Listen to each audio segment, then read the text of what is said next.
The Horrible Gamers podcast may contain content not suitable for all ages. Listener discretion is advised.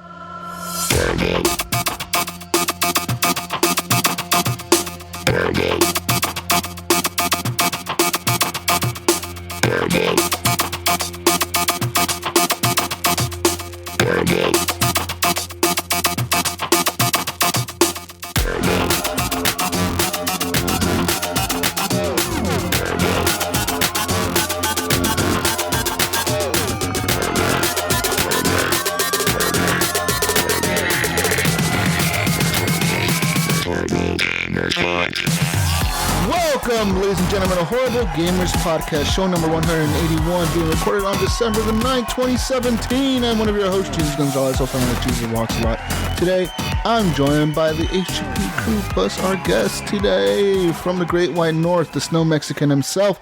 Ryan Gibson is back. Welcome back, Ryan. What's going on, everybody? Another week of Horrible Gamers. Let's do this. That's right, Gib8777. This is gamer tag. And from the West Coast, the best coast, Henley, Merrill, Gunnychief is back. Welcome back, Gunny.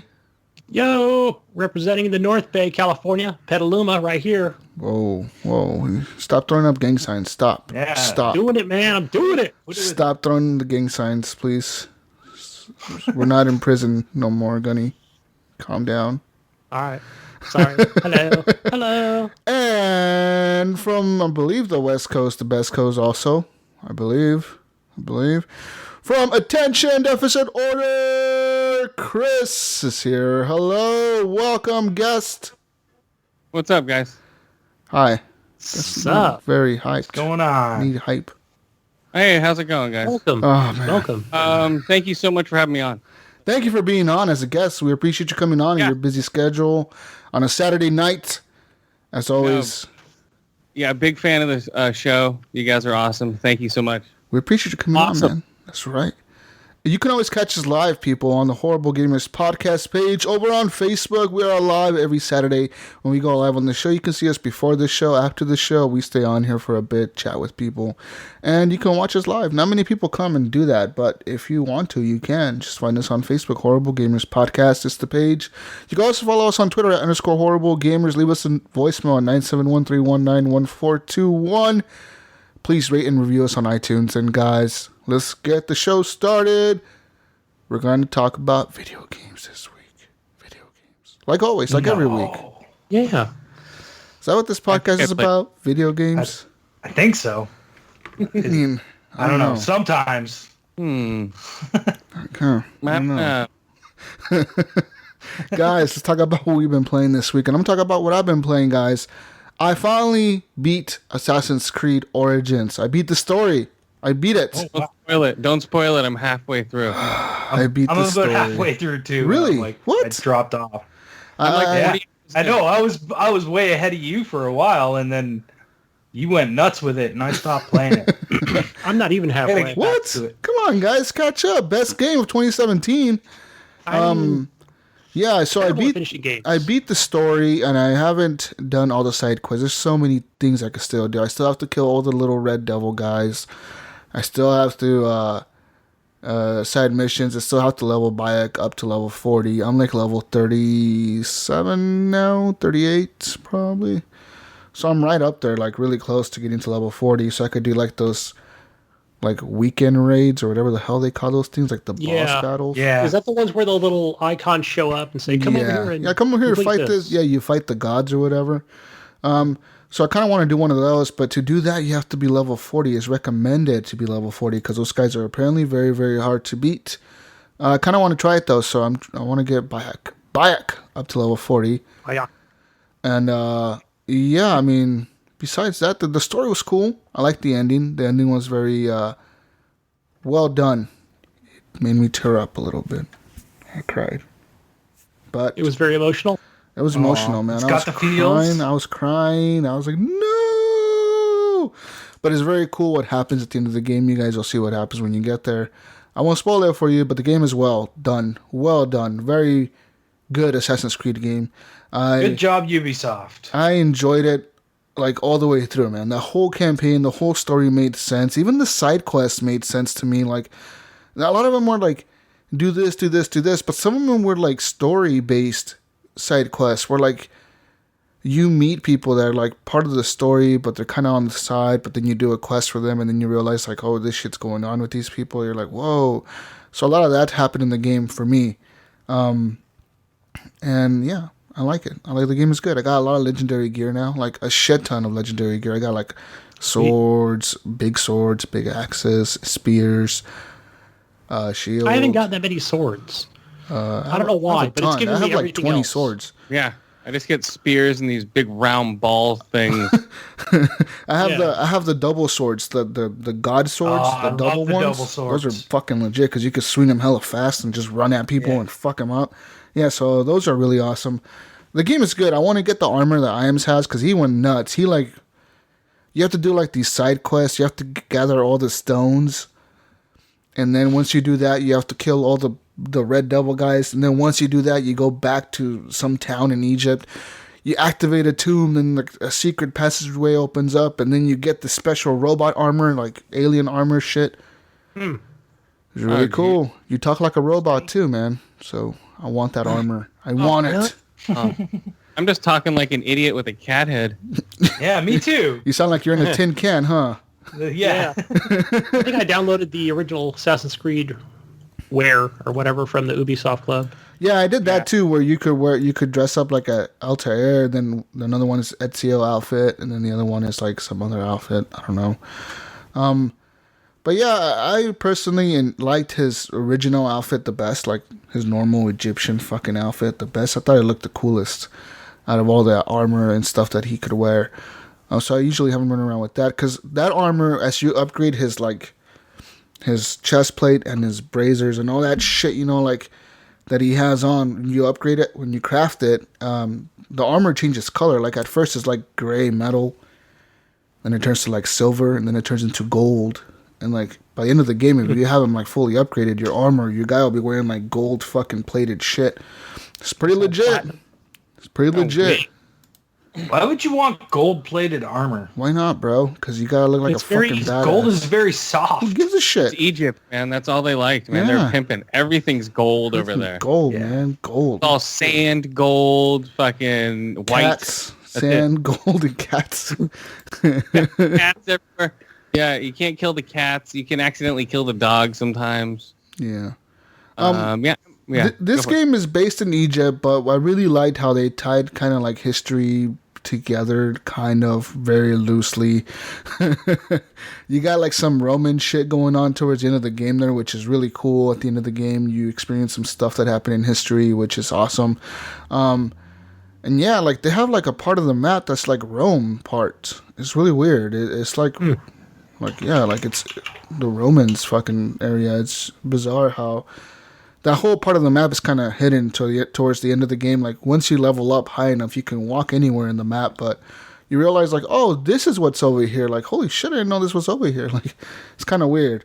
Are you reading all the stuff from the when the chick side? Are you reading all of her emails? Did you read all that stuff or no? Kind of, not really. The one where like you get to come back to real life or whatever, and and all the emails. Yeah, so I kind of read some of them in the beginning, like that first time you get out of the Animus, there's no point in it, because all you literally do is get up, and you can press A and go right back into it. It's like press A and go back into it. I'm like, what the fuck's the point of this? Like, so I walked around and it kind of opened up her laptop thing, and like all I saw was the Watchdogs guy like shooting somebody in the head, and then I saw like some emails about Desmond Miles, the first Subject 17 or whatever the fuck his name was, and then so I saw that.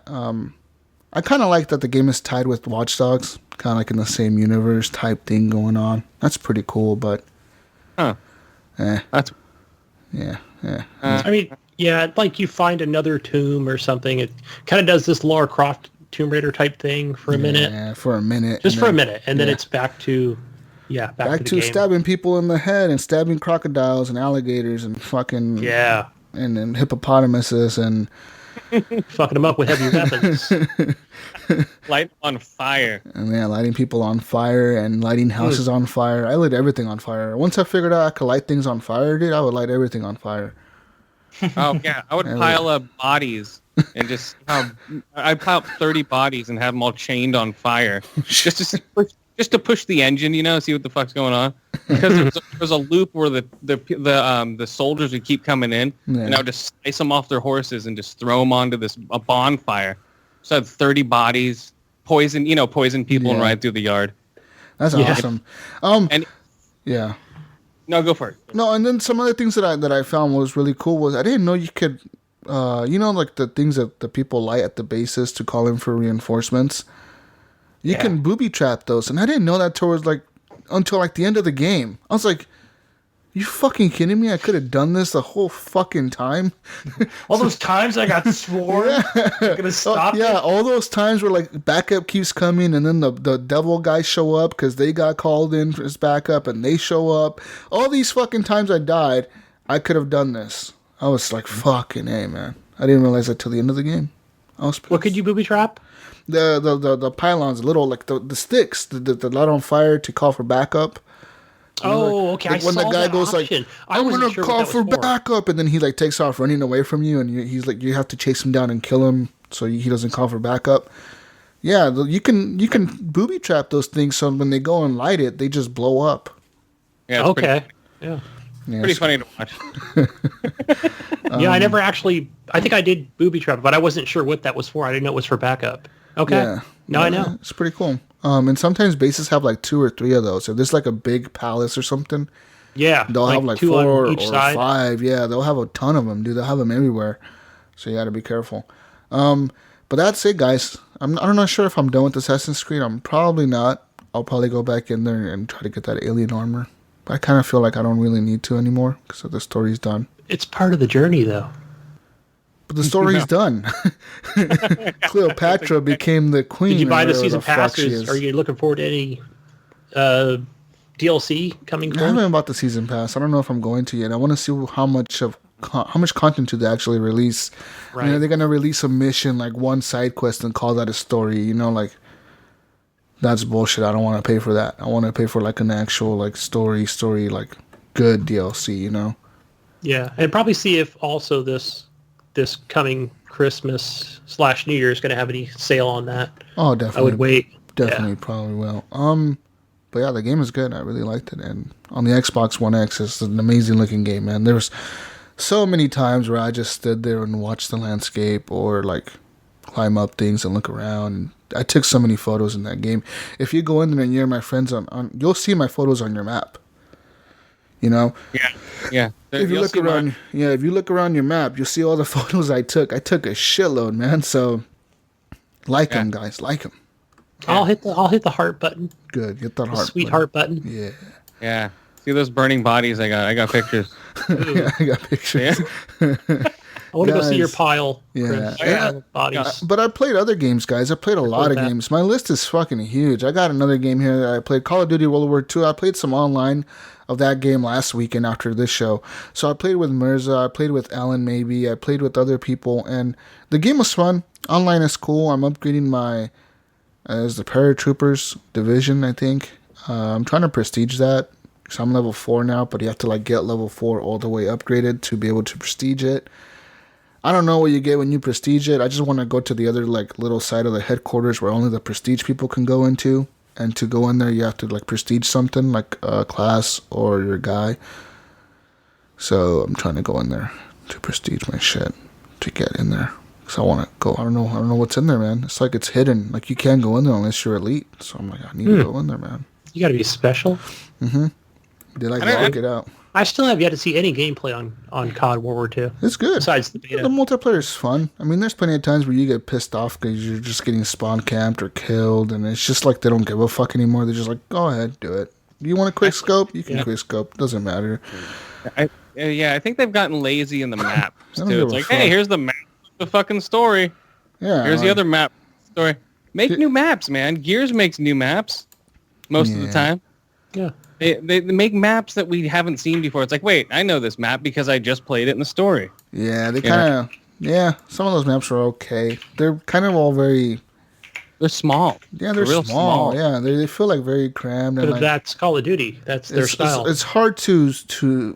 Some maps are... There's no cover. You have to kind of run in open fields, and that's you're going to get killed by snipers every time you go out there. So you have to kind of like dodge and fucking dive and throw smoke and throw grenades to keep people down so you can run across it. But some other maps is like, well, these guys are just going to camp this door on the boat because they could camp that door, and they're going to just wait for you to walk in there every time and kill you. And there's 3 of them in there, so even if you kill one, the other 2 are going to kill you, and then the other guy's going to run back before you get there again, and then just keep spawn killing you, man. That's what they do. Yeah. So that's happened a few times. But I played other games, guys. Call of Duty World War II. I also played some Zelda Breath of the Wild. I'm continuing to play that game. Fuck, that game is hard. I'm having a hard time with it. It's hard to switch from like these other games to Zelda, man, because Zelda is so finicky about everything. Oh, you're going down on health? Cook some food. Oh, you want to cook some food? Get some fire. You want to get some fire? Cut down some trees. You cut down some trees, but you have no fire, so now you have to go get some fucking flint and some rocks to make fire. Go get that real quick. So then you go find that. Well, now you need a pot. You need a pot to be able to cook the food in. So now you got to go find a pot to fucking cook the food in. You need to find the pot. You got the pot. You got the fire. You got everything. And now you need ingredients. Go find them. It's like, well, fuck. I just need to get my health back up, man. Like, fuck. What a guide. Is there an easy mode in this game? Shit. It's hard. Is there a microwave mode? It's hard, man. Like, it's ridiculous. And then, like, you'll just be walking. You're just like, going through the fucking map. All of a sudden, like, an enemy will come out of the ground or a fucking tree moves. And you're like, what the fuck is that tree? What the fuck? And then all of a sudden, enemy comes out of nowhere. And, like, dun dun dun. Like, we're here to kill you. And you fucking, someone's throwing rocks at you from, like, 3 miles away. And you're like, dude, I left you alone. I'm over here. Like, stop throwing shit at me. And they're still throwing rocks at you. And you're across the map. And you're like, fuck. So that happened to me a few times, and then I was like, no, I don't want to play this. So I did it. Stop throwing rocks, man. It hurts. So I played other games, guys. I played some Xenoraid and some Crimson Land. Both of these games are from 1010 Games. Both of them were free for me because I got review codes. But I will say I recommend Crimson Land. What's that about? Game is cool. That game it's the one that I talked about last week. I kind of confused it with Xenoraid because they're both from the same company. But Crimson Land is the one where you're a soldier and there's zombies coming at you on the screen. And it's literally like horde mode, twin stick shooter, survive as much as you can. And just literally you're just killing things and you're just killing the zombies and they keep coming and you keep killing them and they keep coming and you keep killing them. And there's perks you can get. There's like nukes. You can get like the more blood you spill on the ground, the more XP you're gonna get. So it's kill more zombies, and then like you get a shit ton of kills. It's like you just kill everything, literally, like non-stop killing. Yeah, it looks like I think I've seen this on Xbox, and it's also here on Steam for $13.99. Yeah, I believe that's how much it cost on the Switch. It costs either $13.99 or $12.99. It's not very expensive, but it's very fun. I see you get different weapons. Yeah, so you get upgrades. So like it'll be like, now you have the shotgun unlocked. So yeah, good luck. You just kill more zombies. Like I don't even know how to switch between weapons. I think the only way you can switch between them is you pick them up as zombies drop them. Like sometimes you'll kill a zombie and they'll drop a perk or they'll drop some new ability that shoots fire all around you, or like you spin in a circle and you shoot your shotgun really fast to make everybody back away. So there's a lot of things like that going on in the game, which are really cool. Interesting. But another game that I played also, Gunny, was Xenoraid. This is a game that's like it's like a space shooter. So yeah, you have the enemies coming down from the top of the screen, and they'll do like the little circle, or they'll shoot missiles at you, and they'll do a circle. They'll go left, they'll go right, they'll go past you. And you only face the top of the screen, so you're moving your ship around like back and forth, up and down, all around, and you're shooting things, but you're only facing the top of the screen, so you're shooting all the enemies as they're coming down, and you gotta blow them up. But the difference about this game from other games is that you have 4 different characters, so you'll have 4 different ships, and using like the X, Y, A, B button, you switch to each character on the fly. So like, let's say a heavier enemy just came in. You'll press B and you'll switch to the ship that has like a shotgun type of missile equipped. So now you're shooting like a spread shot and you're doing more damage, but you got to get up closer to the enemy. And then your ships, they can get blown up. So if one of your guys dies, he's out for the rest of that mission. So now you're down to 3 ships.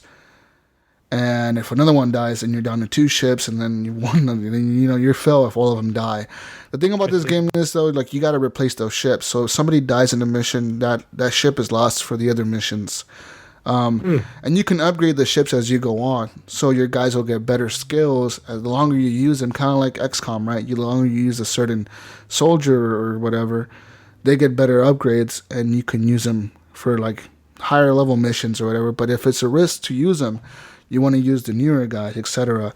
And you can upgrade your ships. You can research tech like in XCOM, where you upgrade like the armor, you upgrade the weapon systems, you upgrade the defense systems, you upgrade the pilot skills or whatever. So the game is, I don't know how much that one is. Does it have like a? But is it? There's permadeath for that? There is that weapon for that ship. Yeah. Okay, so it is like XCOM. Yeah, it's a lot like XCOM, but except you're not on the ground and it's not strategy. Well, it kind of is strategy because you have to switch to different ships, but you're just shooting. It's like a space shooter thing. It's really weird, but it's fun. And yeah, it's really fun.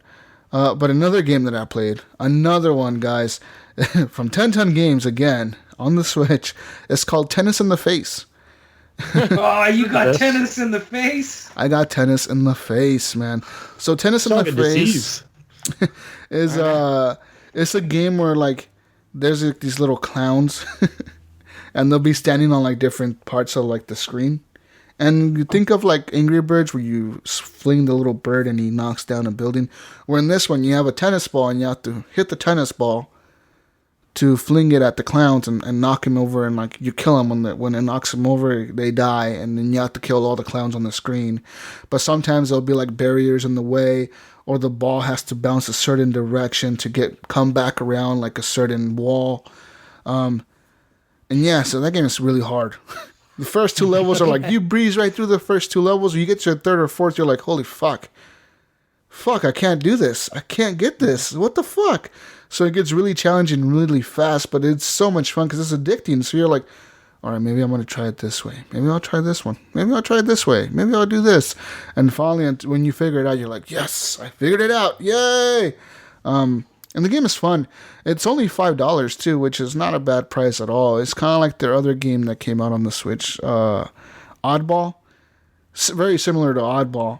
And it's also made by 10 Ton Games. All these games are made by 10 Ton Games, man. Those guys are like pumping out so many games for the Switch. It is crazy how many games they have on there. Since like, and all these games came out. I'm not even kidding. Tennis in the Face came out yesterday. And these other games came out like in the previous month or so. So all these games are fairly new for Nintendo. Yeah, they're the second not the biggest publisher, but they have the most published games on the Switch besides Nintendo. Nintendo is obviously still number 1 on the Switch, but 10 Ton Games has like a shit ton of games on there. They have like 5, 6, or 7 or 8 games on there, which is a lot. And Nintendo has more, I guess. I don't know. Apparently, that's what I'm reading here in the email that Jacko sent us.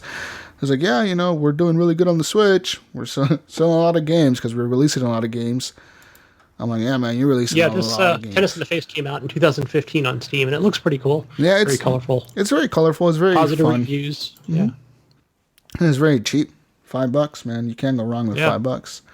$4.99 here. Yeah. Other games that I played this week, of course, Wolfenstein.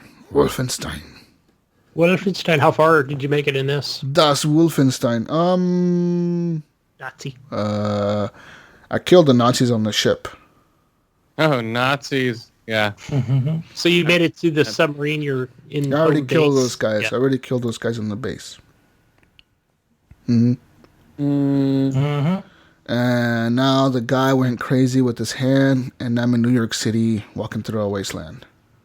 Okay. You're about probably halfway? I don't know.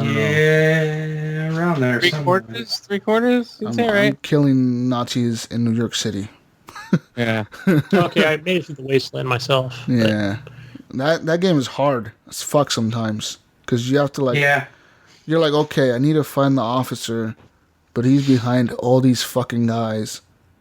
How am I gonna get past all these guys to get to him so he doesn't call for backup?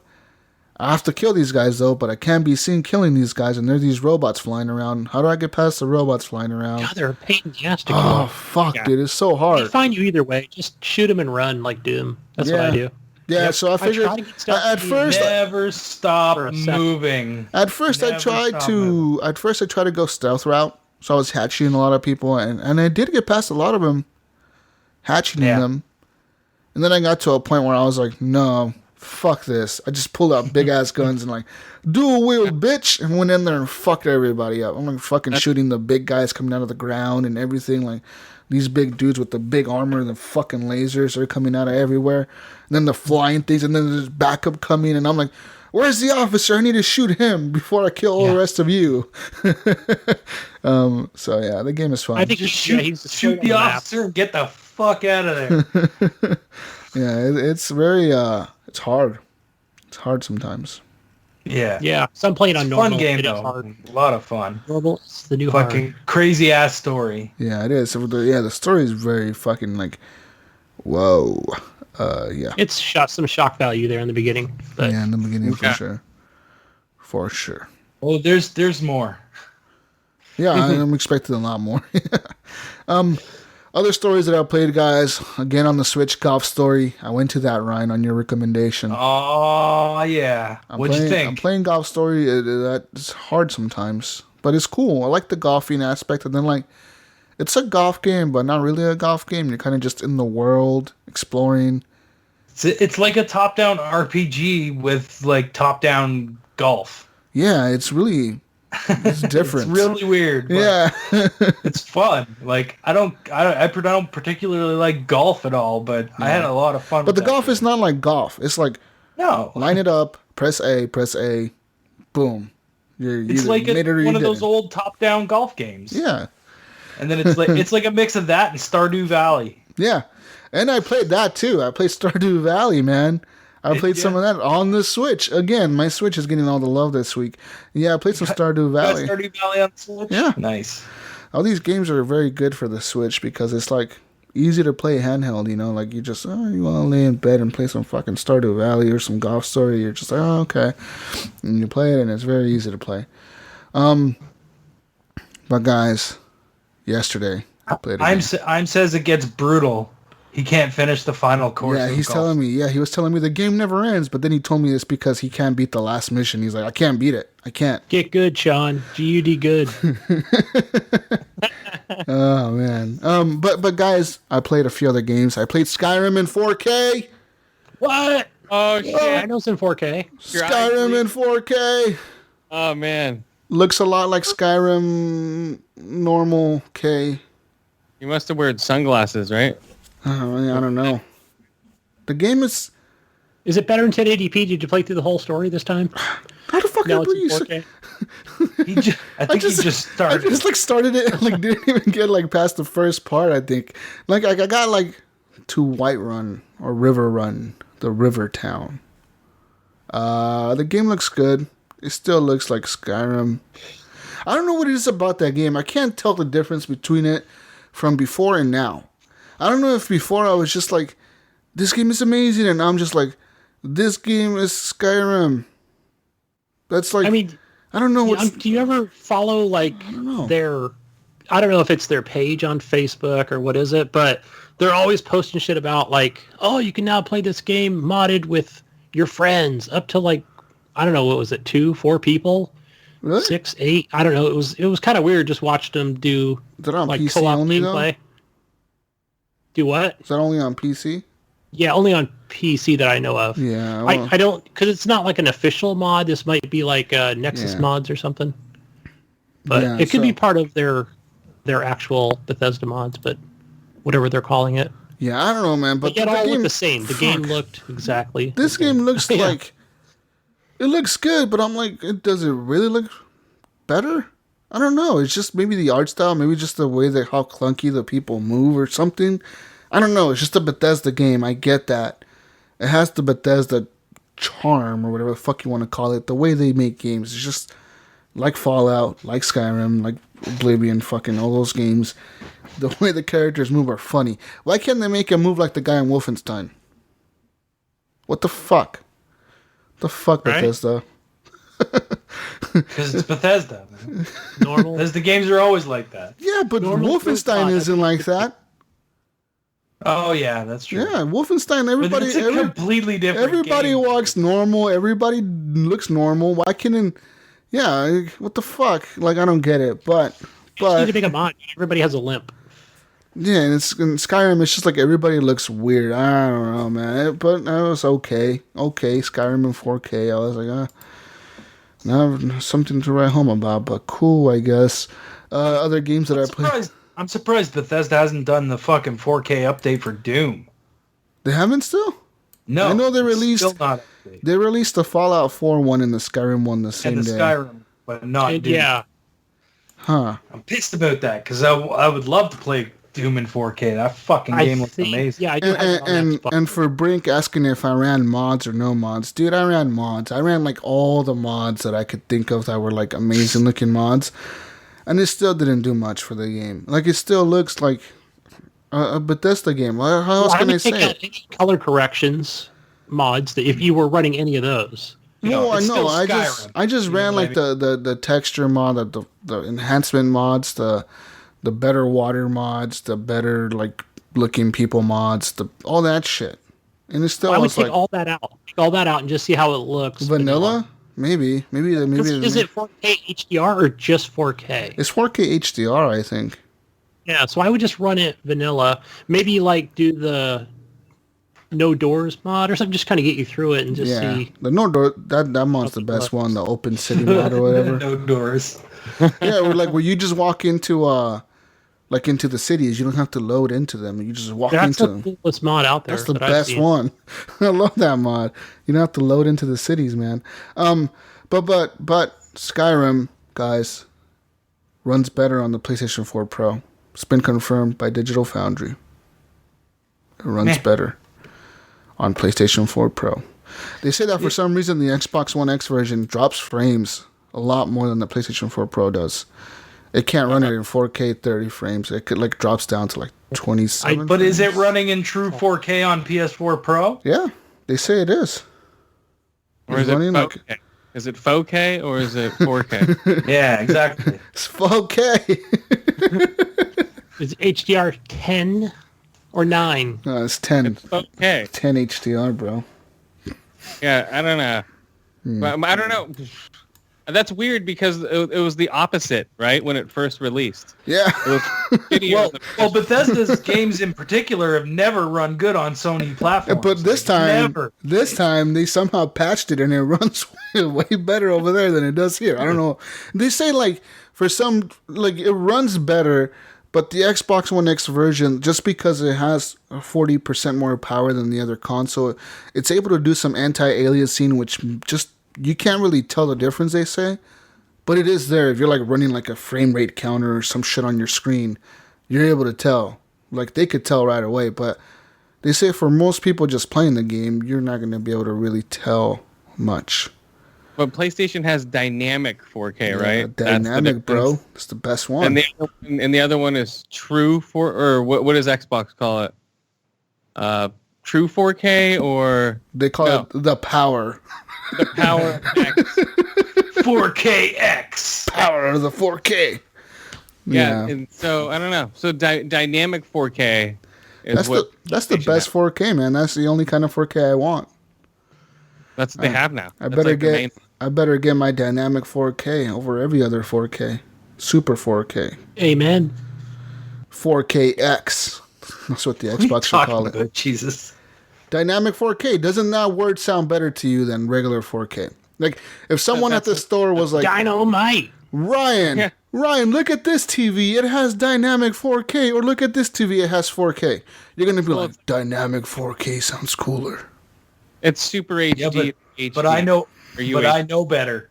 That's the difference. Okay, your girlfriend is at the store at Best Buy, and someone tells her dynamic 4K versus 4K. She picks up her phone. She calls me and says, "The fuck is dynamic 4K?" Okay. Fuck. Is that better? I don't know the difference. Dynamic 4K, man. That's what everybody wants nowadays. Sony did it right. Sony does it right. Well, Sony has more games. I was at GameStop the other day and overheard the clerk even talking to a dad going, well, Xbox has good graphics, but PlayStation has way more games, so I would just go with PlayStation. They always recommend that. GameStop always recommends PlayStation. I know, it's so funny. I'm like, what? Every time. I'm like, you bastards. See, if I was in the store when that happened, I'd be starting to pick up like PlayStation versions and Xbox versions and walking up to guy and being like, they have both these systems, have both these games. You can choose all your games. Yeah, Sony has some exclusives, but it's funny to listen to people say that fucking Xbox has no games. It's like, no one said anything about Sony having no games when they came out with the PS4 and they put out jack shit for 3 years. Killzone and Knack for the first year. And Xbox was putting out fucking exclusive after exclusive after exclusive, but no one said anything then. Now all of a sudden, no, because back then, oh my God, Sony has all the games. No, guys. Ryan, because back then, PlayStation 4 had the Ps, man. Yeah, they had the Ps. They had all the Ps. He had all the Ps. They have the heavy story-driven narrative, that Xbox is lacking as far as go. Well, that's true. Xbox has shoot and drive. That's our games. Well, it seems like Xbox has multiplayer games, but they have tried to delve into the single-player games. They can't find a series that compares to like Uncharted or God of War. They just can't. No. I mean, like they've tried it with Rise, Son of Rome. They tried it with Quantum Break. They tried it with certain games, but they just can't find the one game that's like everybody needs to play this. They can't find that Uncharted gold that they need. Like they need something like that. I think that's the reason why they've stuck to the games that work for them, right? Yeah, like the multiplayer, like Halos and shit. Multiplayer, Halo and Gears of War and Forza. That's their Forza and driving. Yeah. So shoot and race. They can't find the story one that fits them all. I mean, you could argue that Quantum Break is one of the best looking games ever made at this point. That game looks fucking good. Looks real good, man. And PlayStation has cornered the market on abuse and child abuse story-driven games and escort child story-driven games. They have the corner. They do. What is that? Who's that developer? What? Who's that developer for PlayStation? I don't know. No, that made Uncharted. Naughty Dog? Oh, Naughty Dog. Yeah, Naughty Dog. Yeah. Maybe that's what Microsoft needs is a Naughty Dog. They do. They need something like that, but they can't do child escort anymore. And that's what Lionhead was like. Fable was kind of their story. Yeah. Was their story game, right? And I mean, I wish they would fucking just bring it back. What would they give us another fucking crazy ass fantasy? They fired everybody. I want to know who thought making a card game was a good idea, and then why didn't they just say make a new Fable, an RPG for everybody to play and like? What the fuck were they thinking? Lionhead, you know what I mean? But what were they thinking, man? That's nuts. Well, it turned into the free-to-play game, right? And then that crashed. The card game, the fucking stupid... No. There was a free-to-play, MOBA shooter. Fuck. Yeah, like a MOBA thing. What the hell was that called? Yeah. Fable... Because the card game's Fable Fortunes. And then they had the Chariot Connect game. That was great. Remember the Chariot Riding Connect game? Ben-Hur? Gunny liked that game. Remember that game? Ben-Hur was my favorite. Last year or the year before. Fable Legends, that's what it was. Thank you, Brink. Okay. Yeah, the chariot riding game was great for Fable. That made their stock skyrocket. They just went too far off rail, man. Yeah, they did. Yeah, you're talking about Fable Fortunes, I think, or Fable Legends. What was it? Legends. No, Legends was the free-to-play game that was supposed to come out that killed Lionhead. The card game was called Fortunes, wasn't it? Failed, yeah. The card game's called Fortunes. And then they had that Connect game where you're riding fucking guys. What the hell was it called? Chariot. No, like the top of what's it called? Stagecoach. Yeah. Fable Stagecoach Connect. That's what it was. Powered better with Connect. Oh yeah, man. Fail? Yeah. Basically. Fable the Journey. Oh, the Journey. The Journey. Oh, it doesn't sound very good. Sean Fuller says that Horizon Zero Dawn is still the best console game he's ever played. Ever. That. The best looking console game. No, he he's didn't ever say played. that. He said it's the best looking. Yeah. Oh, okay. It looks good. It's not a great game. It just looks good. It's a very pretty game. Very pretty. I do see a lot of videos on YouTube. Play it on it. But it seems like every Sony exclusive is the exact same fucking thing, guys. Like, yes. I look at the exclusives and I'm like, this is like the other game. Like that new game coming out, Dog Days or whatever, fucking Days Gone. I always say Days Dog Gone, Days. yeah. But Days Gone looks good. Days Gone is just like, it looks like Horizon Zero Dawn, but with zombies mixed in, or like instead of the robots. Yeah. Well, yeah, that's Sony's thing. It looks like the Last of Us. Uncharted, It looks like the Last of Us without Ellie. Yeah. Without Ellie, and instead of fighting like the clickers and shit, you're fighting the biker gang guys. But then you can say that Last of Us kind of is like Uncharted. It is. I mean, really, it is. It's all the same shit. And then Tomb Raider is like all of them. Well, yeah. Oh man, Uncharted's Tomb Raider. Tomb Raider's Uncharted, and just the escort child games are PlayStation niche, and Xbox needs something new. Period. Yeah, they do. They need like a story game. They need to come up with something like Detroit. Something like Detroit Become Human, dude. That shit would be cool on the fucking Xbox One. That game looks amazing. The Detroit Become Human, the robot cyborg fucking rescue. No, man, that game looks boring. It looks fun. That game is gonna suck. It reminds me of that other game they made, the one with the kid and you're the serial killer. Heavy Rain. Heavy Rain. It reminds me of that. That's exactly. It's going to be just like Heavy Rain, I think. The same creators, right? Yeah, same people who created it. But if they make the same thing. if that came out on Xbox, it'd be like, oh, that's just a button press turn-based game. It's just like Rise, where you do QuickTime events and the game looks cool, but it's just QuickTime events all the time. Like Rise is like one of my favorite games on the Xbox One. When it came out, it was amazing. The game is good, but it got so much shit from people because it was a QuickTime event game. But you look at Heavy Rain and that other game, the one with the teenagers. What the fuck's it called on Sony? Oh, they're in the cabin. Until Dawn. Until Dawn. Yeah, that's the same thing. Yeah, it just looks prettier. By the way, Brink, Days Gone. They said it's supposed to be out in 2017, but I don't see it yet. There's no release date as far as I know. Next fall, maybe. Coming next year. Yeah. But I just read an article that said it should be released 2017. Should be. So. Should be. But I don't think that's going to happen. Release date, December 31st. December 31st, yeah. I guess delayed. the good old placeholder date, December 31st. Yeah, guys. But besides all those games, I played some Rainbow Six Siege, which looks good on the Xbox. The new operator is really funny. I was playing today, and then there's the new operator. I forget what country she's from. I don't know. It's not. Is it China? The last one was Japan. I think she might be China or Korea. I think it's South Korea. But what she does, what her ability is she calls the other team on the cell phones, and their cell phone keeps ringing until they turn it off. So like, I was playing as Blitz or something like that, and they were attacking, we were defending, and all of a sudden it's like, Mern.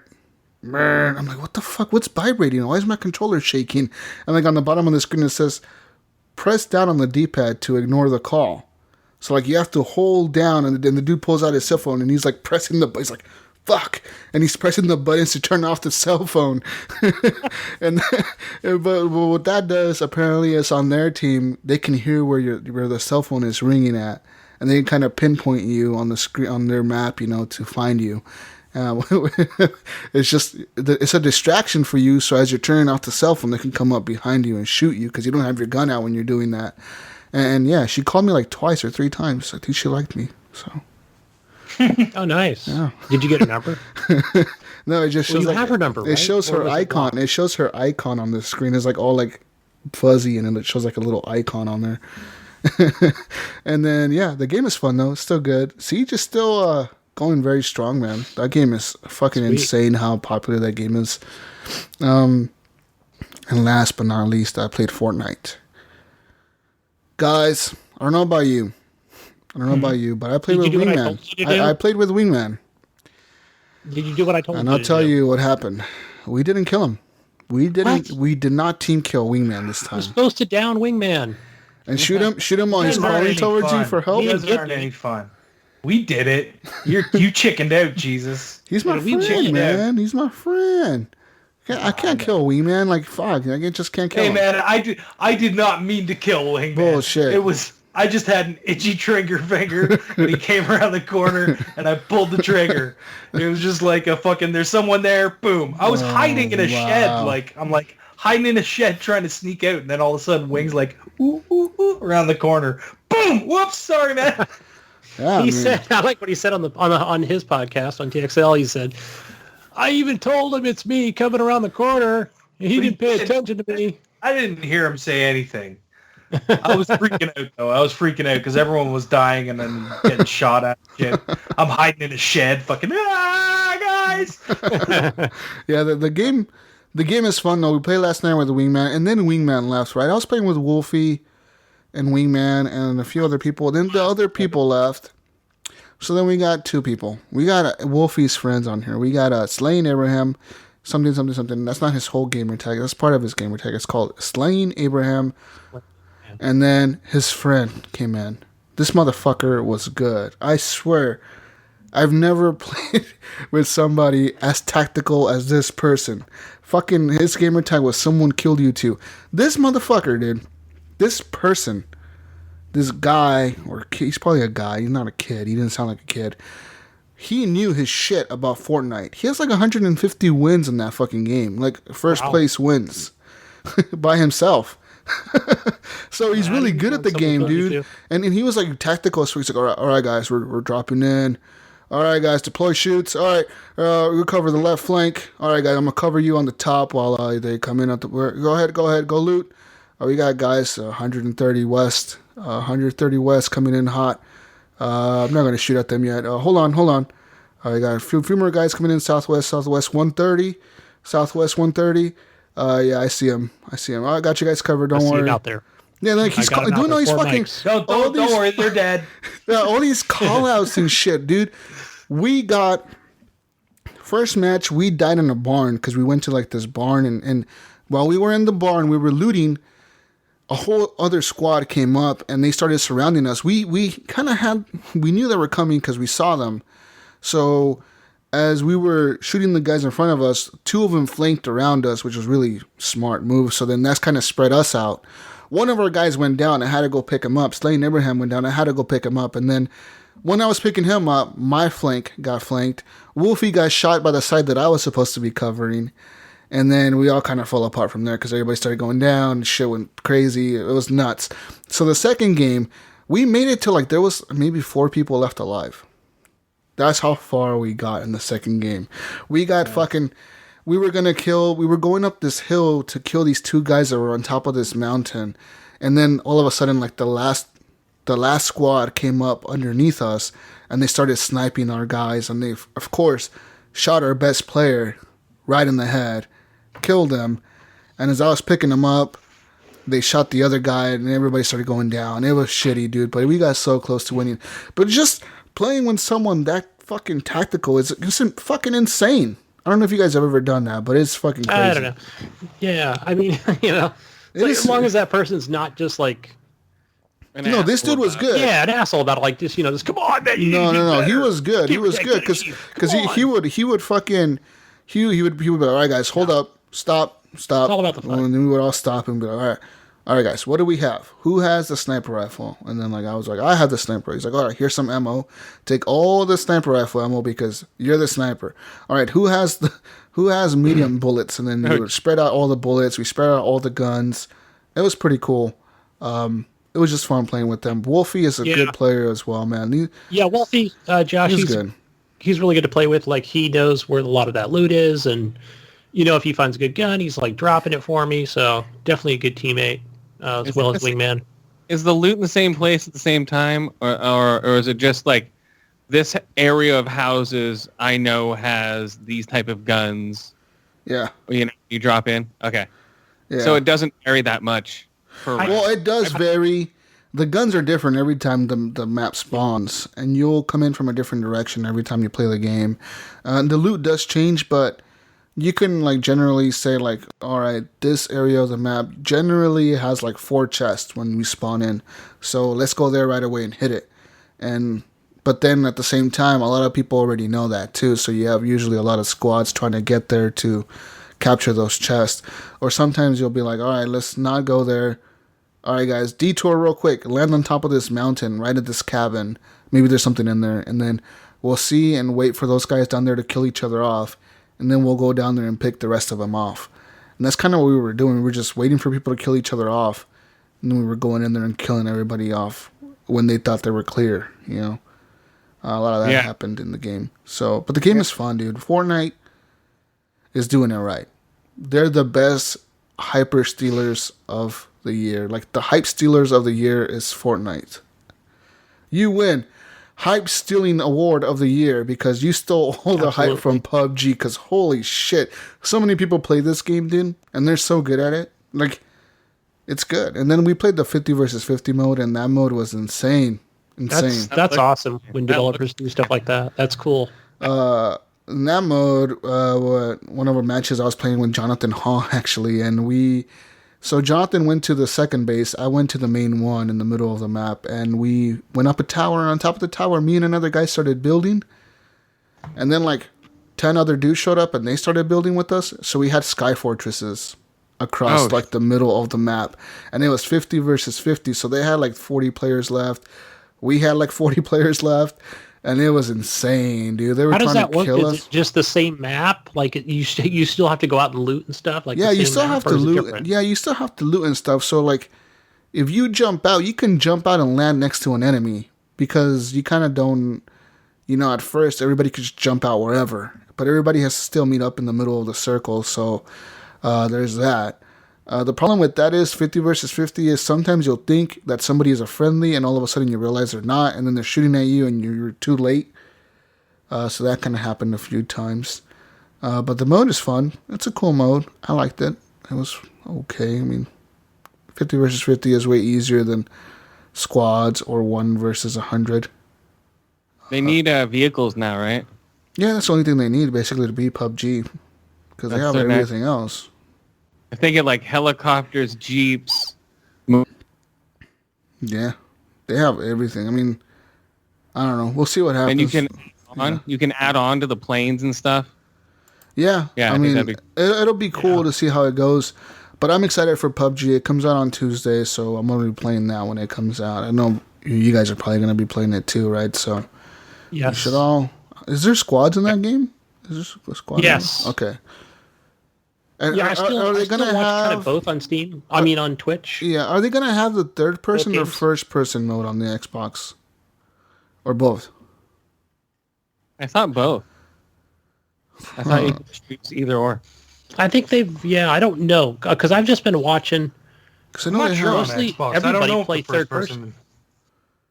Like everybody switched over. No, actually. There's a server that I think you have to go on the test server to play the first person mode, don't you? Yeah, and it seemed like everybody only played it for like a minute, and then they were like, "Screw this." Yeah, and switched it back. Third person is better. So that's what I've been seeing on Twitch a lot. To me, first person sounds cooler because it's like it takes more skill, man. Yeah, it takes more skill. Yeah, but that's the thing. If you're playing in first person, and someone's playing in third. Well, no, you can't. You know what I mean? Put everybody in first person. It would be even if everybody's in first person. No matter what. Just make it a mode. Yeah, they should. Yeah. But yeah, guys, that's all I've been playing. I know that list was long, but that's. I've only played like 20 games this week. It's cool.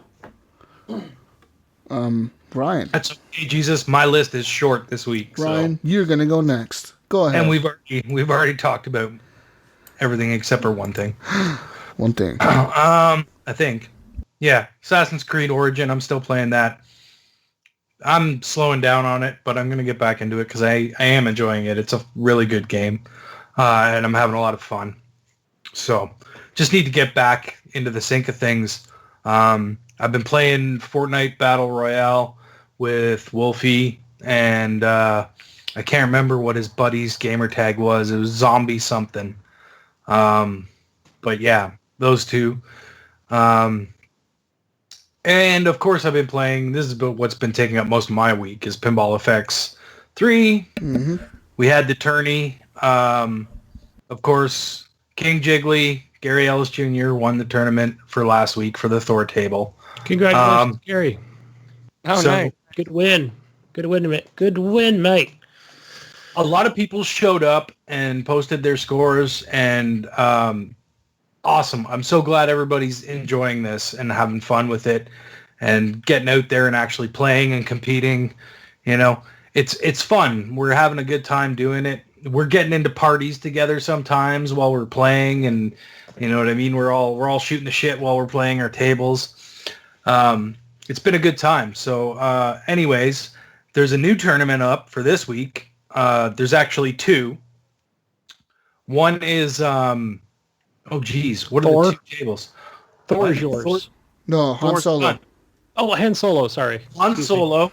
Mm-hmm. And Gunny's got Alien going. So under The first table. Han Solo, you play you search for Gib 8777, and you the password is HGP 2017. Same again. We're gonna do the same for any of these tournaments that we throw up. We're gonna have that same password always. Also, if you don't remember, go to the Facebook group. It's posted in there. Not always. Both of them. Not always. What about 2018? Well, next year will be Next month. that's what I'm getting to, Jesus. Yeah. In January, Oh, January. we're going to do an actual full-on tournament. Shit. It's not going to be like it is now. It's going to be you play one game. You don't play over and over and over again and post your best score. You play one game, okay? We all play one game on that table, and I want to stream it on Mixer, co-stream it. So we'll have groups of 4 go at a time, and then we'll figure out who wins from there. I need to get everybody together. I posted an event in the group in the Facebook group. So if you go in there and join that event, we got to get together and let me know what tables everybody owns. So I know what tables I have to pick from in order to create a tournament. That's awesome. And if you're willing to buy tables, I mean, let me know, you know. If you want to pick up a couple of tables, then we can put them in the tournament. Maybe there's a table that you don't have that most people do or something like that. If you want to do that, you can do that. If not, we'll try and work around it. We'll try and get everybody in. And, you know, as the group dwindles down, I'm sure, you know, people at the end are going to own most of the tables anyway. So we'll see what happens. But it'll be a one-time thing. No power-ups. No upgrades, just play your 3 It's going to be a balls. throwdown, folks. Oh, as horrible gamers, what are we giving away for the tournament? What are they gonna win, Ryan? What do they win? There's Brian? no prizes. What kind of tournament is this? We need to come up with Your the prize. victory, your gamer tag. You get to put that on Facebook. I'll give someone my gamer tag. No. There you go. You're gonna donate. Jesus, you yeah. get an attaboy. Oh man. Gunny's Right. new Jeep. Yay! You get got the a new Rubicon. car. Did we give that away already? We're gonna give it Well, away. you already gave it away We're once. give it away again. We're gonna give away have to his walk to Hummer. work. Give away the Hummer. Yay! How about your new TV there, Gunny? We can give that away. Yeah. Oh yeah. Jeez, man, I'm gonna be poor here. Give away his PC. He doesn't even use his PC. We give away his PC. I was on my PC all week, actually. We'll give it away. You don't need a PC. You got Besides an yesterday and Xbox. today. The power of the X, bro. Hey, Gun's apartment. Yay! I'll be homeless. Yay! You want a new apartment in Petaluma, California. Woo!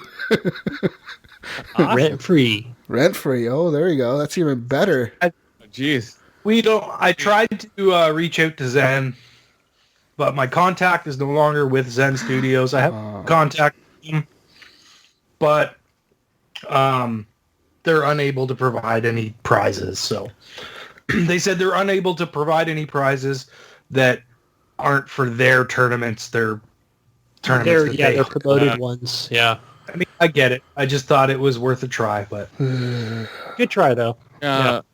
Or you can also just be like, "Hey, you got any swag you want to give away to me?" And then you can give it away after you got it from them. Yeah, hey, can I get some posters, a couple stickers, a couple sweatshirts? I don't want to mail anything. I went through trying to mail stuff to the U.S. from Canada already. Oh, it's cheap. That's true. Yeah, we're gonna have a hard time when someone from Europe wins a tournament and we have to mail Gunny's Jeep across the ocean. You're right. Buy the container, you know. Yeah, it's all on Gunny. The straps to hold it down. Christ. Gonna send Gunny's Jeep to France. No, where's Steve at? He's in Belgium. It's Amsterdam. In Belgium, yeah. No. Hummer. Yay! Probably won't even fit on his roads that he has in this country. Run over everything. Driving over the Fiats and shit over there. Oh, man. There's a rip They got smart cars. Guys, I also played pinball this week. I played the Han Solo table. I've actually played in your tournament game. Get in there, man. Keep playing. I played. So does it have power ups in the tournament? Do you have like the perks on? Disabled. So they're disabled. That's fair. It's a lot more fair that way. Yeah, for sure. I mean, like, because if I have my like wizard mode unlocked, and I can like quadruple my score with a push of a button, that's not fair to you guys, right? If you guys don't have it unlocked. So I just say shut all that stuff off. Just play a classic version of pinball. Your 3 balls. You know what I mean? Play it. So there was a few times playing that game where I got like the double ball thing where the double balls come out and you have the jackpots going, and then I got one where I was inside the Millennium Falcon playing pinball. Yeah. And then I got another one where the 3 little balls load up on the side, and then multi-ball. Then boom, boom, boom, boom, they come down and it's like multi-ball, blah, blah, blah, and then you're just fucking shit's going crazy. And then the one where Han Solo stands up and shoots people and all kinds of shit was happening. I was like, what the fuck? And then I died. Pinball FX is got the Jamaican music going on. Really cool. Yeah, the music is cool. The music, man. Yeah, the Cantina music is awesome. Jamaican drums. Yeah, it's a pretty sweet tune. I loved it. Plum, plum, plum, plum, plum. Yeah. Yeah, I actually got an achievement today playing that. I got like the skill shot achievement. Like, get so many skill shots or whatever. Yeah. Yeah. Yeah, I played it, but I got a pretty good first score on that, which was what, 38 million. And, what the fuck? Oh, that was pretty good. Why and are then you Ryan cheating? just went a million over, and I thought, oh man, my best score. And then he just annihilated my score. Gunny, at first, I went like 100,000 under your score, and I was like, no fucking way. You can't leave, right? And then I went a million over your score, and then I killed it. What are both your guys' highest score ever on any table? I don't even know what my highest score is right now. You know, if one were just like, holy fuck, I'm never going to beat that one. and then right? Jake's been putting, my buddy King Jiggly, he's been putting up some scores like that. He put up like 1 billion on, oh my god, on Sorcerer's Lair, I think, the other day. Crazy. But he's so focused on that shit, man. It takes how long to get to 1 billion? Hour, 2 hours? Playing for a good hour and a half. Yeah. Yeah, at least. Oh, right. Yep. I don't think I've ever gone longer than 45 minutes on a table, so nothing too significant on any of the tables. When I posted my Alien score earlier, Gunny, I played that for an hour and a half. Okay. Wow. I was in party chat with you. I was playing for an hour and a half. Yeah, because I kept saying like, no, I just see you're still at 38, so you're or 39 million. So yeah, no, I'm still like, oh no, I'm still going. I'm still going.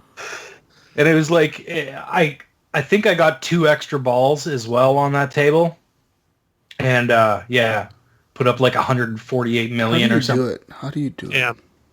I can't. Raw triggers, man. The triggers. I can't focus that much. I get like bored. I'm like, fuck this. I do too. So I had backing out there. And the things that are happening on the table are the things that like entertain you, and I'm like, oh, cool, that thing happened. Let's see what happens if I do Yeah, but this. if you start looking at things happening, then you miss the ball coming down the middle, and you fucking miss it. You gotta pay attention. You gotta concentrate. You do. I hate when like little shit's going off on the side. Like, a little robot pops up. Little robot came up, and then the C-3PO is talking like, look at the fucking robot stood up, and you're like, oh shit, he did stand up, and all of a sudden it's like, the ball went missing. You missed the shot, you fuck. It's like, fuck. Shit. If I was good at pinball, I'd just be blasting Pinball Wizard every time I fucking played any table. I'd be like, hell yeah, here we go. I just that on fucking repeat. Oh, you know, man.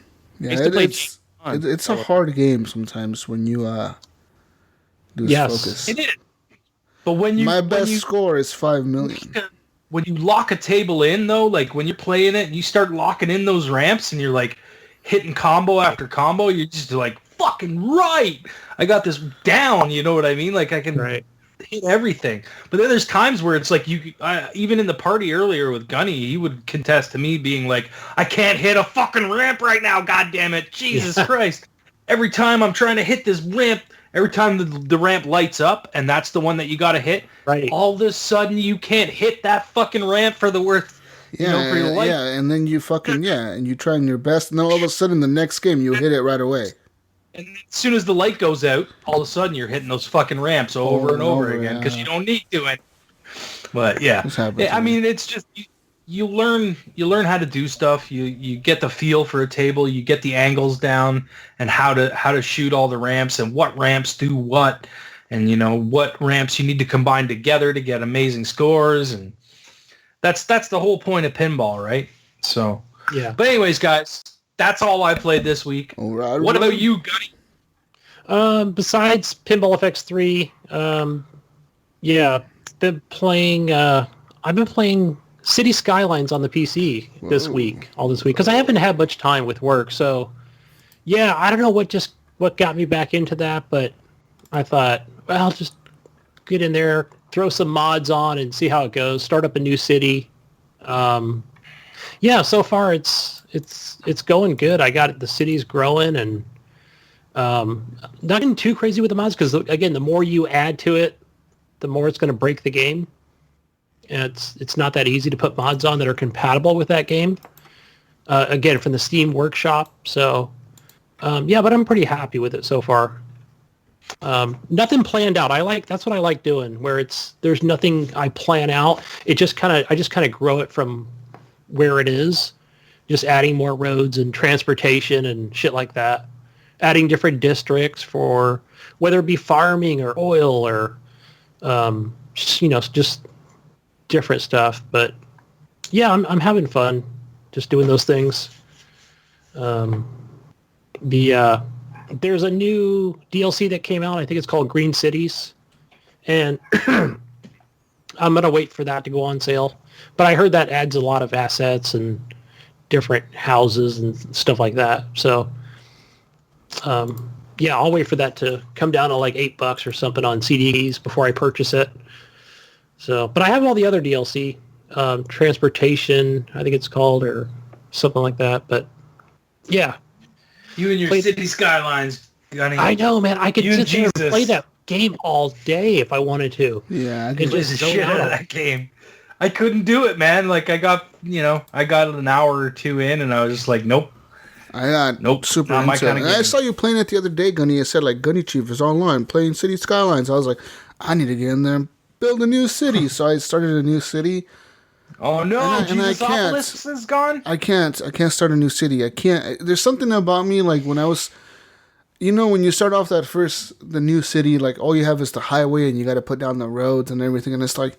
Yeah. No, I have Jesuswalksalot to take care of. I don't want to do this again. I can't abandon my city, man. Like, no. Yeah, see, I'm different. I have no problems. Just like, okay, I'm sick of this one. After like 2 weeks. It's in my save file. I can go back. My city's so good, though, man. That's the problem. I built such a good city that I don't think I could ever build another one as good as that one ever again. Yeah. because I found out if I plan something out where I'm like, okay, I'm going to put railroad tracks here and do this and that, and I don't do that. I just build. And it just seems boring to me. I just add. I just add to things. I don't plan shit. I'm like, oh, this area looks like it needs to be stores. I fucking kick everybody off of there. Like, fuck you, people. Go be homeless somewhere. I'm building fucking stores here. You just kind of rezone it for different. Fuck yeah, I do. Hell yeah. I don't give a fuck. Fuck the citizens. I want to live in fucking Jesus City, that's for sure. You guys live here? You guys live here? Well, I'm making this into a mall shopping center. Fuck you. You're going to go commercial.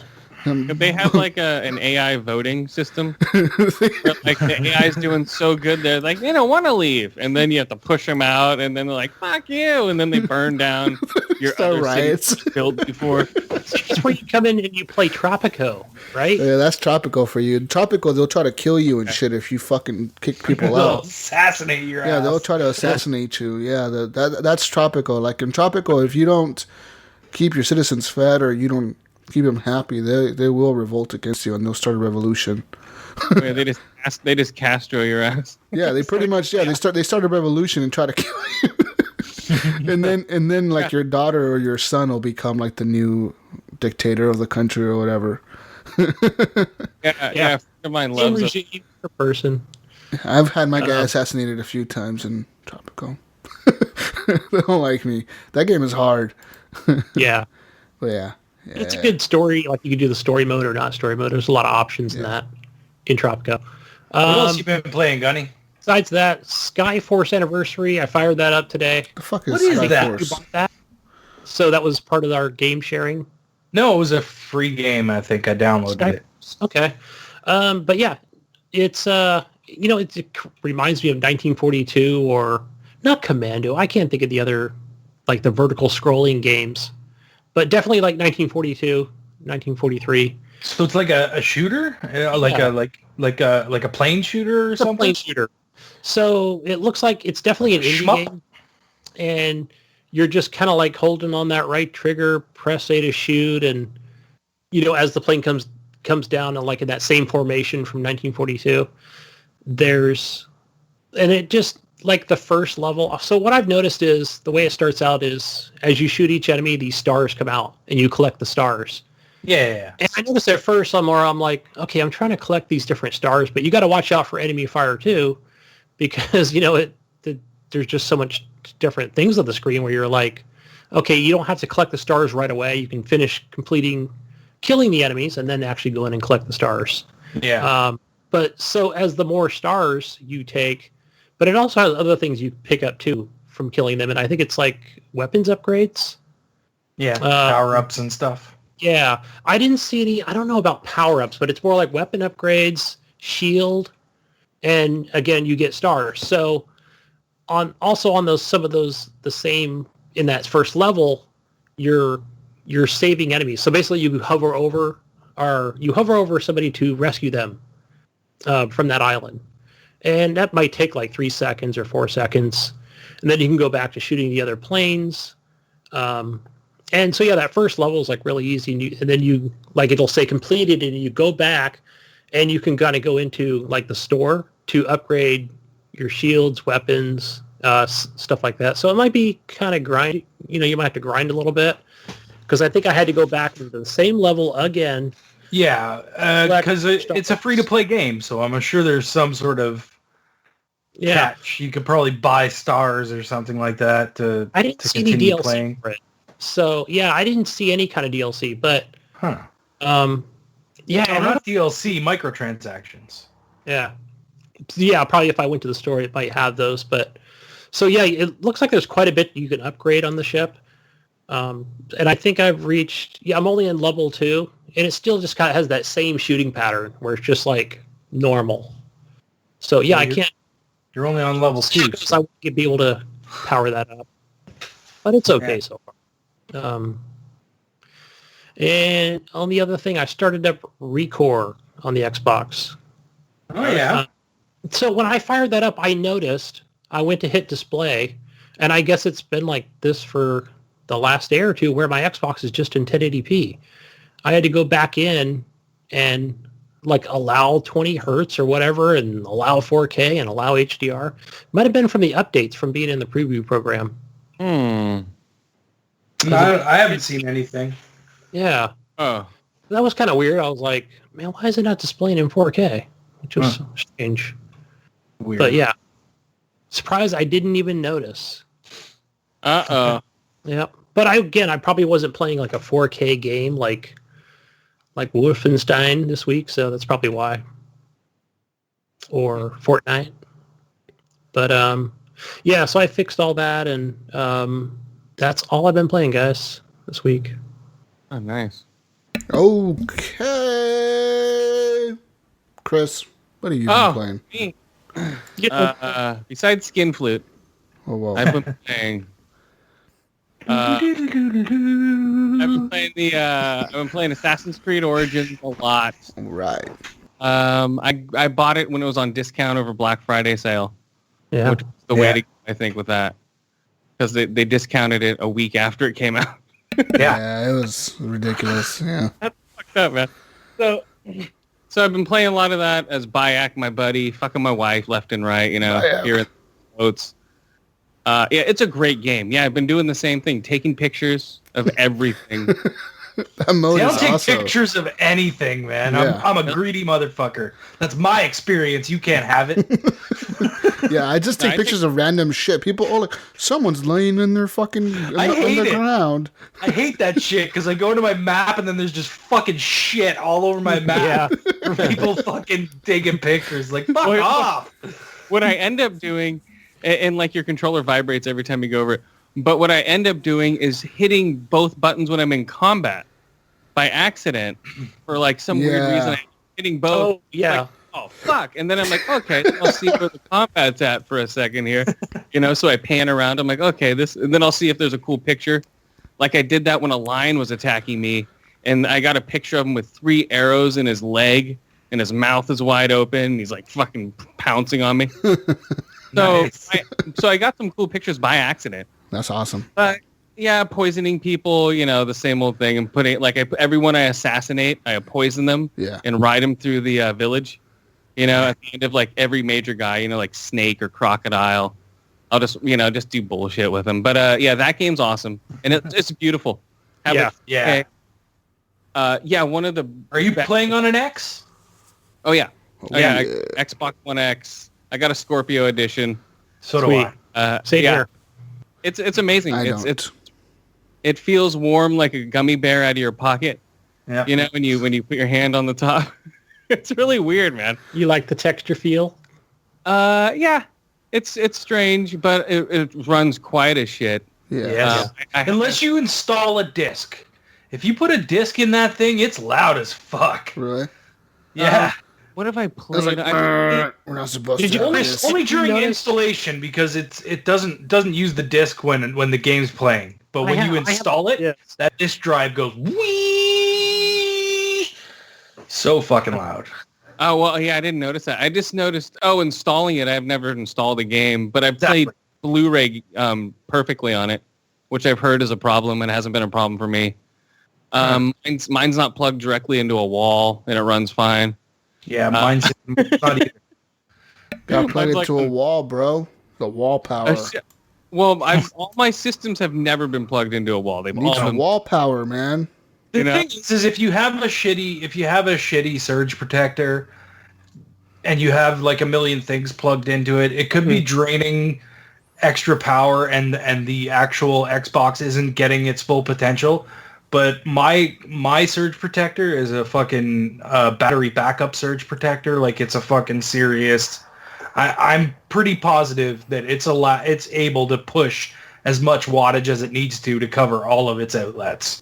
So everything I have, like all my tuner and stuff, is on a separate outlet, and then everything for my Xbox and everything, and my tuner and TV are on a different outlet.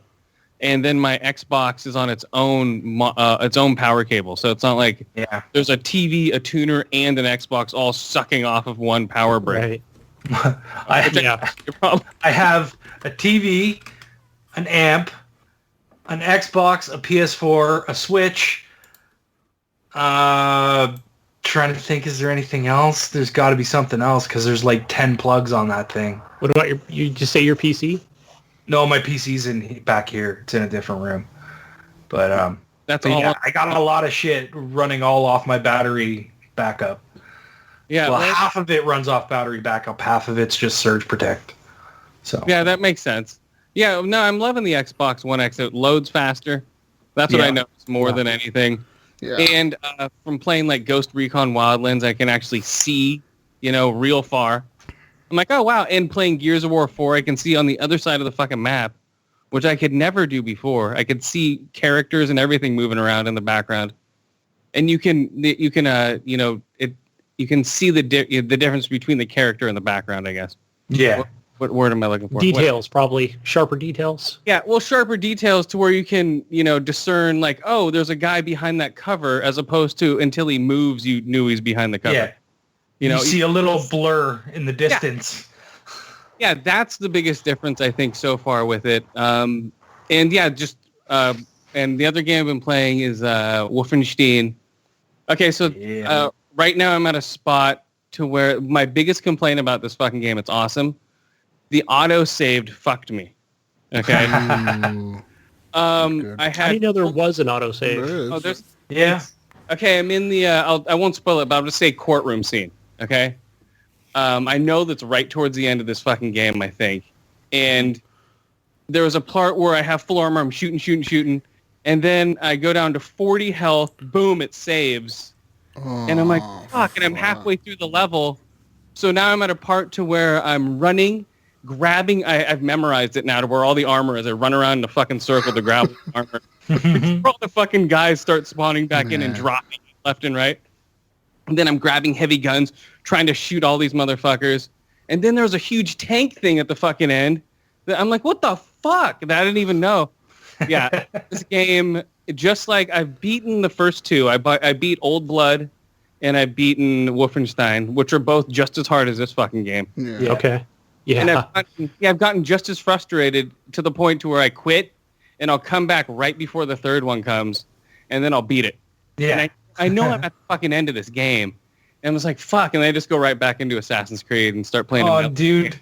You want to finish it, man. There's something at the end that just, like, you're going to be like, what is happening? I know. Oh, man. That's it. Yeah. I'm thinking of just restarting that courtroom scene over again. And because I know where all the What difficulty are you playing on? I'm playing on baby. You playing on easy? I play on easy, and I played it on normal for a long time, and it was just fucking me. So then I hopped it down to easy because I was just getting too frustrated. I'm like, I'm not paying $30 for frustration. So, so I'm just getting through it. I might go through once I beat it again on a harder level, but I don't know. No. Listen, man, I did the same thing. I started on normal, and I was like, whoa, this is just... like, and then I was actually trying to get through the game quickly. So I was like, you know what? Forget it. I'm just going to drop it down to easy. And easy is still not easy. It's still pretty tough. But I didn't have too much of an issue. I made it through. So what is the difference between easy and normal? I don't notice one. I think it's the bullets. More ammo and more health drops. I believe, and I think the AI is a little bit easier. Yeah, the AI is dumb as soon as you know where they can pile up and everything. Yeah. I sit in a corner and just peck them right in the head, when they start coming up the stairs or whatever like that. Yeah. But like when like these weird robot things start coming at you and everyone else starts jumping left and right, it gets hard, man. And because I had a hard time getting through the bottom of the submarine level in the beginning. I was like, fuck, just playing on easy. Not baby, but easy. But I was like, damn, I might have to drop it down to baby. Yeah. I can't get through this. But I did finally make it through. It's and the controls are a little wonky. I think the shooting's a little watery. Because the gun's a little floaty. Yeah, the gun is very floaty. Yeah, it is a little floaty. I agree. It's hard to aim. And with the 4K, man, it has that fucking gun flare. Yeah. And you can't see shit. That's true. I've noticed that with HDR. Yeah, it's bright. Yeah, I'm just like, I can't see anything, but I guess I'm killing a Nazi. Same thing with Call of Duty World War II, when I'm shooting in the first person, in the story mode, when I'm shooting that gun, it's blinding. I can't see anything. Right. The one thing that threw me off in Wolfenstein was I was not expecting was I walk in, like when I was in the bottom of the submarine gunny like you were. I'm playing it on normal, so I'm going through there, and I see like, all right, there's like an officer up there, there's another officer in the other room. I'm gonna throw a grenade at him, throw a grenade at that other guy. But I was running towards him. I threw the grenade. I kind of started walking towards him, and I was shooting at the other guys. And I was like, okay, grenade's gonna go off. I'm gonna walk right past these guys. Grenade went off. My fucking guy flew back. I was like, oh fuck. Right. Yes. That's the part I'm talking about. Flew back and fell down. It's like, oh off. shit. Like, yeah. fuck? Yeah. That's why I kept dying right there. So basically, you would spawn in after that checkpoint. Boom, you fall down. Okay, I got to get back up. And then I wasn't expecting you gotta the wait for a few grenade. of them to come through the door. I wasn't expecting for that shit to happen. I wasn't expecting the grenade to blow me back and make me fall backward. I was like, I was not expecting that at all. That threw me off. It's going to do that every time. So you just get up and then wait for a few to come through the door. And then I kept popping my head out there. But like Chris said, it's a little floaty. So it's not like you can really get a beat on the guy with like, I think he's like on a mounted gun or something. And he's just wailing on you with that thing. So you got to get around that corner kind of quickly. And just like you can melee those guys. But I've been doing, and then back up again and just keep moving. I've been Don't doing go through the you water guys- down below what because you I guys- find that I die every time. what you guys been saying to do though is to run around and shoot, and that's what I've been doing. I literally don't stop fucking moving. I'm just like running, jumping, sliding, fucking shooting everything, dude. Just everything that moves, I'm fucking shooting it. Everything. That's the way I got through it, man. Just don't stop. Just go. Hit X as fast as I can as I'm running past something to pick it up. Yeah. And fucking keep running. Are you guys upgrading any of the perks for that game? I don't even know how. I just found him. I'm like, what for sneaking? Like a couple axe skills, and it builds up your sneaking perk, and then some other shit to build up this perk. I'm just like, what? I build up like the guns for like the scopes and stuff, but other than that, like the sneaking around, it's not that stealthy, man. It's like it's hard. You go in and you always go in stealth, but you never finish stealth. No, never. It's not gonna happen. That's you always try and sneak in. Yeah, you kill one officer of two, and then you're like, all right, fuck it. Just like you were saying, man. And I just started using the shotgun, which I love. That's my favorite weapon up close. Yeah. I love that with the... I think I have fire round with that, right? Do they have fire rounds, or am I tripping? I can't I've been remember. thinking Call of Duty. Call of Duty has fire rounds on the shotguns. That's what it is. But yeah, so yeah, Wolfenstein. I love killing Nazis. It's always fun with that game. Nazis. What do you think of that story? I think it's cool. It's cool. not. There's a couple of good twists in there, but it's not as shocking as people are saying. I don't think. I mean, it just kind of gives you that, like, I don't know what it is, like, why they even show you that in the beginning. Like, it's like, okay, like, it was kind of all over the place, but... Well, they show you that as a, like, I don't know, it's a shock thing. It's totally a shock thing. It's they're trying to shock you, you know? It's obvious. Yeah. This game is hardcore. If they wanted to shock me, Blazkowicz should have been nursing on that tit also. You know? Right. It's like, hold on, move that baby aside. I'm hungry. I get it, but the way they're trying to shock you makes sense with the story. You know what I mean? Like it makes if fucking the Nazis took over America, this is their view of what would happen, right? So, or maybe this is for new players and just showing new players to this game that BJ Blazkowicz, however you say his name, that, you know, that this is why he's so fucked up in the head and he's just a crazy killer. Well, yeah, he has a little shell shock. He has a couple wounds to the head. That game looks amazing too. That game looks awesome. It doesn't look quite as good as Assassin's Creed. Some of the cutscenes are like, Yeah. Did you play it before you had the X though? No. Did you play it on a regular Xbox? Because it did not look good. It looked pretty bad. Well, not pretty bad. It still was a nice looking game, but it wasn't great. You know what I mean? And then when I played it on the X, I was like, oh wow, holy smokes, this looks so good now. Yeah, it wasn't like it really. Yeah, it really made a difference. Yeah, Andromeda, they had like weird lights in their mouths and shit. This one was fine. you know, but there was a little wonky with the eyes, you know. With Assassin's Creed, the cutscenes looked amazing. Yeah. You know, and they were real time because I would walk into fires and catch fire while talking to people sometimes. So that was cool too. Yeah, so yeah, I've been playing Wolfenstein and frustrated as all hell, and that's about it. Just keep plugging away at it, man. You'll get through it. I know. It's worth getting through too. I know. And there's more after as well. Like that game doesn't end at the end. There's more to do as well afterwards. So how many hours is the story? About 10? Yeah, around 10 to 12, I think. Okay. Somewhere in there. Because even like Old Blood was like 5. Was a good like solid 5 hours. That was a DLC-ish sort of thing though. Yeah, it started as a DLC and then they were like, we'll just release it standalone, but it was always a cheaper short experience. Yeah. That one was trippy. But yeah, those games are cool, man. I don't know, Xbox, like I was saying, needs to come out with some more games for themselves. Yeah. Next year. Come on, Xbox. They got to start pushing it. Oh well. Yeah, that's it. Fucking Xbox. I'm thinking they will. I'm thinking next year we'll see some announcements for some new zombie escorting a kid through a zombie-infested city.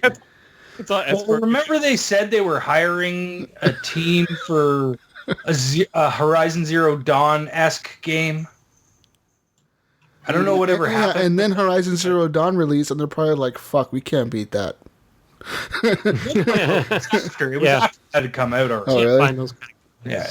Yeah, they're probably like, yeah, we can't beat that. Unless we straight up copy them. Failed. Dragon Scale. Yeah. Fails, man. Fails. Come on, Xbox. Pull through. Get us there, Phil. Guys. Hey, Sony's got their fair share of fails as well. Moving on now. The Video Game Awards happened this week. I didn't watch them, but you guys did, and you guys Game Awards, a little bit. Game Awards. You guys made me a list here of all the winners. I'm like gonna read through them now. I made the list. Apparently, World War Z is a game. Yeah. World War Z looked pretty interesting to me, man. I thought this is an actual like console game. Yeah. Yes, coming to Xbox and PS4. I swear to you, I Windows. thought it was Left 4 Dead 2. I know, right? I was like, ooh, really? No. That's what it looked like. I'm like, oh my god, it's Left 4 Dead 2. It's swarms of people coming at you. Saber Interactive will be the developer making the game. Apparently, it will have 4 campaign stories within the game. So it'll have one campaign thing you'll be in New York, another one you'll be in Moscow, and also in Jerusalem. So you'll be in like 3 different cities, playing 4 different characters in these cities. Yeah. I'll guarantee you Jerusalem's not going to make it to the cutting room floor. That's going to cut. Too controversial. Sorry. So it's going to be like, it's going to be something else. The big walls, man, that's what hold the zombies out. The big walls. It didn't hold them out very, very long. No, bro, they just fucking people weren't singing those fucking songs. Those zombies would have never jumped the wall. Stupid speaker, shut up. Yeah, you're like, blah, blah, blah, your fucking speaker singing your stupid music. I would have been like, fuck you. Shut up. Yeah. Start shooting them and shit. Keep it down. anyways, guys. So moving on, Dr. Disrespect won the best streamer or whatever. Why? Hey, I don't know. that's my boy. Why? We got the same mustache. Dr. Wig Respect. Why did he win Yeah. this? That mullet wig. That guy's I don't know, because he did. Wait. What happened to him earlier this year that he was on the news? I don't remember what exactly. He was calling out the one of the community managers for PUBG, I believe. And he said he was going to break his leg or something. And That's right. Yeah, and he got banned from PUBG for stream sniping or something. I can't remember. team killing. Yeah, it was team killing. The guy wanted to ride at the same time and killed him. He deserves it because he was the most relevant streamer apparently this year. How? Dude, Oh man, it's a list of a bunch of people that I didn't know who the hell they were, so it didn't really matter. that guy he has like 40,000 people like daily. Yeah, watching. It's insane. It's insane, dude. That guy's numbers. I watch other streamers that want to play Fortnite with him. So yeah, he's. So Jesus, you remember that game Job Simulator, where like simulated you being like you're in a job, doing various office bullshit, bullshit jobs. Well, now, because if you have a job, what's the first thing you look forward to is your vacation, right? Yeah. Now there's Vacation Simulator. What? So Jesus. Vacation Simulator. So I get to go on a vacation even though I'm not really on a vacation? That's right. You get to go from on a sim vacation from your sim job. From the same makers, simulator, and they're bringing out Vacation Simulator VR. What can I do in my vacation simulation? Can I look at hot chicks and bikinis on the beach? Oh, yeah. See, I'd have like a... But I don't know if there was hot chicks in bikinis. There was a lot of robots saying stupid shit to you. I've never been on a vacation like where wicker I had chair, robots. wall heater, margarita in hand. It looks like a kid's game for like a children's hospital for kids recovering from brain surgery. To get like motor skills back. You know what I mean? Simulator looked the same. It has that same aesthetic that Job Simulator had. It's just kind of in this new place. You're on vacation now instead of on a job. So then the best score was given to Nier Automata. Very good music. Best ass. Best ass, Nier Automata. Yes, definitely. Yeah. Definitely best ass. Best ass award. I remember I was gushing about that earlier, maybe a couple weeks ago about playing that and just jumping up and down as the female character. Yeah. Okay, Gunny. Another simulator. Another simulator? Another simulator. Okay. Do you want to be an accountant? I did. That was my dreams. Accounting simulator coming soon. Can I do math on a calculator and can. What? Whoa, VR, buddy. I'm sold on VR. This game is maybe not VR as well. I'm not sure though. I can't remember. Wait, so this is just accounting simulator. It's not accounting simulator in VR. It's called Accounting Plus or something like that. Was it second runner up? Was it gaming simulator? Name. I didn't write it down. Somebody play games. It's like what? Word Docs, the next game coming out. There we go. Oh, okay. So then, what could From Software be working on? They showed a little teaser trailer, and it was literally like 2 seconds long. It was like a little flash of something, and I don't remember what the fuck it was. And then it was like, From Software. It was a bone tightening. That's what it was, like on a gear. It was like a femur or something. Saw the game. It's Dark Souls 2. That's what I think it is. Aren't they revamping Dark Souls 1 or something? Dark Souls 4, wouldn't it be? It's an escort mission, Dark Souls. Yeah. You're gonna escort a little baby Dark Soul through the through everything. The new PlayStation Nation escort mission. So then they gave it the award for Best Narrative, which was What Remains of Edith Finch. I haven't played this game. I've heard good things. I heard it's a good story. But it's another walking simulator sort of game. You kind of walk your way through Home, it. Right? Yeah. Yeah. What's the story? Did she kill herself and you're finding out how and why? I don't even know. I've never played it, so... Her family killed themselves, I think, or something like that. Yeah, you're trying to figure it out. I can't remember. What remains of... I don't know. Fuck. Who cares? So, and Campo Santos had a trailer for In the Valley of Gods, and I don't remember what this was. That was I remember what that was. That was basically of a like a black protagonist basically leading you on instead of like the lady on the walkie-talkie like in camp and what's it called? The first one? Firewatch. Yeah. Firewatch. Now I think she's right beside you, leading you forward. Like she's your torch. She's like, I don't know. She's something like... Follow me. Yeah, like she does all your actions for you. Like, oh, we need to move a stone. She's the one who moves the stone. You're just walking. So I'm just walking with her. She's doing all the work. So it really is a walking simulator. She does all the work for you. It's even worse. People are gonna complain because she's black. Oh, it's my slave. Just You'll see. Offended. Why does a black woman have to do things for me, huh? And it's a woman doing Why everything. couldn't it have been a man? A white man doing things for me? I think it's two women, right? Why won't anyone think of the whites? Why won't a white man move a rock for me, huh? We got the white right on the left. I'm tired of all these black women. I'm tired of all the black women having to do everything in games. Why don't the white men have to do anything? I think she's a member of the Black Panther Party. Fuck. She's wearing a leather jacket. All right, guys. So then they gave out the award for Best Action Game, and it went to Wolfenstein 2. Yeah, yes. I agree with that. You can't sit still in that game. Every other game, you can actually sit still for a second. Right. Yeah. Still good action game for sure. You can hide, but not for long. Yeah. No, have to go forward. After that, they gave us a trailer for the new GTA Online Doomsday Heist. Sounds good. It looks good. It's pretty cool. Yeah. I mean, it's another heist. There's lots of new shit in there. It was, they showed a trailer. It was. That's what the hackers, right? You have to take out the hackers or whatever. It's Russia. No, it's North Korea. No, it's the Russians that did it. Yeah, that was a cool trailer. And then they gave out the best art direction. Cuphead. Yeah. Of course. There we go, Xbox. Come on. Yeah. Woo! Xbox. Yeah. Yeah. Exclusive. Xbox. Exclusive. Console exclusive. No, that was out on everything. Oh, wasn't? That came on Steam.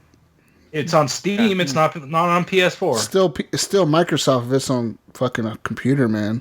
Still Microsoft, bro. Play anywhere. Anywhere. All right, where was I? Cuphead. They showed the new Zelda DLC. Looks like more Zelda. Yeah, looks like more. It's still more hard. They need to add a patch to make an easy mode for me. I think the easy mode from Mario. I'm having a hard time with that game. It kicks my ass so much. I die so many fucking times. I'm like, can I just get to the fucking shrine thing, man? Please let me just get past this forest. I just want to go through the forest. I don't want to fight the rock guy. Just let me get through here.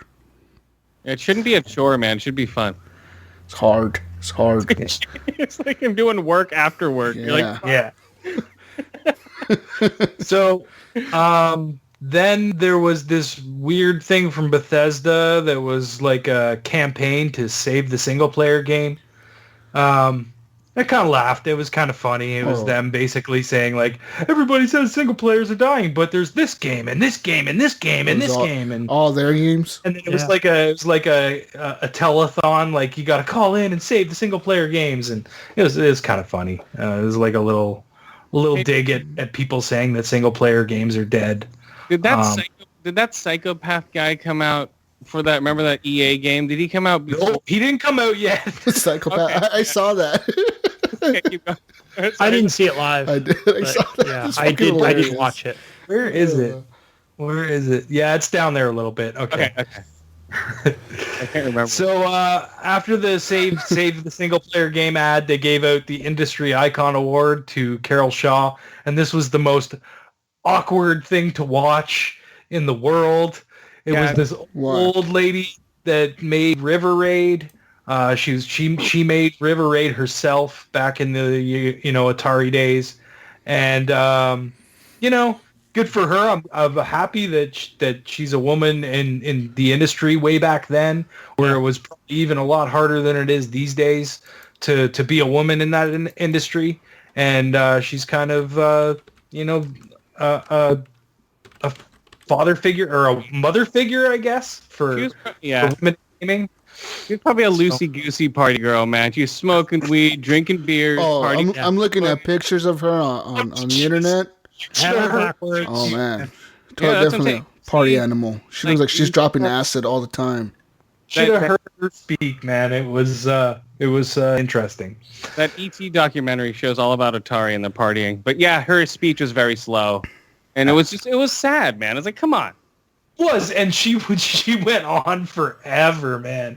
She just kept going and going and going, and it was like, oh man, I don't want to say get the fuck off the stage because I feel bad for you, but get the fuck off the stage, dude. Yeah, they need to play some wrap-up music. You guys, guys. Right. I have a quote to read to you from Carol Shaw. She said, "Quote: When I was in junior high and high school, I was good in math. I entered a bunch of math contests and won awards. Of course, people would say, 'Gee, you're good at math for a girl.' That was kind of annoying. Why shouldn't girls be good at math?" Carol Shaw. That's what she said. I'm just reading a quote. I found a quote. Guys, you need to... You got another one? I don't have no more quotes. Carol Shaw. They want you guys to Atari. You're pretty good at programming for a girl. Yeah. She's like, boom. And then she made a little River Raid. I liked River Raid. That was a fun game. It was. It wasn't bad. No, I could give a shit less if a girl or a guy made it. Yeah. I mean, me either, but I mean, I'm glad that there's people out there like that are, that show that fucking, but I think it's bullshit to think that a woman can't do it just as good as some guy could. It's programming. Like, come on. Their only example is an old lady. Where's the new girls? Where's the new programmers? Ooh, yeah. Well, there's plenty of them. Fired. She was the first, though, right? She was the first. Like was their whole thing? I think that was kind of what they were getting at. But anyway, so then they showed off the new Soul Calibur game, which whatever. Looks good. No good. Good. Soul Calibur fighting game. Yeah, it looks all right. Exclusive to PlayStation? Was it? Probably. No, I don't think it was. No. Wow. I'm surprised. Last Soul Calibur wasn't, was it? I don't remember. No, it was on all. It was on all systems. Yeah. So I think it'll be cross-platform. Okay. I don't remember seeing just a PlayStation logo or anything on it. So, so then they gave away Best Indie Game, Cuphead. Yeah. Yep. I agree with that. Definitely. That's when they showed off the Fortnite 50 players versus 50 players thing that you guys were talking about earlier. And it was, play it now. It's out. Get it. Yeah. And they brought up the, remember Jeff Keighley brought up the whole PlayStation Xbox thing. Yes, he did. He brought up to the developer. He was like, so we know that you've been trying to get this done, and what's going on? And he was like, well, someone just doesn't want to do it. Now, what can we say? We'll do it with everybody else except for them, I guess. Yeah. Yeah, so we basically called out PlayStation. Good. Fucking right. Saying that we all want cross-platform play. Yep. It's for the gamer, and that's the goddamn truth. It's not for Sony. It's not for Microsoft. It's not for Nintendo. It's for the people playing the games. And more importantly, it's for the developers, because their games can last longer with a bigger audience that's all tied together. It's only good for gaming. I think it's because PlayStation's infrastructure isn't as strong as Xbox as far as gamer tags and all that stuff goes. You can't even change your fucking name on PlayStation. Well, here's the thing, too. Remember the last time PlayStation tried to do cross-platform stuff was when they tried to connect with Steam for Portal 2. And I don't know if you remember what happened to PlayStation when Portal 2 came out, but that was the big PlayStation hack when everything got fucked up. And I've always wondered if it had something to do with that connection to Steam. Maybe. And PlayStation refuses to fucking apologize for that hack. Well, no, Andrew House came out and apologized, but PlayStation would refuse to, and he came out and said, I don't give a shit. And he was like, I apologize. I'm sorry that this happened, and blah, blah, blah. Right. Sorry, Andrew House. You don't matter. We need the company. We need the Japanese people to bow. Yeah. And say, so sorry. So sorry to all of us. Oh, so sorry. But they won't because, they're Japanese. We bombed them in Hiroshima, and I don't blame them. Suck all the money out of America you can, dude, because we bombed you, and, you're mad at us. I see it, and you're beating us through technology now. Yeah. I see your plan, Japan. I see it. And so then they gave away Best Ongoing Game. So now this is the best, game that's been, going on and on and on forever. And I What category? As much as I agree with this, I think that there's other games that I think would kind of beat this out, but because it's the most popular one, of course it won. Overwatch. I think Siege is a pretty damn fucking good contender in this category. Yeah. Like best ongoing game. That game's been going forever, and it launched really badly. Siege did not do well when it launched. It wasn't until like months after that it started picking up. You're talking Rainbow Six Siege? Uh-huh. Yeah, okay. And and that game continues to grow with season 2 and best ongoing game I personally believe should have went to GTA 5 Online. I can see that too. Because GTA 5 has been going since 2013, and the online has been going since then, and that shit has so many players. It's ridiculous. You know what, Jesus?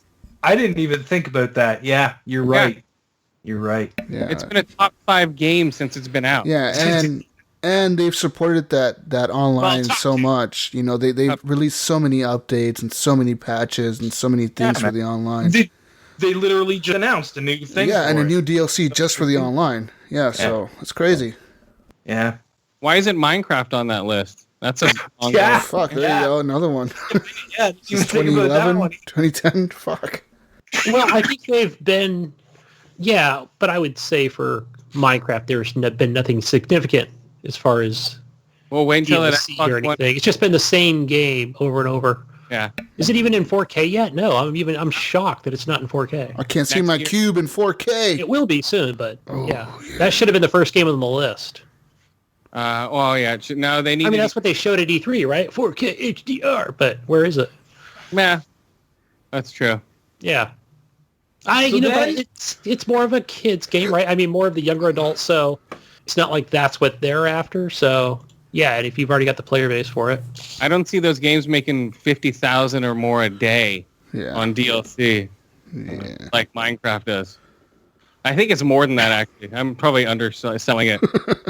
I mean, you have to have the different skin packs, right, if you're, a Minecraft player. So. And it's on everything. It's on phones. Yeah, everything. Xbox. It's on everything. That's, I think, the most and everything game. Is cross-play, isn't it? No? Yeah. It's also except for PlayStation. Well, yeah, but I mean, you can play, like, if I played on the Switch, I can play with somebody on the Xbox, I could play with somebody on a phone, I could play with somebody on a PC. And it's got, and it's now got servers. That's something I always wanted from day one, and that's super cool. The servers are pretty awesome. And are we really going on about Minecraft? Minecraft's a good game. What are you talking? I mean, Legos is probably so pissed off they couldn't have came up with this before Minecraft. Serious. They would have killed it if they would have just came out right before Minecraft did. The rumor is that they tried to sell the idea to Legos, and they passed on it. Fucking Legos, they probably regret that so much because they would have had that. Yeah. So they're like, oh no, we don't need a world building game. Yeah, we're like, and then what is this video game thing you speak of? Like 2 years later, what's his name? Notch, whatever his name is, goes to Phil and the Microsoft execs, and it's like, how much do you want? 10 billion? Okay. Well, it's funny because on Twitter at one time, Notch, the guy who created Minecraft, he was asked, hey, how much would you ever sell Minecraft for? And he said on Twitter, if I ever sell Minecraft, I want $2 billion for it. And he got $2 billion for it. He said that in December of 2012, and the very next year, I think, or the 2 years after that, it was sold for $2 billion. That's crazy. And now he's like all depressed and shit because he has $2 billion and nobody to spend it with or something like that. He's got a big house down in SoCal. Yeah, you haven't seen like his Twitter though. He's like always depressed now and like all sad and shit. He's like, oh, I'm so lonely. I thought he said he was going to be happier because he said he never wanted to be like the president. Well, now he's saying he's too lonely, that he has no friends, that all his friends are fake, that they only want to be around him because he's a rich guy. It's like, really? Introvert. Go cry in your new Lamborghini, fucker. Yeah. Serious. Driving car, you fuck. Yeah.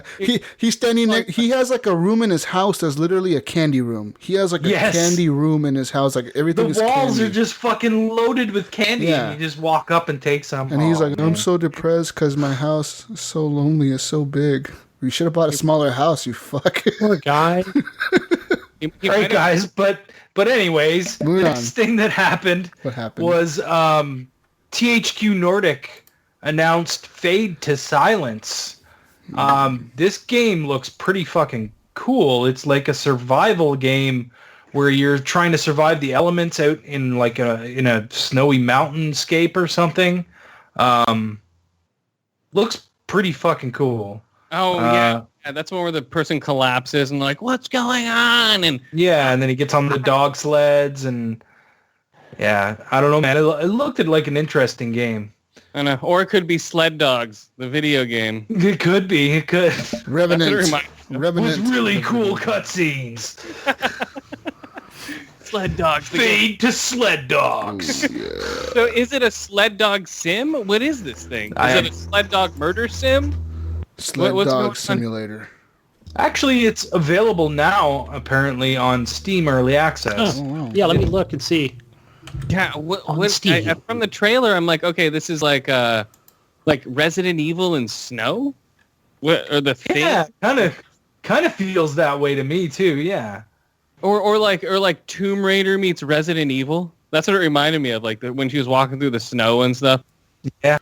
Huh. Oh, this is going to be boring like that other game that came out with the snow. What the fuck is that game that came out on the Xbox? Alone in the Woods or something like that? Lost Planet?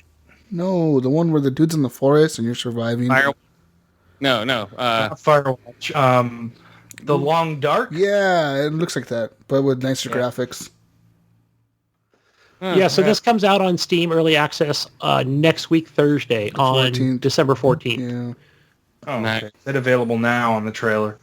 Anyways, so the next thing they said, they brought out Reggie. And Reggie, my homie. Reggie came out and said, Bayonetta 1 and 2 are coming to the Switch. What? And Mic drop, and he mic dropped, and he walked away. And then he came back? And then he's like, yeah, but wait, there's one more thing. Bayonetta 3 Switch exclusive, bitches. What? And 500 million Switches were sold right there.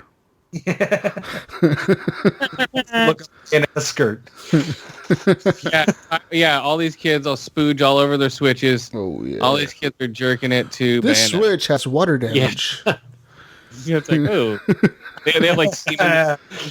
More I Bayonetta fucking swear, Jesus, now that you bring that up, I swear to God she has to have spilled something on that fucking thing. Water damage. Yeah, the Switch and fucking VGA, yeah. her camel Battery thing. exploded in it or something. Something Just sitting there. Yeah. Something Fucking happened. weird. Yeah, the only Nintendo I Talking about Michelle from Video Game Outside. Yeah, she Her fucking her Switch. died and back, and they were like, it's water damaged. Yeah. We can't. Oh yeah, I So- did listen. I have been listening to that. She swears that she didn't spill nothing on it, but they're like, no, we're not going to replace it. Pay us $250 to send you a You know what? refund. Yeah, that's crazy. It's expensive. Well, I that. Might as well buy a new That's one not- at that point. Yeah. So then, guys, the best esports geek, Yes. Faker. I don't know this guy. I've never heard of him. I don't know. His name is Faker. I What don't does know. he He has play? some too, and I don't remember what it was. What does he I don't play, know. though? What esports? What esport is he in? And fucking Vacation Simulator. Overwatch. Yeah, Vacation Simulator. He's the best at Vacation Simulator. The Vacation Simulator world champion. This guy's insane. He can put that mustard on that hot dog so good. fast. So fast.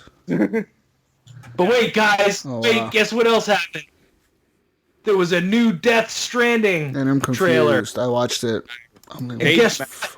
Norman Reedus still has his baby fetus. Yay! And it's Alright. down, giving him a thumbs up. It's in his stomach. Coming out of That's his face. weird, man. What the hell was that? That's the camera goes down his throat, and the baby's like, Is this a new trailer? Yeah. Death Okay. Stranding. that game still looks good, but I mean, what is it still? Well, nobody knows. It's an art piece, and it's like basically Hiro Kojima's like, if you don't understand it, you stupid round eyes, you. This is my game. Oh, I understand it, Hiro Kojima, because I love Japanese art and everything Japanese, so I understand everything you're doing. No, you don't. Shut up. No. He's very artistic, but his games don't make any fucking sense, and everyone knows. Yeah. Calm down, Hideo Kojima. Oh, it's Tar. It's a baby. It's fucking Guillermo del Toro slurking around. Oh, if you make the trailers meet up, they talk to each other. Come on. You know, it's going to be a really good-looking artistic game that's going to, and the fetus is your life support system or some weird shit. Yeah. I don't know. Hideo Kojima is overhyped, I think. His games look cool, but I'm off of the weird Japanese bullshit, man. Yeah. I need like one-arm thing flipping around, you know, demon dicks flying all over the place, you know. It's like, come on. Nothing wrong with some demon dicks, man. I like demon dicks in my video games. It's not, you know, it's like fucking a Roka Sadoshi in here.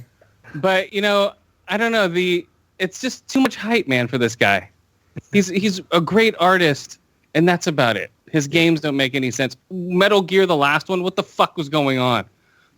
Make a game that doesn't have people jumping around and spawning in phantoms. Let's see Hideo Kojima make. You didn't like the Ghost Squad, man? Come on. That fucked me up, man. I'm like, what the fuck is this shit? Yeah, you go from being like a super serious kind of game to like all of a sudden, the ghosts are chasing you. Get on the horse and ring. What the fuck? Yeah, like I don't know. I've grown up with Japanese stuff my whole life, and I think I'm just over the weird Japanese quirky bullshit. But this isn't just Japanese. This has Norman Reedus. Well, that's what I mean. He's American. Westernized, you know, it's going to be his first game. He's only working with PlayStation, so I call it a Japanese game. You know, he's not going to work with Xbox. Come on, that's sacrilege. Because the Xbox team looks at it and they're like, "What the fuck are we watching, Hideo? I don't know. It's art. What the fuck is this? What the fuck? You're coming at us with this trailer. What the fuck is this? We don't understand this. Bill Gates doesn't know what the fuck you're trying to pitch to him. Exactly. This is just art." PlayStation's like, this is genius. I get exactly what you're going for. You're like Rob Stern. He's like, you're amazing, Hideo Kojima. I love you. You know, and it's like they're just jerking all over this guy.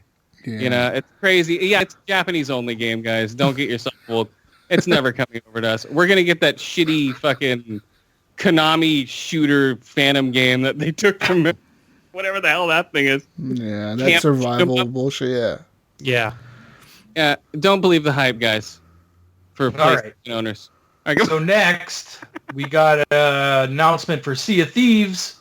It's finally coming out March 20th, 2018. All right. I don't know. Sea laddie.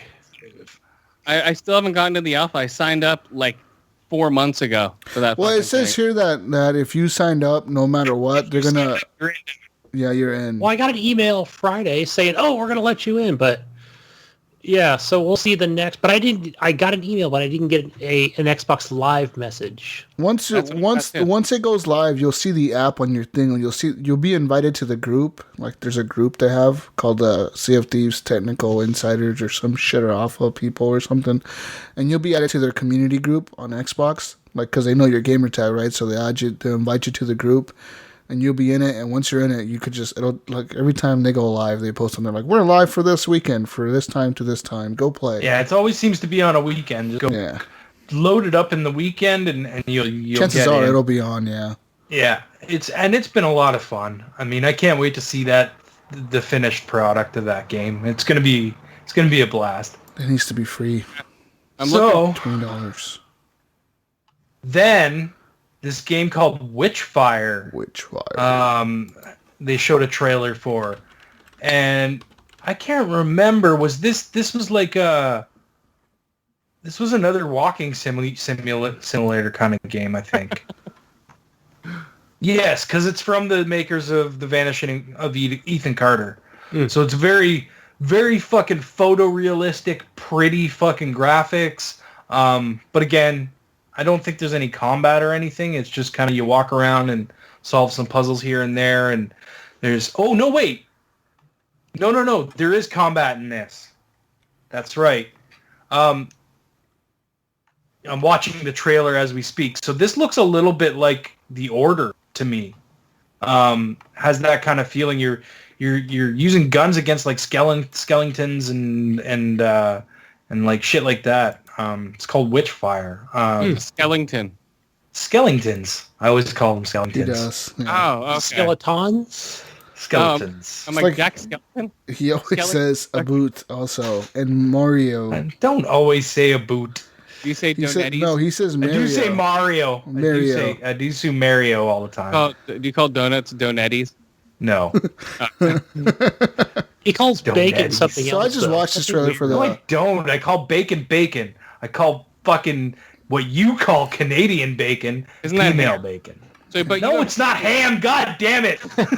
no bacon, though, right? We Get got him your off the bacon's rails. right, man. That's what I'm saying. That can't be bacon. I'm like, that can't be. Female is kind of like ham, but it's a little like a tougher kind of meat. It's a different cut Oh, okay. of the pig. Anyways, so Witchfire, yeah, looks cool if you like those kind of games. It's very, very pretty looking. Check out the trailer.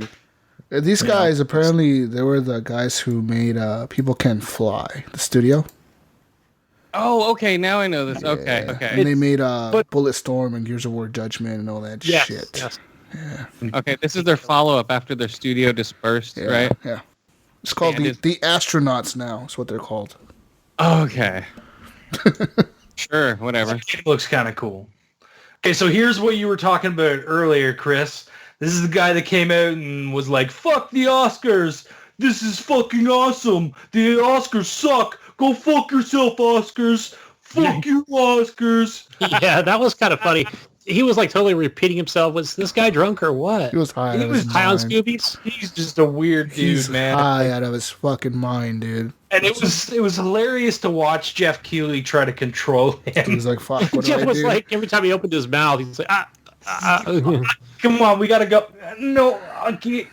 And he's one more thing. Am I It's talking too much? Yeah, that guy was weird, man. And he, what was the game he was the developer of? A Way Out.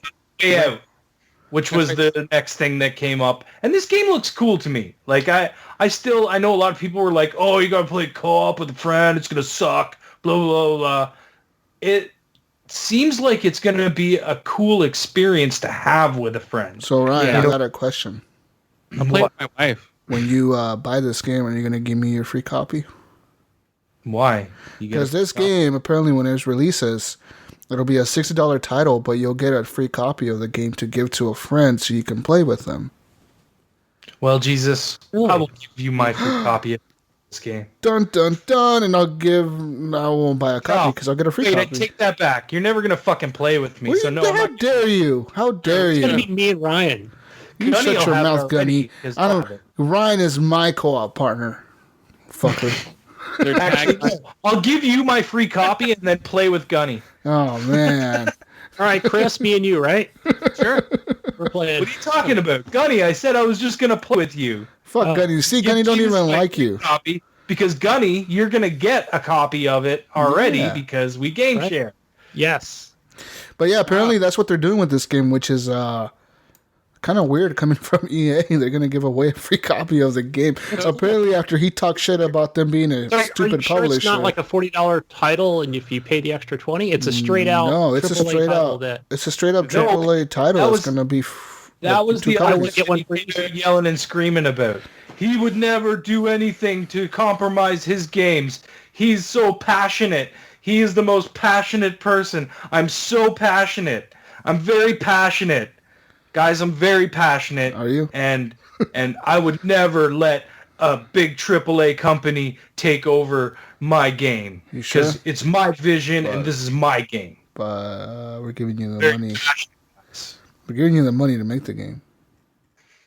yeah, I mean, right? They're going to be the Very ones passionate. promoting it. Didn't he shit on Battlefront? I didn't hear that part. Yeah, he I'm really did. passionate. He Did did. you hear how passionate I am? Shut up. Crazy I guy. know he kept saying the same thing over and over. But he did. He was like, "This game does not have the bullshit loot boxes like Battlefront." Yeah, loot he boxes.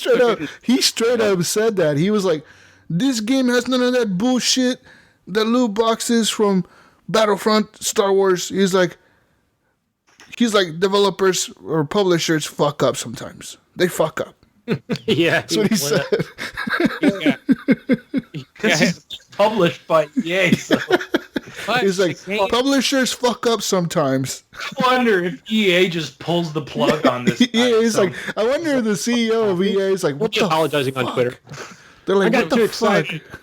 What? the pre-orders Yeah, you went on fucking partied sale. before the show, not after. I'm so passionate though, guys. I'm so passionate. Yeah, all the pre-orders for that game went on sale already, and people I saw on Twitter were like, "I'm buying this fucking game already."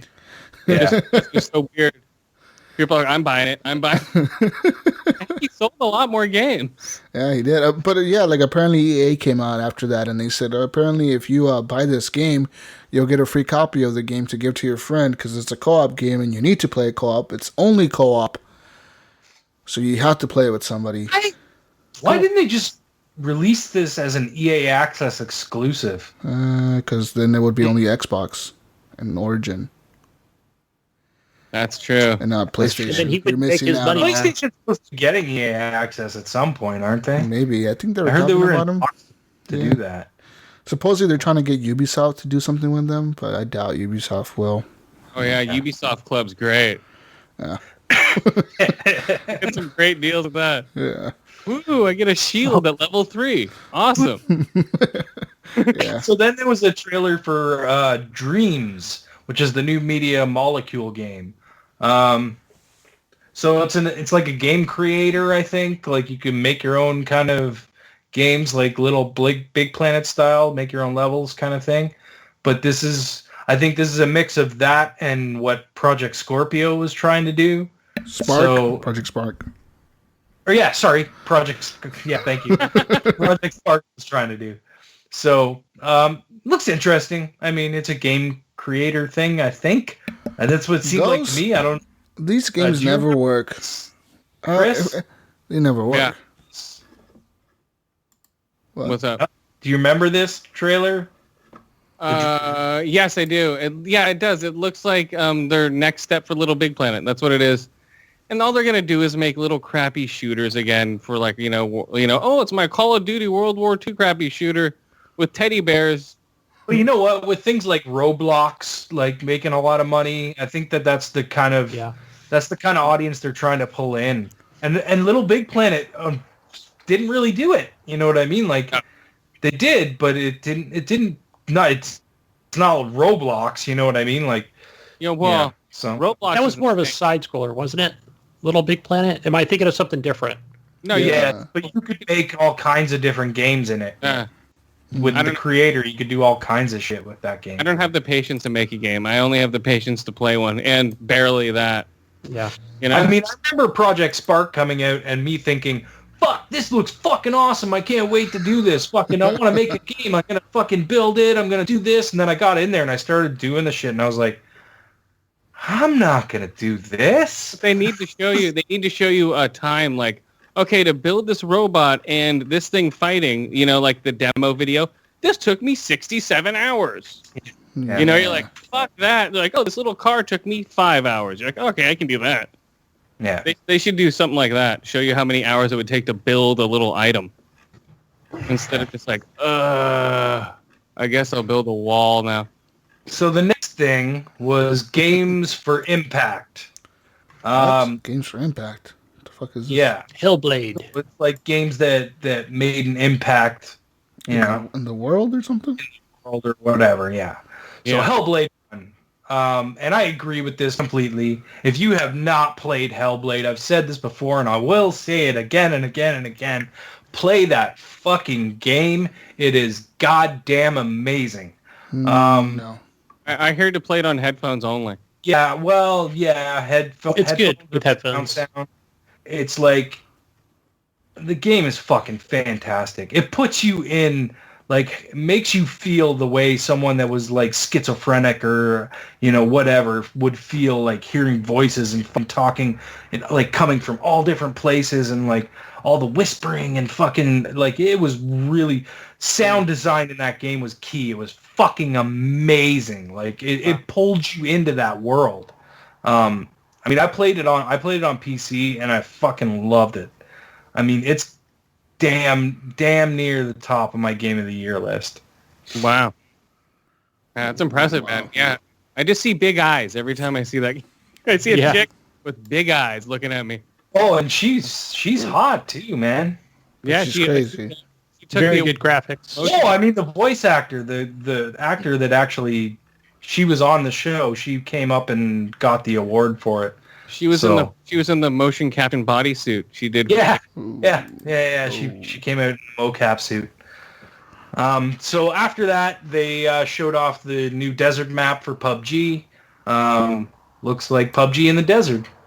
Cool, I guess. New maps. I think that game needs that. It needs something to freshen it up a bit for the people that have been playing the crap out of it.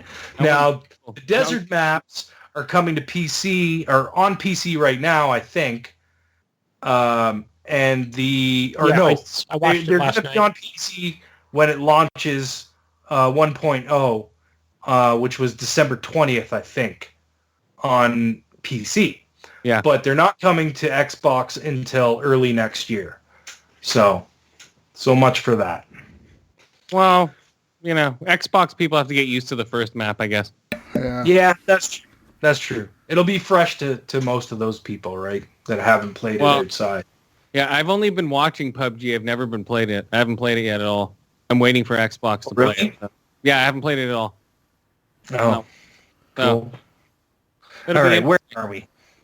So then best performance in a game was Melina Juergens, who was the main actress in Hellblade.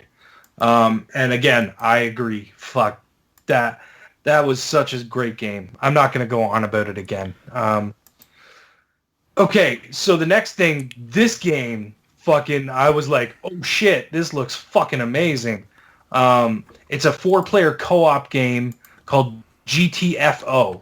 And it's from the makers of Payday. Ooh, I'm in. I'm in. You're sold. Trailer.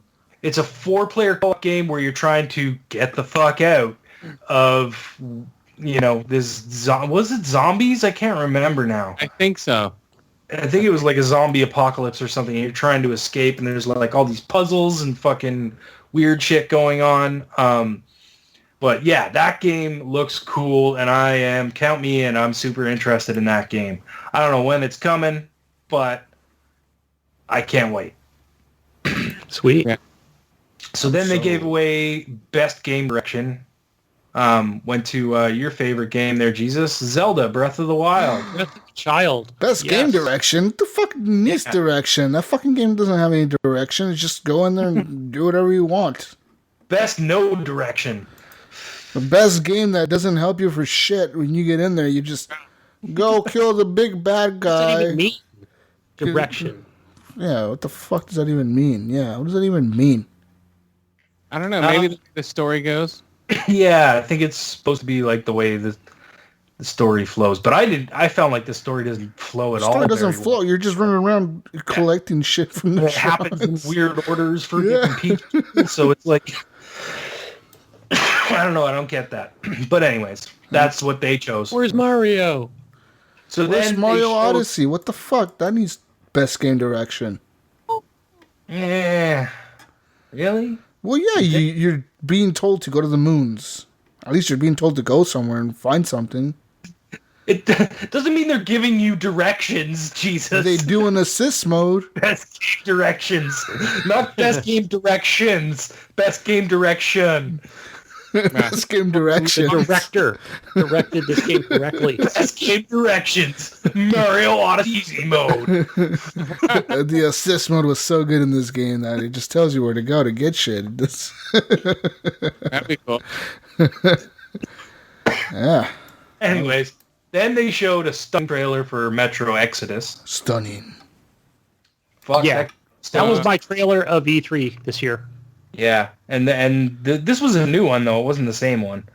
It was a different trailer, but yeah, it's still looking good. Still excited about that game. You know what? Metro Station. Every Metro game has had good trailers. Every single one of them. The last two had good trailers. Yeah. This latest one that was, because they showed it running in 4K, probably on the X back in E3. Yeah. I think that's what they showed, but yeah, that looked amazing. Looks amazing. So then the moment we've all been waiting for, the game of the year. Yay! Forza 7 wins. Forza 7 for the win. That's my game. PUBG. Wasn't Forza 7. Wasn't Forza 7. Anybody else got a guess? Jesus, what do you think it was? Game of the year? Yeah. Fuck, I don't know. Zelda? Mario? I don't know. Zelda. All right. I'm Chris, you saw it, right? So you know what Yeah, it is, right? I saw it. I know. Yeah. So it was Zelda, Jesus. It was Zelda. I figured Zelda would win. Yeah. Whatever. Yeah. The second that game hit, I knew it was going to be game of the year. Yeah. Well, yeah. How is it not going to be game when everybody shits their pants, and we're like, oh, the best game ever made. I love Link. I love you, Link. That's it, guys. That was the Game Awards. If you didn't sit down and watch the 3 hours of commercials. Hours. 3 hours of commercials? Yes, there was a lot of fucking commercials, man. It was like, I don't know how many times I saw a Warframe commercial or a fucking Nintendo Switch commercial. Or Switch. what was the other one? Rocket League. PlayStation. Rocket League was all over the fucking Game Awards. No Xbox commercials. No, not one. What? It was all PlayStation. It might as well been Xbox One X, the most powerful console Xbox ever. was like when they were talking about PUBG and the Xbox logo came up at the end. And I think that I think Forza 7 won best racer of the year. Yeah, but that was one of the ones they just brushed over. They were like, yeah, and Forza 7 wins racer of the year, and along with this and that and this won 6 other You're telling me things. that GT Sport didn't win? No. In their VR mode? Yeah, there was other ones. I didn't bother writing them down. I just wrote down the main ones. But there was a bunch of other awards that they were just naming off as they were going through. They were like, this one, this one, this one. I remember seeing a video of someone saying there was like 75 commercials or something like that. And there was only like 14 awards given out on the show. It was like, why wouldn't you just spend time giving out all the fucking awards? Get rid of all these goddamn fucking commercials every fucking 10 minutes. It was ridiculous. I hate commercials. I don't watch cable TV because I don't fucking like commercials. Like commercials, bro? Oh, I fucking... Well, we're going to bring you a commercial right now. Uh-oh. Commercial break. Commercial break, guys. You do your commercial. All right. Horrible Gamers is brought to you by Jesus. With Jesus, you can listen to podcasts every week. Jesus. The podcast. Get it now. We're back. Where you find We're back. podcasts. Gunny, we're back. All right. Ryan walked out of here. He doesn't like commercials. After a short break, we have returned. Guys, let's move on to news. Video game news time. No news is good news. Got news for you, Gunny. Mm-hmm. If you like Tokyo, Pokemon. if you like My Tokyo, favorite. and you like coffee, and you like Tokyo coffee, Oh shit! there's a Pokemon Cafe that opened in Tokyo. Oh yeah. Ooh, yes. Oh, I can play Pokemon Go in here. It's a Pokestop. Oh, Wait, are the commercials over? Next March, a new Pokemon Cafe will be serving customers permanently, forever, guys, until the business goes out of business. But it never will because it's fucking Pokemon. Right, it's going to go on for years Guys, and years. The cafe is connected to an upcoming Pokemon Center shop and Takashimaya department store, Nihonbashi. Hence the I name was there the other day. Pokemon Center DX and Pokemon Cafe. Right on. I was right there. This is the first Pokemon Center to have its own cafe, guys. So yeah. Are the drinks named after like Pikachu tea or Squirtle The Pika tea. Squirtle tea, or are there any special names for the teas or anything like that? Squirtle tea. Squirtle coffee. I don't know. I'm trying to think. Charmander chai. Yeah. Yeah, the char chai. It doesn't say. Latte. The char chai. They better have some theme, man. If the whole thing's It's got themed food and drinks. The Bulbasaur wrap. A char burger? Yeah. Char burger, there you guys go. remember that Power Up gaming place I went to? No, you went. It had names for all their drinks and What food were the and names? shit. Give us a name. Video games. I can't remember. I had a picture. I know I had the Snake Eater, which was like a bourbon with a bunch of shit, and it was really good. Snake Eater. And there was an N7 drink. I can't remember. I can't remember them all. There was one that had to do with Master Chief too. But yeah, like it's green piss or something. The big green It's still guy. Pokestop, man. This one's got Poke dolls. Everything. right. Everything Different stuffed Pokemon. animals. You could probably go there dressed as a Pokemon and get a discount. Don't call me on that because I don't want people going there trying to ask for discounts. But Pokemon guys. Fucking Pokemon. All right. In other news, in Destiny 2 news, you'll now have a new Alexa-enabled device, guys. Alexa, change my weapons. You can be like, Alexa. help me with Coast something in Destiny, and she'll guide you and give you Sweet. things. And Sorry, Alexa, I don't know that. what should I do next? fuck, shut up, Alexa. Ask her Alexa's what you gonna should do want that. next. Alexa, what should I do next? Alexa. Install Destiny 2 on my What about the Xbox. world and the universe? I can answer questions like, what's the population of Australia? And, how hot is the sun? Oh, she could. What should I do next in Destiny 2? You can now download the Destiny 2 Ghost Skill app, guys, which will let you ask her things. And, apparently, it'll... You should tell her to download it, Jesus. Tell her to It's got download it. voice right now. acting by Nolan North. But not just that, guys. You don't just get this new app on your device. You actually can get yourself a ghost shape Alexa device. I know, that thing looked From cool. Amazon. I would like to have that thing, but... It even lights up when you David talk Snyder, to you gotta it. get this. It lights up blue. Like it lights up Yeah. like in the game when it's talking, how it lights up. It lights up as Alexa's talking to you. It's fucking cool looking. That's fucking cool. But know how what's- much is it? I don't Hey, know how much it Alexa, is. order me one of those. Buy more shaders. Oh man. I need shaders for my armor. It's pretty cool, man. How they added this new device to their family, which is pretty smart of them. Yeah. I guess. I don't know. Now you have to have an Alexa sitting next to you. No, you don't have to. You don't have to. I know. You do. It's funny. I have it You right ordered there. one, Gunny? You got one in the mail? It's coming? Did the wife... I'm gonna order allow one you right to do now.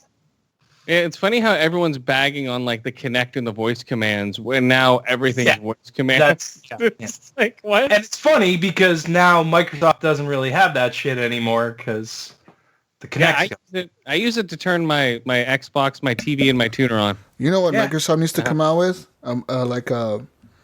The same tech they had in the Kinect, like the same array of microphones, because they have a pan on that share, like the 6-way directional microphone they have in there. They need to come out with that, but only like the microphone part, like a little bar you can stick behind your TV or under your TV or something, and so you can just talk to it. Like, hey, Yeah. do this for me. Yeah, like the Wii I know you can kind of do that now with the headset on, which kind You of can do it with the headset, Yeah. but then you can't. You got to put a fucking controller in your hand with a headset on to turn on your Xbox. Yeah, so it makes It's no like, sense. well, I have the controller in my hand, so why don't I just push the button? yeah. Yeah, Right? exactly. I And I want. don't even know if can you do that from a headset. I don't Turn it know if on? you I can. know you can turn it off. I don't know if you can turn it on. Well, Yeah. I can't turn it on because you have to press the button to activate the controller. Oh, well. that's what I mean. It's No. it's Oh yeah, that's right. That's Yeah. right. pointless. It's Yeah. pointless in the headset Yeah. because you already have it in your hand. But like I said, if they release like a little bar thing, you can like, even if they release one, what would be really cool is if they release one that can like connect wirelessly to your Xbox. You can just put it anywhere in your room. Fucking microphone above you or behind you on a desk or under your chair or somewhere where Yeah, the so shit it can doesn't just sound hear you. like you're fucking 100 feet away. Just when right you're next to talking you even somebody, or huh? something, you know, like a little fucking tiny microphone. That's it. That's all you need. But they I will don't know. never do that. They will never do that. Not again. Nope. They're like, fuck that. They're like, we got fucked on that. Yeah, shit. they were Guys, shy. I got a question. I got a question for you. What? Is Toad from Mario? Is he wearing a hat? I always thought he was. No, I always thought he was a a mushroom mushroom. guy. I always thought he was a mushroom. I kind of always thought it was a mushroom, I but thought he was a mushroom. I thought there were just mushroom people in the world. Yeah. But apparently, guys, Yeah. Toad does not have anything under his head. So, Wow. yeah, I'm looking at this, and so apparently the mushroom is a part of his head. It's not really like a hat. It's his head. It's like growing part of his body. yeah, it's part of his head, right? Yeah. Yeah, so that's what they're saying. I mean, people are saying that that's the way it is, but some people are saying it's not. But apparently some YouTube went through and he made a YouTube video because it's so important to make YouTube videos for this. And he went through all the games that Toad is in, pretty much. 3D Toad, at least, from, like, I guess back in the 64 to now. And he zoomed in on his head, like, went into his head. And apparently, like, there's nothing there. Like, it's just empty. So, like, it's part of his body. Unlike other characters in the game that are mushrooms, they have, like, heads under their hats or whatever. Like, you can see them. But not on Toad. So, apparently, it is part of his body. He has a mushroom tip. Yeah. Yeah. His head. They showed the pictures here on the website, like he's wearing a big afro with a skeleton. Pretty much, it's like his hair. Yeah, it pretty much is like his hair. Afro Thunder. So does Mario get mushroom bruises on his ass from jumping on all the mushrooms? Maybe. Oh, maybe. Hey, no? I've never looked at Mario's ass, so I don't know. Guys, moving on now. More things. Let's talk about some video game urban legends. Oh boy. Video game urban. Got 9 of the strangest gaming urban legends ever, guys. One of them is Legend of the New Tomb Raider Code. Starting off with one of the most infamous gaming urban legends, the Lara Croft nude code was a phenomenon that surrounded the original Tomb Raider in 1996. It ended up drawing far more attention to the game than it could on its own. Originating from a nude patch from the developers at Core Design, which was intended for generic character design and programming purposes, gamers on the PC caught wind of this and sought ways to produce this for their own games. Yeah, eventually rumors began to spread online about a secret nude code for the console versions of the game. While the developers continually denied the existence of such a code, crafty gamers on PC eventually made their own custom mods that allowed them to create their own nude raider. Most console gamers were unaware of the specifics of the PC mods and assumed it was a secret part of the game after searching for images online, adding further mystique and attention to it. Moreover, game cheat devices jumped on the wave of interest, even advertising that their devices will allow access to the naked Lara Croft. So like Game Shark and shit were like, get naked Lara Croft if you buy our fucking Game Shark disc. Oh, Boob Raider. Nice. Yeah, Boob Raider. Yeah. Ooh. It didn't take long for news outlets to pick up the story about a naked female character in a video game, adding more scrutiny to Tomb Raider. Due to the unwanted attention, publisher Eidos took action against websites that hosted mods and access to data on the nude mods, resulting in several cease and desist letters from their legal team. Though proving they still had a sense of humor about it, the developer added the rumored nude code in the Tomb Raider sequels, resulting in Lara Croft suffering an instant death from spontaneous combustion. Still, this particular code became infamous due to its unusual nature and how the internet gossip machine turned a simple developer tool into something more than it really ever was. So apparently, yeah, these like nude Laura was a thing, but not really. I mean, she wasn't like hidden in there. It wasn't like they hid it on purpose. It was like it was just there. Dude, yeah, we used this to develop the game. Yeah. Oh, wow. Yeah. Huh. Too bad they don't have a new nude code. Yeah. A 4K. Latest one. The Yeah. 4K. Oh, 4K nude code. Breasts. oh Yeah, yeah. it'd be like real life. It would be like a porn chick skin over, it'd be like a photoshopped skin of a porn Yeah. chick when you pull their clothes off. So it'd be, guys. Porn Raider.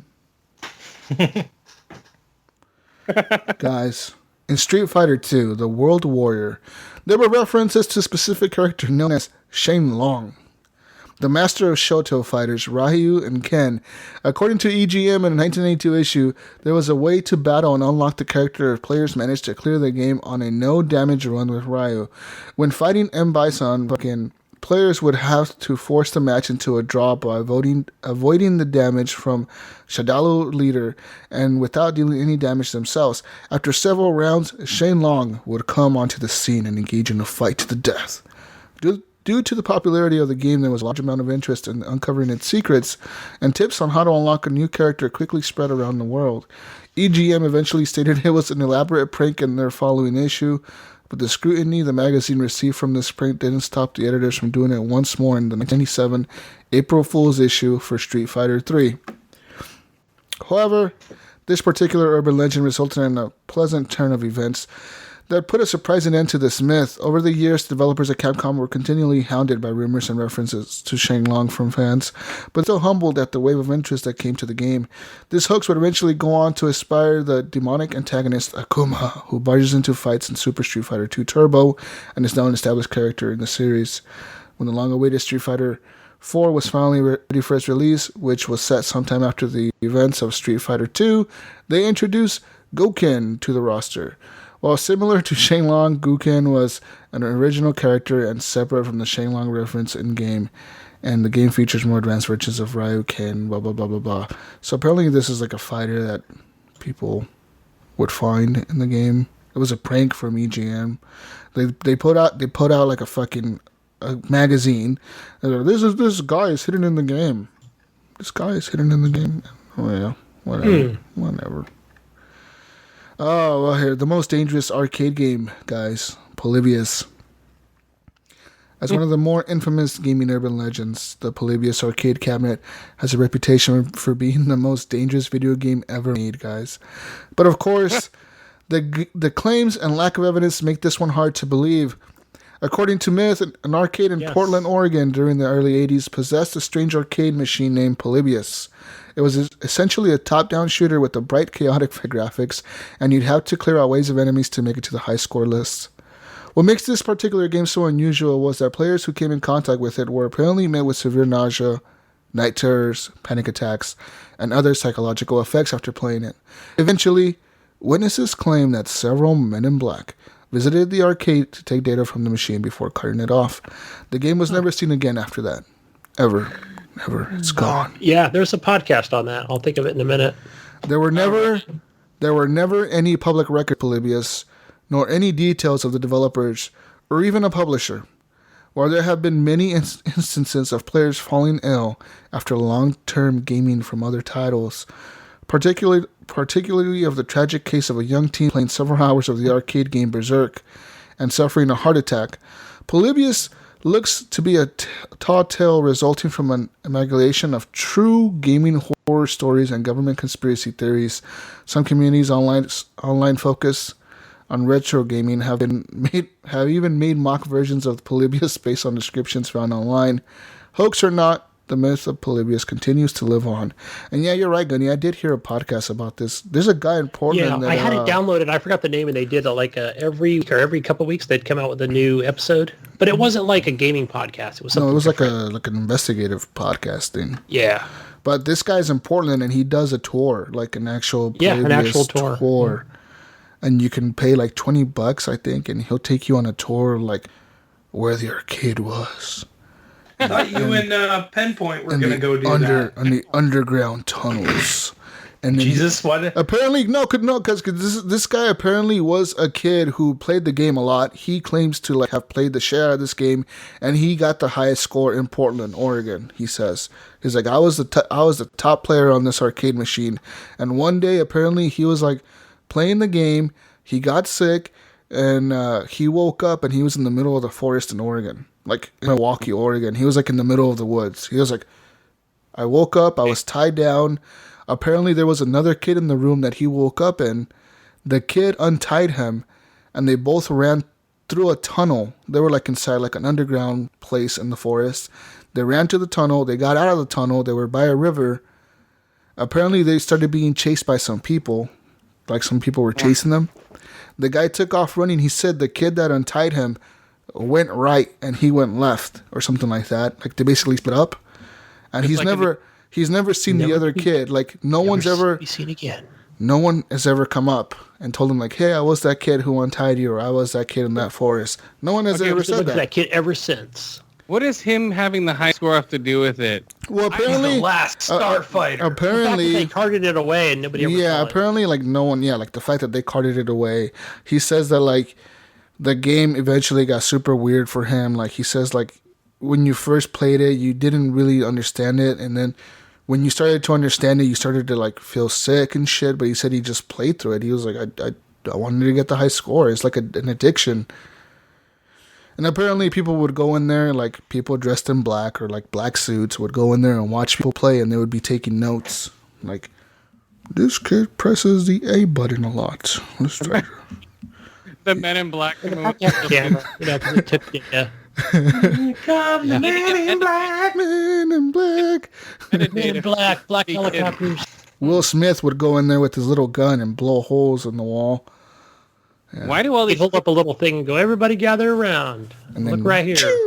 And everybody would forget. I don't know. I don't believe that guy's story just for the fact that he says he has the high score in a game that doesn't exist. Bro. It's like, yeah, high score, dude. Yeah, I have a girlfriend in Canada too. You know, that doesn't exist. It's like, Wait, what? But I do have a girlfriend in Canada. well, you know what I mean. Like, I have a girlfriend we met over the summer in Niagara Falls. Yeah, but can you give us a tour? just... Can you give us a tour of this? Yeah, place? exactly. Yeah, I don't know, man. I don't know. Go on the tour. I don't know. Apparently, you and Penpoint got. I need to go. I need to go on this you tour. You can run down the hall, and then you can split up, and you and Penpoint will never see each other again. Yeah, we'll never see each other again. Naked, right? Apparently, this was the thing. Like, there's plenty of people on the internet. There's plenty of people on the internet and in the world that say this was a thing. And apparently, like, the arcade owner, the guy who owned the arcade that this machine was in, the arcade is shut down now. But apparently, he died like a month after this kid. He escaped and he was able to go back home. His parents had filed like a police report and everything, and he was gone for like I think 2 days. He said he made it back home. And apparently the guy who ran the arcade died, like in a car accident, like a month after this. It was like the arcade cabinet. It wasn't supposed to be released, but this guy released it. One guy got it, man. He got it, man. He did it. The alien. And then the Men in Black took him away. Guys, I'm scared of the Men in Black. Stop talking about them. They're going to show up at my house and take me away here in Oregon. Oh, that's right. There's a lot of shit goes down in those woods, man. Man, you got to be careful. I don't I want to wake up in a tunnel and have to run through a tunnel. I could barely run. I want to have to run and have an asthma attack in the middle of the tunnel. I'll be dead. Are you ready? Are you ready for this next one, Jesus? The curse of the Madden cover. Growlers. Becoming the cover athlete for the annual Madden football series should feel like a high honor, guys. But over the years, it's become something that many fans and players dread. Dubbed the Madden curse. Almost every athlete that has graced the cover of EA Madden series over the last 20 years has either performed poorly during the following season or received an injury. As one of the few urban legends with real-world ramifications, this supposed curse has many fans and pro football players nervous. While some cover stars managed to avoid the curse, many were not so lucky, giving this urban legend some added believability. Yeah, guys. On the cover of Madden 2002, Dante Culpepper of the Minnesota Vikings made a name for himself as a starting quarterback straight out of college, but he soon found himself with a serious knee injury in the following season after making the cover and subsequently missed the rest of the 2001 season. In another more unusual instance, Madden 2010 featured two cover athletes, Larry Fitzgerald of the Arizona Cardinals and Troy Polamalu of the Pittsburgh Steelers, resulting in further belief of the curse. While Fitzgerald had a largely solid season that year, Polamalu didn't, with two injuries that cost him to miss several games. Currently, Tom Brady of the New England Patriots is the cover athlete for Madden 18, though his season has been pretty good so far. And he's gone on record to say that the Madden curse isn't real. There's people that are worried that you can get injured anytime. Anytime. But you can. You're playing a sport where you get it's a fucking curse, the bro. shit beat out of you. Stop. You're going to get hurt these. every once in a while. Stop debunking these. Hey. It's the curse of the Madden, man. I believe in it. Fuck that. Fuck that. No, unless they lost all their money every time they graced the cover of those the Madden fucking games. I don't think there's a curse. every one of them went bankrupt, then there would be a curse. They all went bankrupt on Madden 18 cover. Man, I made some bad investments. I got more for you, though, man. I got more for you. I got a few more here. The strange occurrence of the voxel doppelganger in Minecraft. Ooh. During the early years of Minecraft's dominance on the gaming market, which I believe is still dominating the gaming market, there were many stories of players experiencing bizarre and strange events from the game. Since Minecraft is set in a procedurally generated world and has many enemies hiding underneath the dense caverns and ruins of the surface, the players can encounter all sorts of surprises if they dig long and hard enough. But there have been other instances where players have come into contact with something so unusual and haunting that it would seem like it wasn't supposed to be part of the game. Yes, Herobrine. On an online forum, a player claims to have encountered a strange, wide-eyed doppelganger of the hero while exploring. Initially keeping his distance, this character known as Herobrine continually stalked the player, even venturing inside his home. One streamer in particular encountered Herobrine, which was documented on his live stream, but many claim it to be a hoax. Since it came from an online forum, many speculated that this was an elaborate trick to attract interest. Still, that didn't stop us from becoming fascinated by the event and even coming up with their own backstories for the character and where it came from.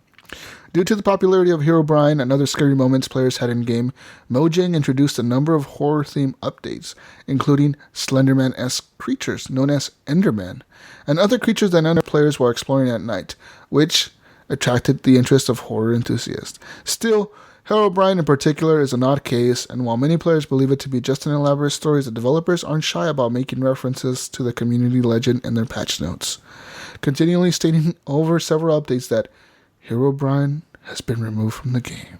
I don't know. Me and my son have gone down there, dug deep down into those caverns, and looked for Herobrine.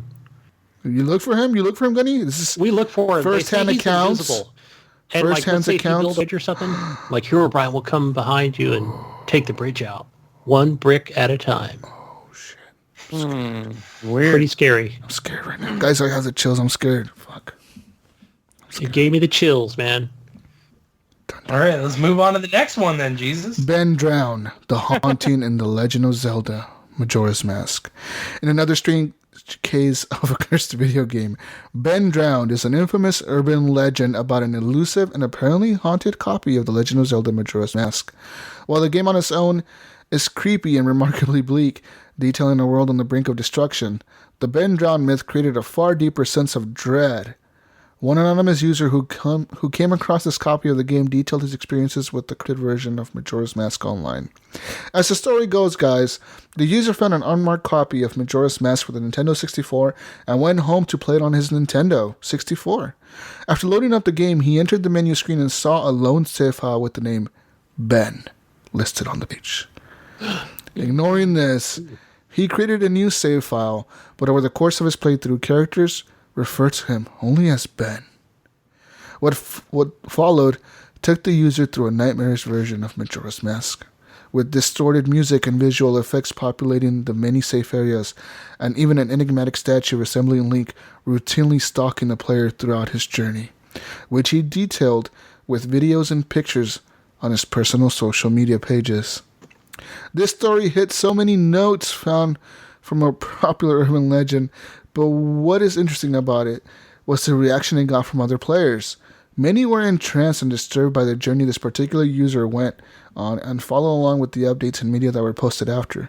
Due to its popularity, the urban legend eventually spiraled out into a popular ARG event with the users online trying to figure out what or how the game came to be. Even many years after, the case of Ben Drowned still stands as one of the strangest events to happen online. Wow. First I've heard of it. Ben Drowned, Gunny. You need to find that copy of Ben Drowned. Damn, it's first. I hear about Majora's Mask a lot, but never actually heard about this Ben Drowned. Ben Drowned. You gotta say it like it's scary voice. Ben Drowned. I don't want to find Ben Drowned. And you find a save file on your game, on your Zelda game that says Ben. Don't click on it, guys. Don't click on it. Don't play it. The Shadow People of Shiverburn Valley in Super Mario Galaxy 2. While Super Mario Galaxy 2 is a vibrant and colorful game focusing on Mario's exploits, venturing out into the vast universe, and that tests your reflexes, there's an odd and unsettling presence in one of the levels that put a number of players on edge. In the Shiverburn Valley level, there's a cluster of dark figures standing on top of one of the nearby mountains. While they make no contact with Mario, nor do they ever come down from the cliff, their presence had many players bothered nonetheless. Some players, not looking to leave this well enough alone, began extracting data from the game's file and uncovered some odd details about the level.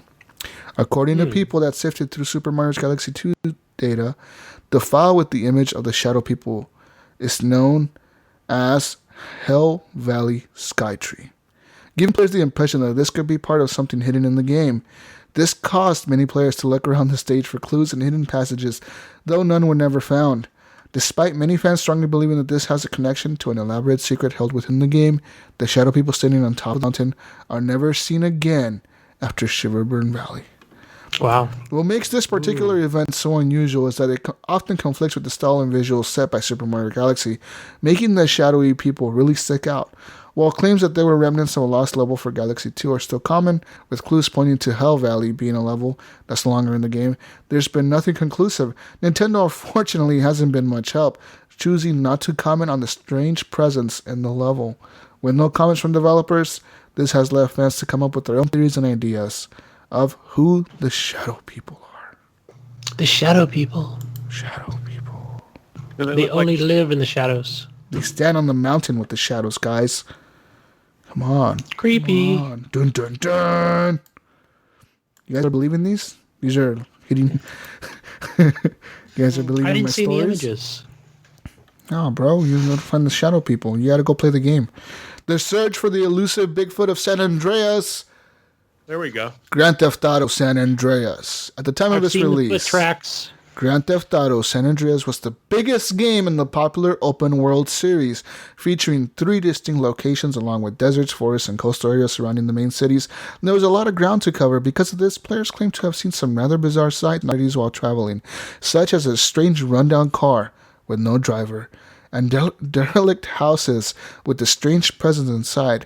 But one of these stories sticks out more than others, guys, and that's the infamous Bigfoot, who many claim could be found inside one of the game's more dense locations. San Andreas featured a plethora of Easter eggs, secrets, and odd references to real-life events and locations, so it wasn't hard to believe that there would be some secrets that would go a bit further than others. As the legend goes, Bigfoot could be found lurking deep within the woods of Flint County. This rumor began to spread when players noticed the name Bigfoot in the game's manuals. Especially a special thanks section, while making the players believe that this was in fact a clue that the infamous Sasquatch was in the game. While some players posted videos and pictures of their encounters, the veracity of their evidence came into question. With countless players searching for Bigfoot on the PS2 release of the game, everyone turned up short with little to show for it. Eventually, San Andreas found his way to PC, resulting in a number of mods adding an actual Bigfoot to the game. Unfortunately, this was more of a solve to the urban legend and didn't actually offer resolution to the fans. As the years went on and other games from Rockstar had come and gone, the developers decided to make some acknowledgments of the myths behind Sasquatch and San Andreas in both Red Dead Redemption and Grand Theft Auto V, which poked fun at the appearance of the fabled creature. While John Marston found himself responsible for the near extinction of Sasquatch in the Undead Nightmare expansion, GTA V featured a more humorous take on the legend, had Franklin hunt down a Bigfoot impersonator who simply had an unhealthy interest in the creature. Yeah, I remember. Yeah, I remember that little. You guys never saw Bigfoot in San Andreas? I never saw him. No. Nope. Never found him. Yeah. Well, guys, got a couple more here. This one, the creepy one. The curious case of Lavender Town Syndrome. While many Pokemon fans remember the big first-generation games of Pokemon fondly, there are a number of morbid and bizarre myths surrounding it, along with the story of a rare Pokemon Black version, a supposedly hacked version of Pokemon Blue that features only ghost Pokemon and an increasingly dark plot. One particularly dark urban legend surrounding the original Pokemon unfortunately has some basis in reality. Known as Lavender Town Syndrome, this urban legend speaks of a strange trance-like feeling players fall into when inside the dark and moody Lavender Town. As one of the most creepy areas of Pokemon, the town featured graves of fallen Pokemon and also housed a number of ghost Pokemon within the central tower. This gave the setting a somewhat haunted vibe, making it contrast heavily with other more whimsical areas in the game. Adding to this was the music, which was equally eerie, also far cry from the hopeful songs heard in other towns. Because of this, Nintendo made some adjustments to the game music for its Western release, lowering the pitch and frequencies of some beats and notes of the theme, as they felt it would be too off-putting for an international audience. Around the height of Pokemon's popularity in the 90s, there were several reports in Japan of fans developing an unhealthy interest in the game. During this time, many health experts attributed Pokemon to the wave of deaths among a young population at the time. Most of whom were playing the game were killing themselves. Fans online noticed the difference between the songs for Lavender Town in the West and back in Japan and wondered if there was a connection, which resulted in the urban legend of Lavender Town Syndrome. While these theories are purely speculation, this particular urban legend gained popularity over the years as Pokemon caught on in the West. And you can actually go hear this on YouTube. There's just look up Lavender Town Syndrome on YouTube and you can hear the music that they're talking about. It sounds weird, but it's just I feel like it's just the pitches of the music, the way they kind of fuck with your head. But I've listened to it. There's nothing really. They didn't make me want to kill myself. If you want to know, just saying. What if you listen to it backwards? Oh shit! There's a secret there, Gunny. You kill yourself. Like what it sounds like. Our album, yeah. Oh man, guys, that was a long urban legend list. I'm tired. Read the next story, Gunny. I want to read the next story. You read it. They are long. Next one up is Zelda. Oh, where'd the story go? Or was that it? I'm sorry. Next story. Thought we still had one more in there. No, it's the next story. Next one is about a game about cooking eggs and dealing with the devil. What? It says, hell is a game about cooking eggs. Deviled Drop egg. an egg in the pan and watch it sizzle before cracking another egg. Be careful, one wrong move will send you down a road full of demons, pirated DVDs, a Ruger pistol, and the devil himself. It's bizarre. And this week's indie pick. Is it VR? VR? I don't think it is. No, it just looks like a small indie game. No.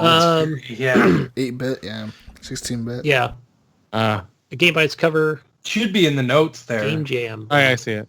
A recent Game Jam where participants created games based on fictional. Basically, from what I'm seeing here, a pan comes out, you crack an egg, the egg breaks open, goes into the pan, and cooks. And you do that over and over again, I guess. Oh, that's Like Yeah, it says here the clicker game. It says the big changes come from dropping the egg on the floor, which sets off a bloody and bizarre chain of events. So it's like frog fractions, where you gotta like figure out how to make the game do the fucking crazy shit. You guys ever play Frog Fractions? No. It was really it was really crazy game. You were like, I can't remember, it started out as a frog and you had to like jump and catch flies or something like that. But then you could fall in the water, and if you fell in the water, you could swim away. And then like you'd end up going through all this other shit. Like it was like completely different. Oh, that's what it was. You were a frog and you were trying to catch fractions and shit like that.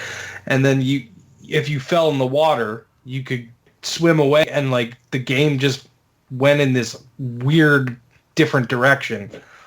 And sounds like that's sort of the same thing they're trying to do here, where it's like, it's a fucking egg cooking game. Well, no, it says turns here into like a fucking first person shooter or something, you know? It says here arriving in hell. Arriving in Hell changes the game in the title-based dungeon crawler. All about collecting items, dealing with demons, learning all about the 7 deadly sins, so you can light a group of ritual altars. It's absurd. Pick up a pistol and act out the sin of the rest by blasting everything in sight.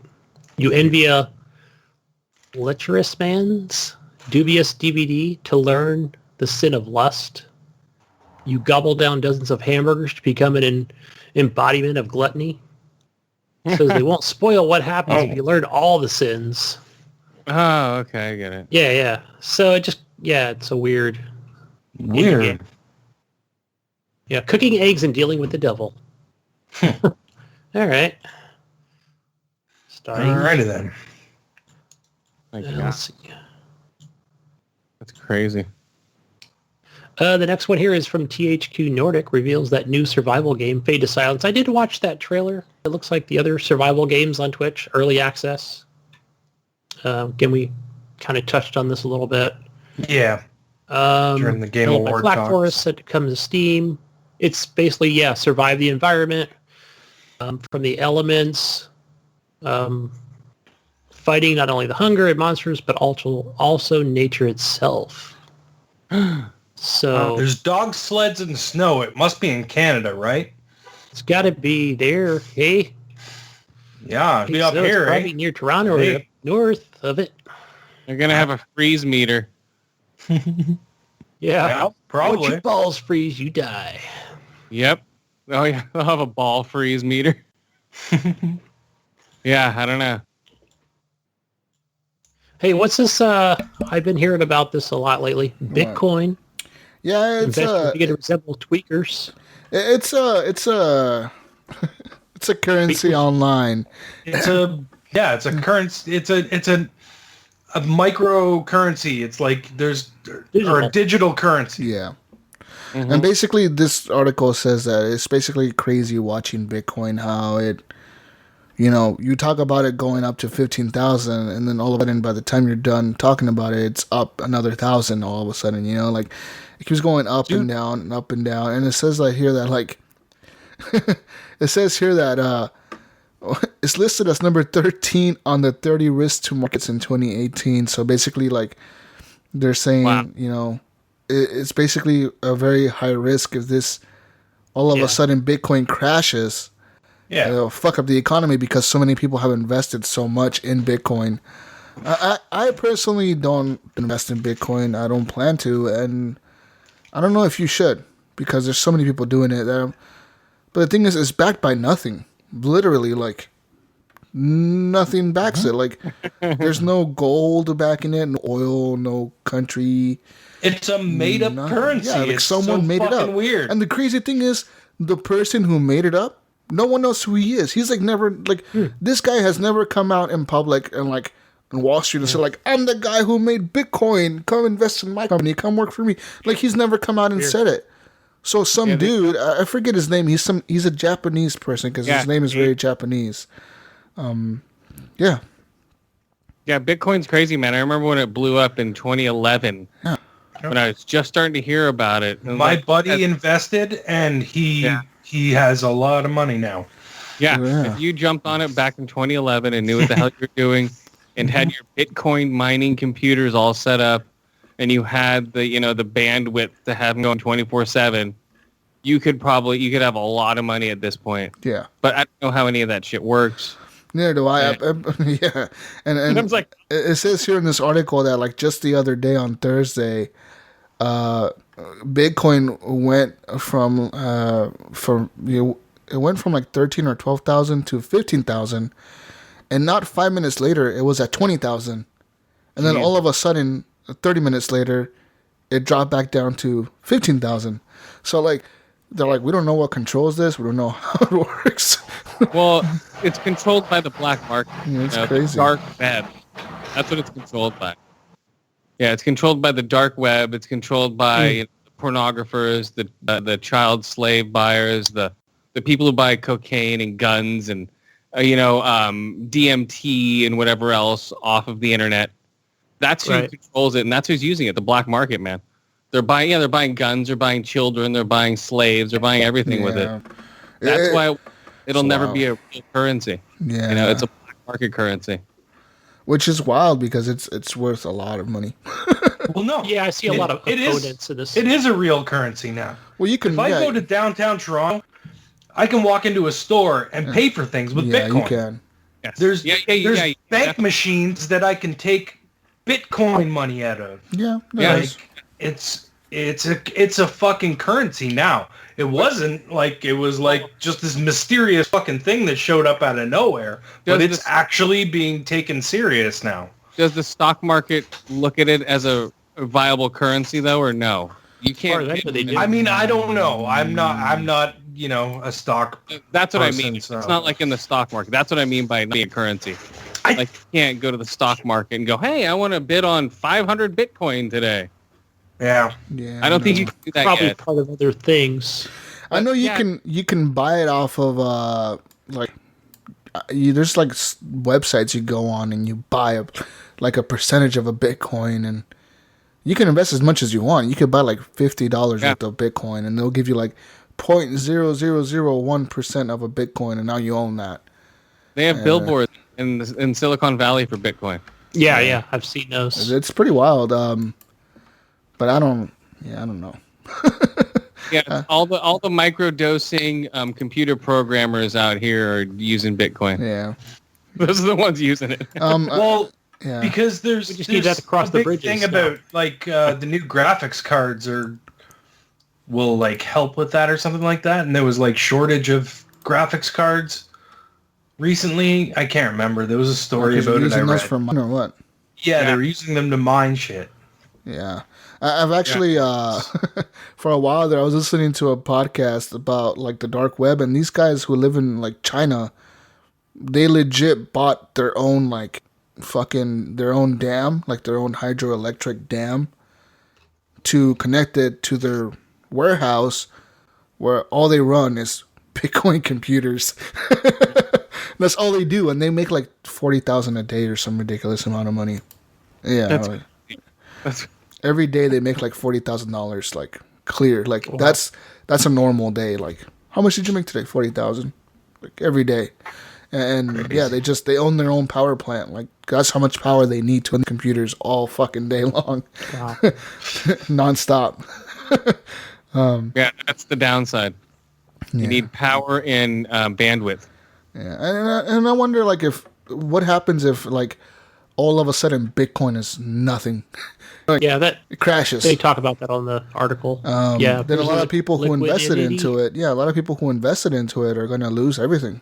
But can't you say that about other things too? So yeah, you could say that about the stock market. You know what that happened back in 2007, 2008. Right. It went to shit, and everybody lost a lot of money. Yeah. Could happen anywhere. Guys, Xbox is dropping real loot crates. Oh shit. In Australia. They're flying their fucking airplanes over Australia and dropping loot crates out of the fucking plane to land on the ground. It's gonna land on a rhino, and people are gonna be pissed, or land on a fucking endangered species. They hit a koala bear. Instead of releasing weapons, these loot crates will have Xbox One consoles, Elite controllers, Xbox Live codes, game codes, and the general PUBG loot. The inclusion of a frying pan is still to be determined in the crate. In order to find and unlock the loot crates, Australian-based gamers will have to keep an eye on the official Xbox Australia Facebook page for the supply crate locations and respective unlock, because you need it to unlock them. So yeah. Can you imagine if they did this in the United States? It would be like Black Friday. Oh my God. Where would they drop them? Better hope they don't put a frying pan in there, because the guy that picks that up's gonna fucking No, see, in America, this wouldn't work. Because what I would do is I would run to where the loot crate is being dropped into. I would stand under the loot crate, wait for it to crush me and almost kill me, and then sue the fuck out of Microsoft for dropping the loot crate on my head. Because I'll say, I was just standing here. I didn't know there was a loot crate drop here. I was just standing here playing on Pokemon Go. You're willing to have a loot crate drop on your head to get money? Why not, man? $2 million. It's $2 million, bro. Maybe.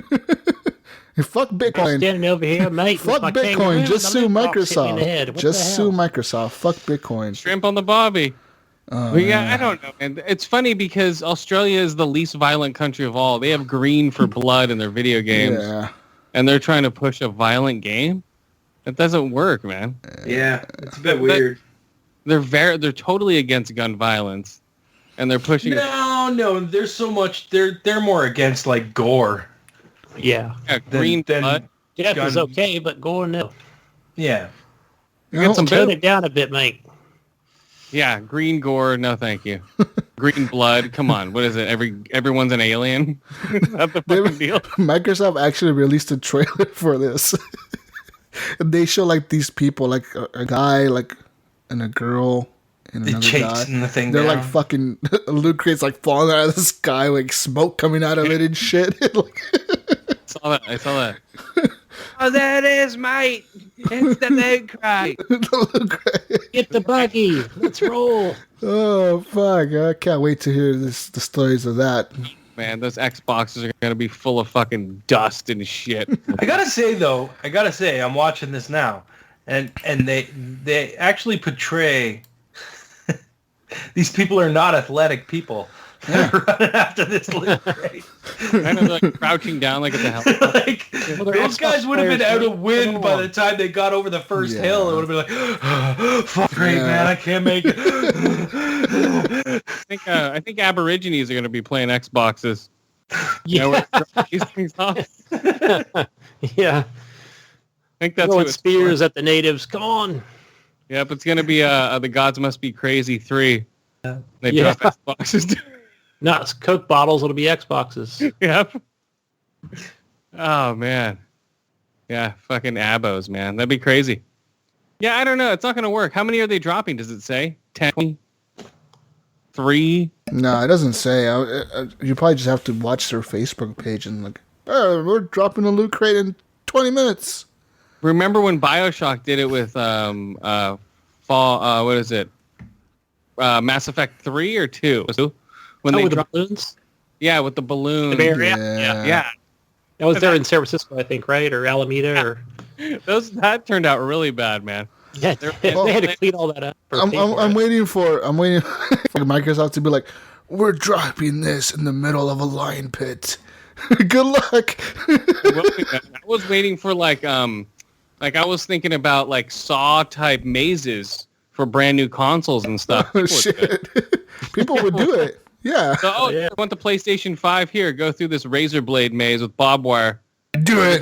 We're going to be live streaming on Twitch. To a wall. Yeah, live streaming on Twitch, PlayStation 5, lifetime There you go. Subscription. Game Pass and everything. Yeah, Yep, yeah. subscription. Yep, there you go. People would do it. Definitely. Fuck, maybe Not I in would Australia. do it. We want an Xbox. We're going on a walkabout. Yeah, it's all walkabouts, man. Okay. Oh my god. Blow through a didgeridoo. Fucking We're so sorry to our Australian listeners. get on I a found I Dingo. feel your pain. These guys do this to me every fucking week. Sorry, get on a mate. Range Rover. Night. Sorry, mate. Guys, more news here. Fucked up news, actually. An Illinois was sentenced for extorting nude photographs from a Hampshire County boys over Xbox. Oops. 32-year-old Illinois man was sentenced Thursday to 15 years in a federal prison for extorting nude photographs from 2 Hampshire County boys, even though he never left Illinois. Holy cow, it looks like John from Video Game Outsiders. Zach Sawyer in June Sorry, John. pleaded guilty. Not really, but yeah. He pleaded I see what guilty you to did. 2 counts of attempted sexual exploitation of minors. Sawyer admitted he tried to extort nude photographs from the 2 local boys and another in Virginia in May 2010 by telling them he would find and kill them if they refused. The boys, Live subscription. ages 12 and 13 at the time, were approached by Sawyer as they played online versions of the game Minecraft. Both boys initially refused, they said, and Sawyer told them he had a drug that could paralyze them and he would use it before sexually attacking and killing them. He's the creepy monster from Minecraft He is. that we were talking about earlier. fucking- That's hero. not cool, man. That's I fucked up. 12 and 13. When I was 12 and 13, I'd be like, sure, dude, tell me where you live. I'll go there with like 5 of my friends and beat the living shit out of you, steal your money, take your car, sell it, and we'll take your Xbox too. You know, like 12 and 13? These kids are pussies. Yeah. I'm telling my mommy. Mommy, he's talking to me. I could see like 6 and 8. 12, Right. Come on, 12 and Yeah, 13. That's true. Kids are Yeah. pussies. Suck it up. Tell this guy to fuck off Yeah. and just move on. Come on. Block his these ass. pussy kids. There's a thing called blocking on Xbox. Yeah, it's a thing called a mute button too. Yeah. You know, you go mute. Okay, I don't Yeah, have to yeah. hear you anymore. mute, unfriend if you were one, which you shouldn't be in the first place. But yeah, these kids were probably sending him pictures before. You know, I don't think these kids are as innocent. They're not as innocent as we think they are. Yeah. I don't think so. I think there's something going on between both of them, and the kids got busted, and then they called this guy out. Maybe. You know, guys, more news. More news. There's so much news. PlayStation is teaming up with the Undefeated and Bathing Ape for clothing. What? Yeah, Bathing Ape map. Bathing Ape. It's like FUBU. It's what rappers wear. It's called Bathing Ape. Is that like the incredibly popular Undefeated and Bathing Ape clothing brands are teaming up with Sony's PlayStation to announce a collaboration at the upcoming PlayStation Experience this weekend. The collaboration will focus on Gran Turismo and presumably the recently launched G Sport to supposedly feature streetwear inspired by the game, as well as perhaps some DLC inspired by the brands. We'll find out this weekend as the reveal will take place on December 9th. Bathing Ape and Gran Turismo. There's a picture on their Twitter account. Is this even news? Because why not, bro? Bathing Ape, man. What the fuck is Bathing Ape? I don't even know what the fuck Bathing Ape is. You gotta fucking what the fuck is this? It's a clothing line? Is that what it is? Bathing Ape. Bathing Ape. It's a clothing line. It's a clothing line that makes white people say their name. I have never fucking heard of this. I got me some Bathing Apes. A Bathing Ape. You know what I'm saying? Got me some Bathing Apes. That's what I'm wearing, yo. It's the mumblecore It's of called clothing. Bapes. Bapes. It's what people call them. What rappers call them Bapes. Bapes. Wearing my Bapes, Got my Bape. Got my Bape on. You got my new threads, Bape. I got my Bape on. I got my Bape. You got your Bape? What happened to FUBU? Where's FUBU, guy? FUBU's gone, man. Where's my... FUBU's the 90s, bro. You gotta get it to 2007. Let's buy us, guys. Where's Mark Echo? I need some Mark Echo and some Mark Echo. Why aren't these people getting into the video game industry? Come on. Mark take over the van store, yo. Mark Echo made a game. I know. Oh, yeah. Getting up. Yeah, so is it like urban wear, right? It looks like urban wear. So it's going to be a cultural appropriation. So it's like, hey, dress like a brother when you're playing this game. And guys, it will feature the new Mercedes AMG GTS, the Porsche 911 GT3R, and the McLaren 650S as Bape. They're gonna have Bape skins. Have Bape skins on them. Put them Bape skins on. Oh, yeah, that's my Bape. On my car. Baby apes. I wonder if Jonathan now is gonna go buy himself some Bape, and he's gonna get the skins for his car in VR. You going clothes shopping? Now he's gonna have a Bape car, guys. Wait, while wearing Bape clothing. We gotta get Jonathan to buy the Bapes, dress up in the Bapes, and then live stream GTA with his car with the Bape skins and your VR. And then we'll get them to fucking pay us money for this. We can do it, right, guys? They'll do it, right? We can do it. Let's reach. We can do it. And guys, on the December 9th PlayStation Experience event, they will have the real cars, IRL, at the PlayStation Experience. IRL. Okay, wait a minute. Do you remember how much shit Microsoft got for bringing out the fucking They didn't Porsche? have Bape skins on them. They didn't have Bape skins on them. You're right. Jesus, you got me. You should put some fucking Bape skins, some Echo skins. Bape skins they can't afford Bape. They would have got like Echo or FUBU something. They put some FUBU on that shit. They got like Tommy Hilfiger or some Tommy Hilfiger. But got some Hilfiger. We got some Hilfiger on our shit. Got the Hilfiger skin. I'm going on Nike. Hell yeah, man. Oh, man. What's the next story, Jesus? Fuck this Bape shit. Guys, Nintendo did not delay any games this year. When Nintendo unveiled its lineup of launch year games for the Switch back in January, most people had the same thought. Which of these is going to get delayed? I mean, delaying games is what Nintendo does. So who could have suspected it would actually release everything this year? According to them, they said on launch day, March 3rd, they would launch Zelda Breath of the Wild, 1-2 Switch, Skylanders Imaginators Just Dance 4, or Just Dance 7 2017, I mean. Super Bomberman. In spring, they said they would launch ARMS and Puyo Puyo Tetris. Holiday 2017, they said Mario Odyssey. In 2017, they said Xenoblade Chronicles 2, Minecraft, Sonic Mania, Steep, Dragon Ball Xenoverse 2. In the summer, they said they would have launched Splatoon. On April 28th, they said Mario Kart 8 Deluxe. Snipper clips in March. And they actually made all these fucking... everything they said, they launched on time. It all came out, yeah. Got your arms. Good for Nintendo, man. That's what we want, right? I said they wouldn't. They proved... And you know what? The thing is you haven't heard anything about games that run like shit, like that are broken or fucked up, really on the Switch. Yeah, you really haven't seen any of those games. I mean, like half finished or broken ass Mario or something like you didn't see that. Yeah, no, everything's been solid, man. Everything I played on the Switch has been solid. Yeah, they don't push their hardware to its limits. They just make it that's smooth. true. That's true. You know, it's like it runs smooth. We're not going to try to break it. Yeah. They always make smooth gameplay. Guys, speaking of Nintendo, Discord is offering to help Nintendo with their voice chat solution. Discord, a CEO himself, said, I have thought about the Switch. I have spent many hundreds of hours of my life in that little screen. If Nintendo wants us to power their voice chat, we'd be happy to talk.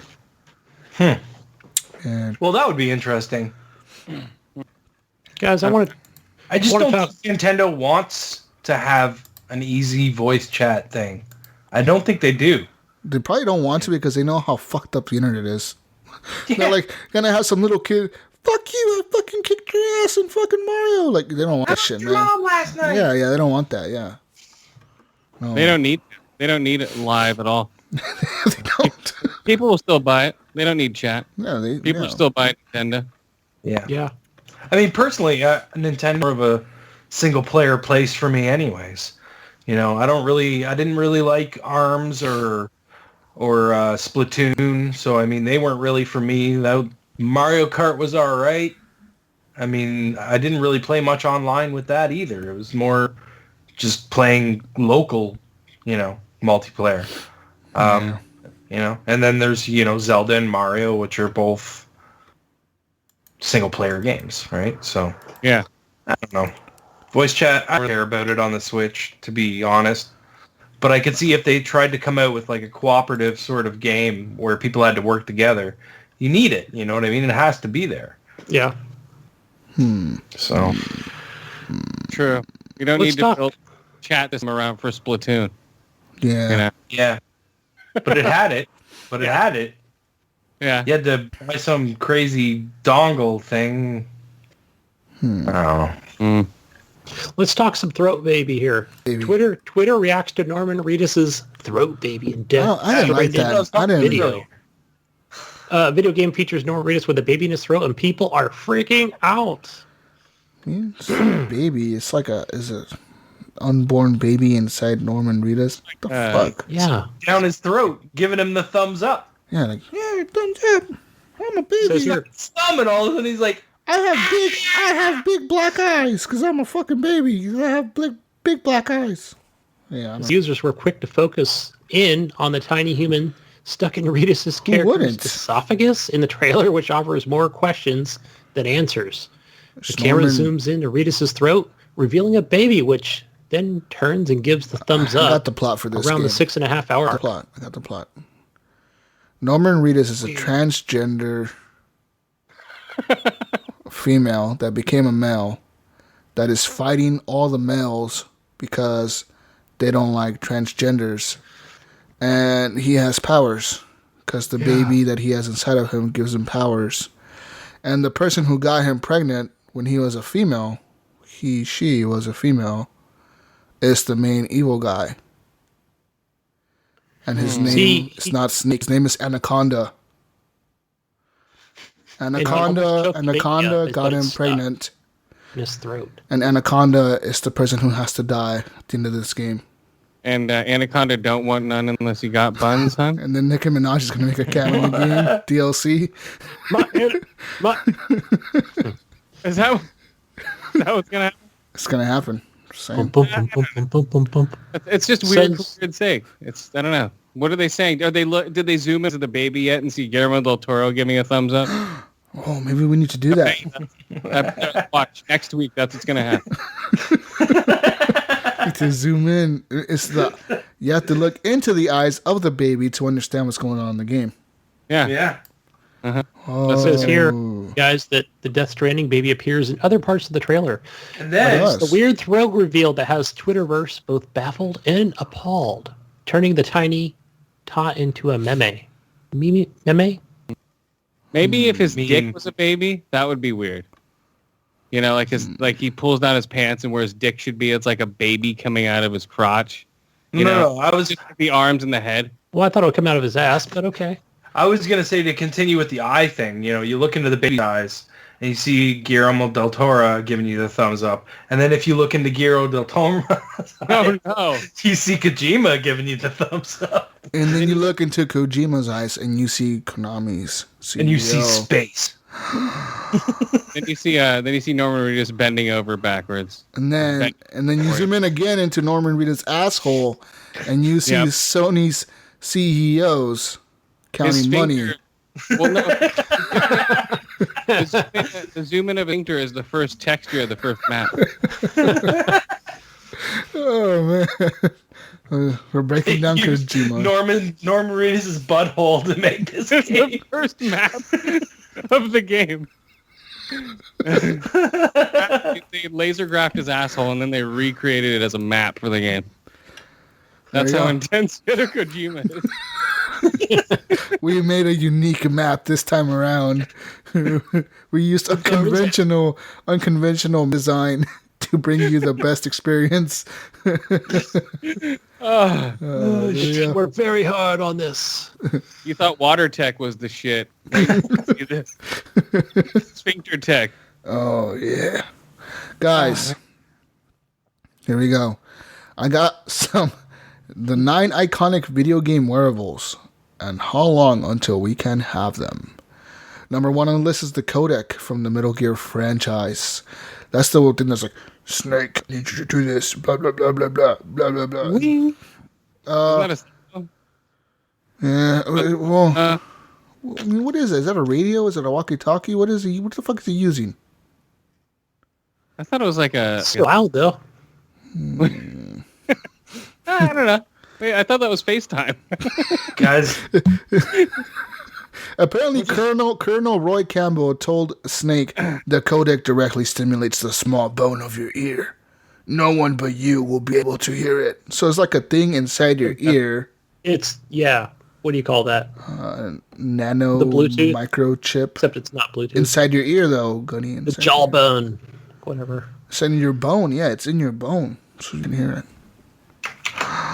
I can see that coming real soon. It says here less than 10%. I don't know. I see 50%. Apple's working on it.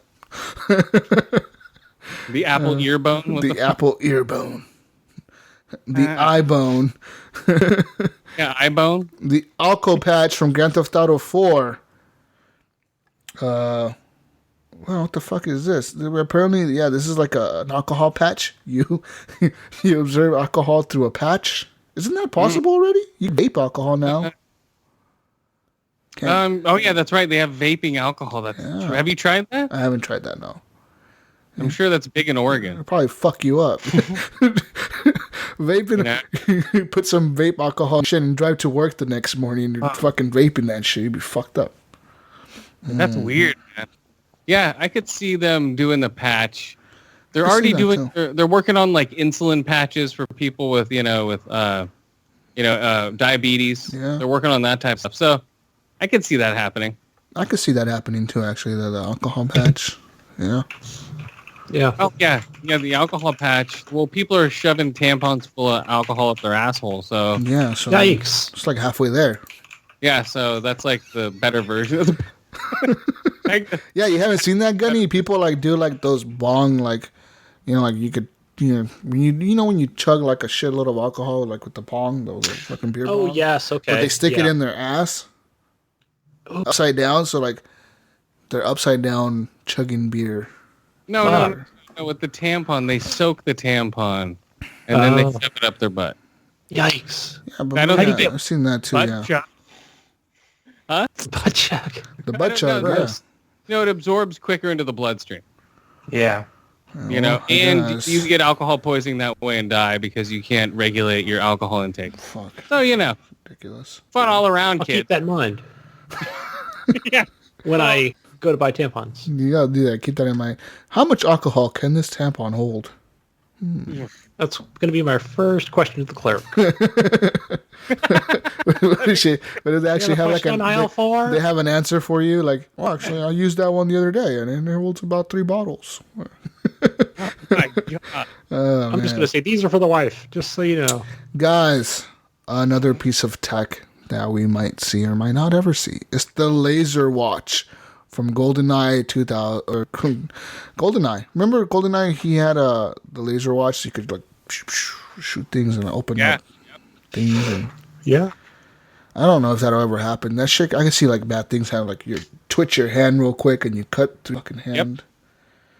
Yeah, I'm surprised it didn't cut him in the movie too. He's bending his wrist real far down. He's like, it's really weird.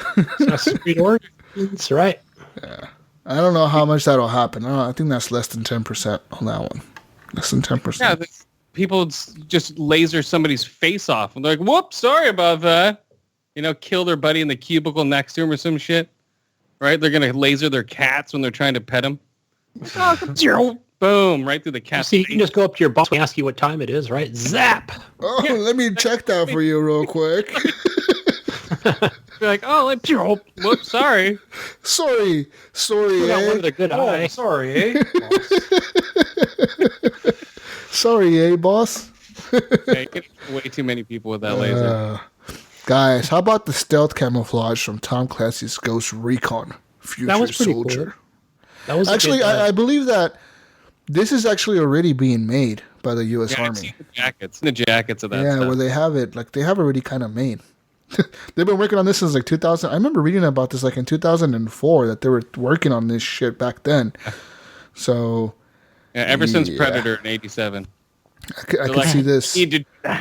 I could see this happening. I remember in 2004, somewhere I read in a magazine somewhere, like a gun magazine or something, a military magazine. I was like a doctor's office or something. They were talking about like, fucking Tom Clancy expects this technology to be real. And I was like, yeah, it could be real, and they're working on it. Oh, well, fuck.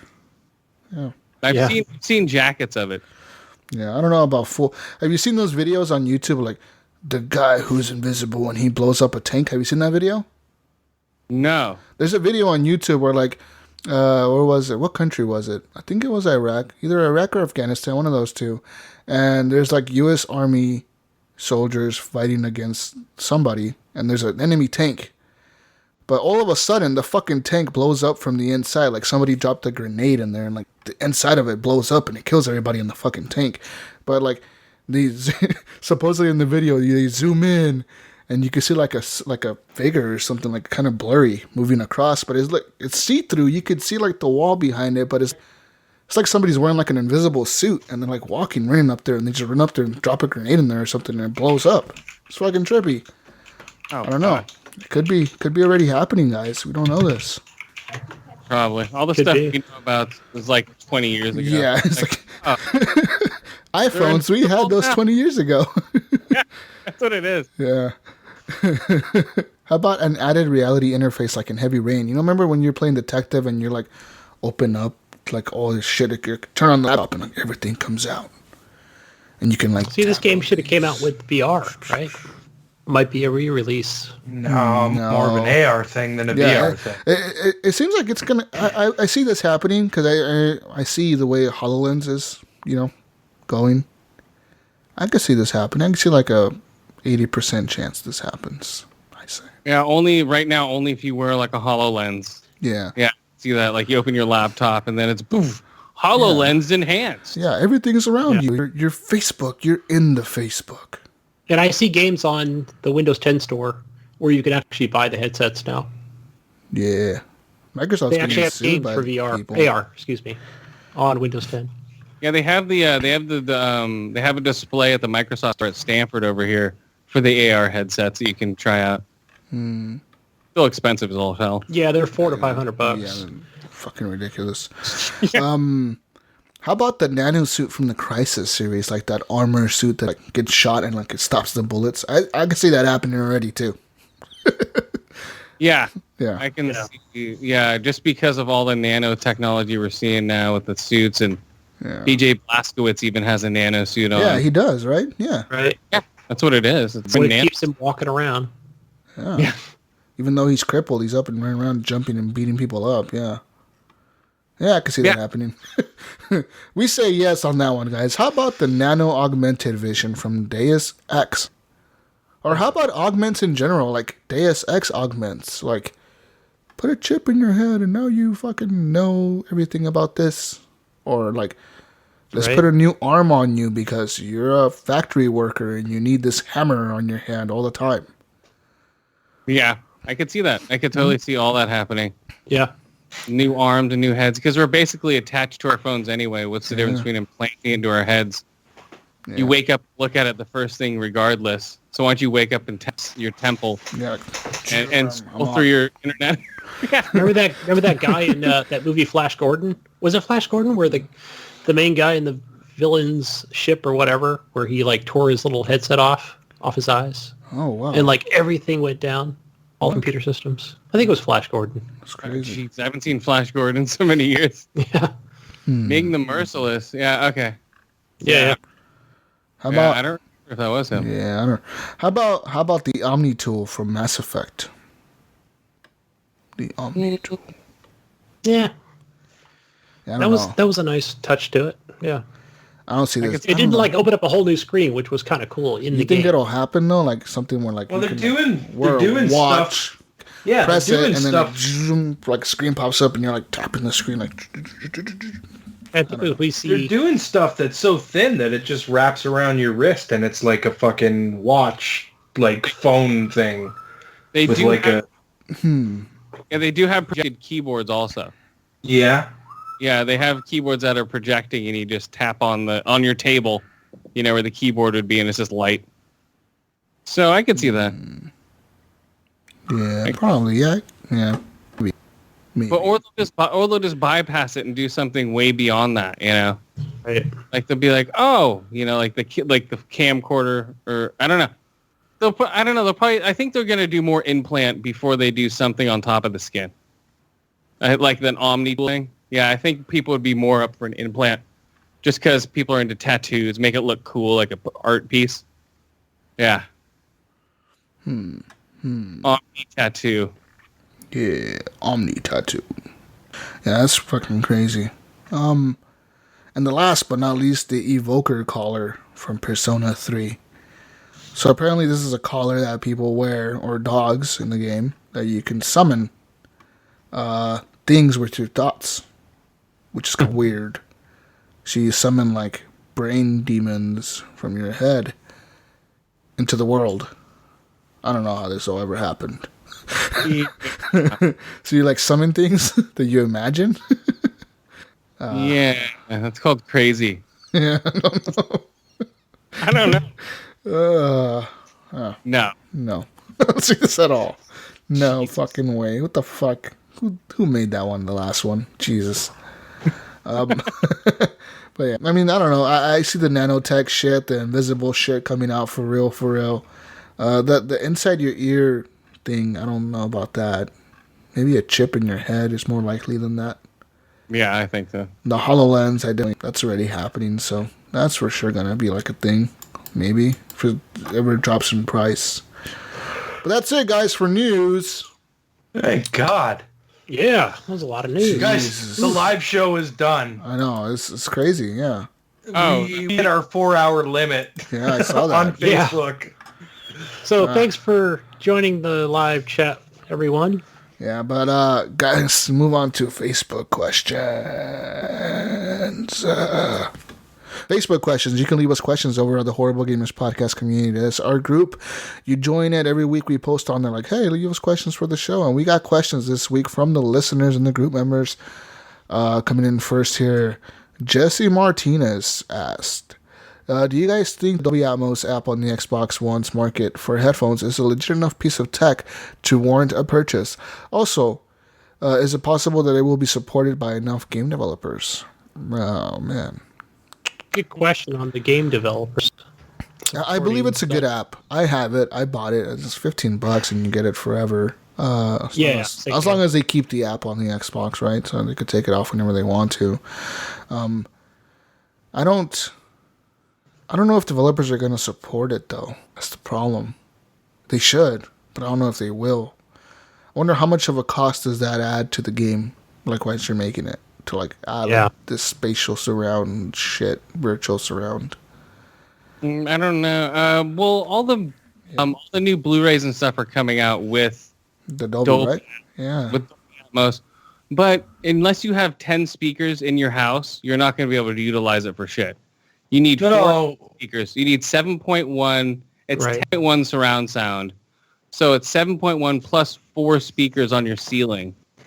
So that to have true Atmos surround sound in your house, like I don't know if it's gonna really fly. 7.1 is what I have right now in my house. It's not so much about your home theater as much as it is for headsets. It works really good for headphones. And that's true. I've used these headphones, these Samsung headphones. Earbuds, yeah.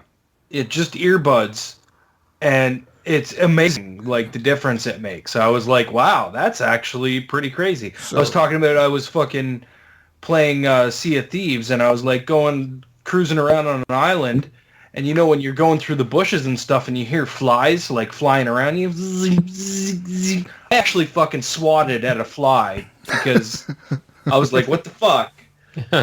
It was really, really a cool experience. I tried it out for both. I downloaded the app and everything and tried it out for the headphones. It does make a huge difference. Yeah. I have a pair of Bose headphones that I use when I play games at night.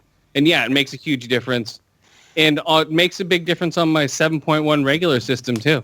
Mine doesn't. I only have a 5.1 and it doesn't support Apple. So I was like, damn it, I can't try that. I wanted to though. Yeah, I don't think it supports my LG soundbar, but it works really well with the headphones.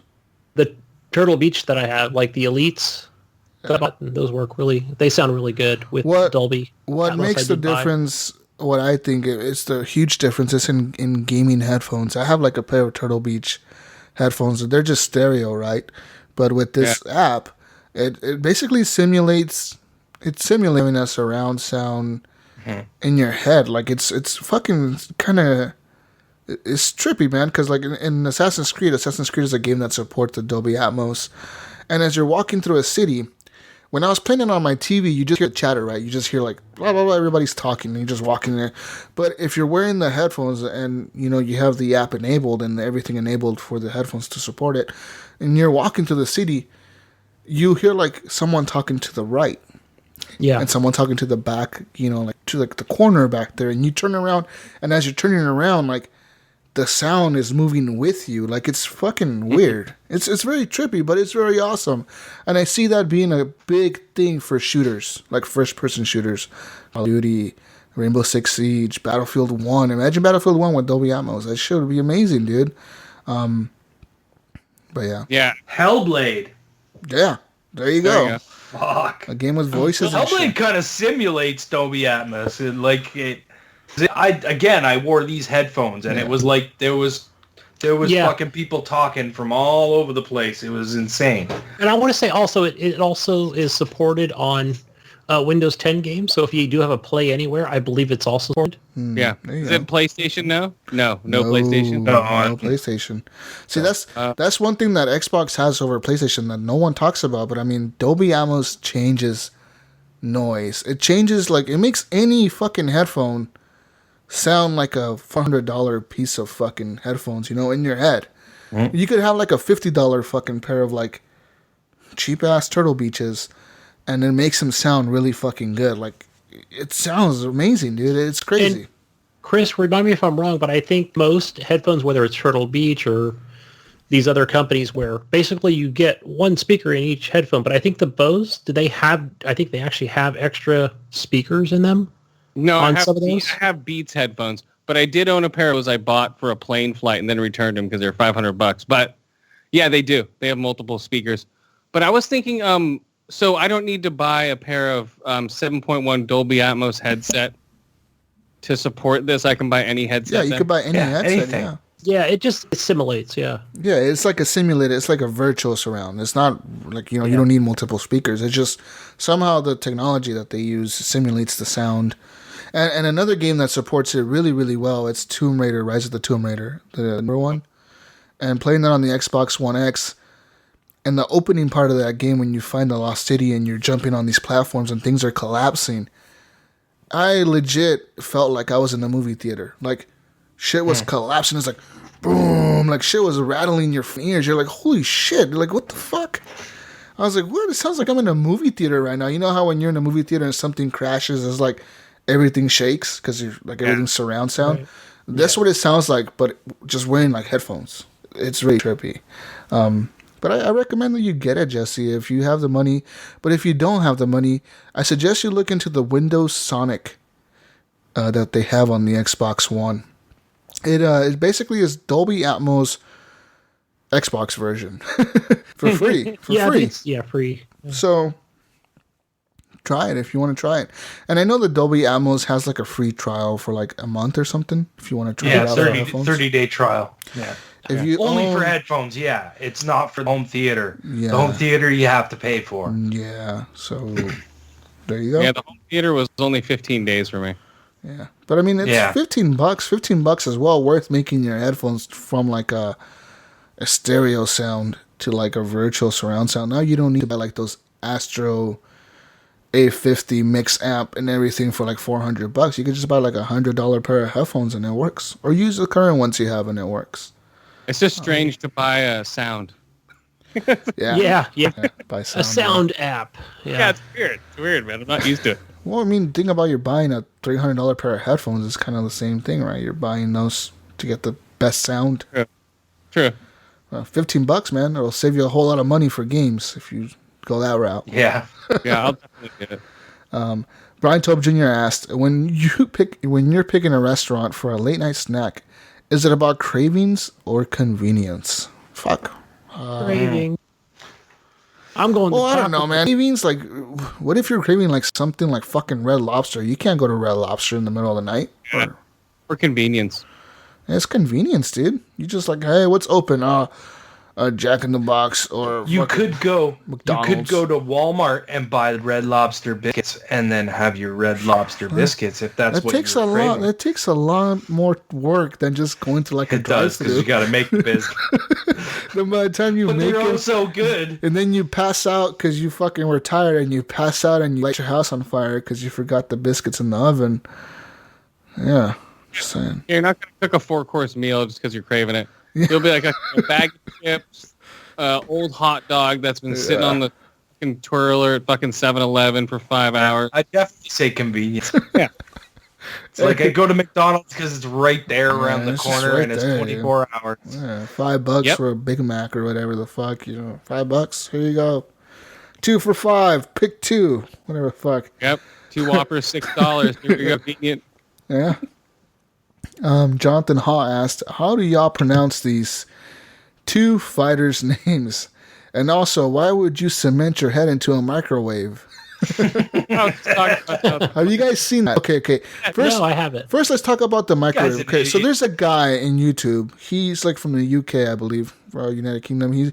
He does, well, it's Britain, right? He's from there, and he does videos for YouTube, like, hey guys, today I'm gonna staple my nutsack to this table because you guys want me to.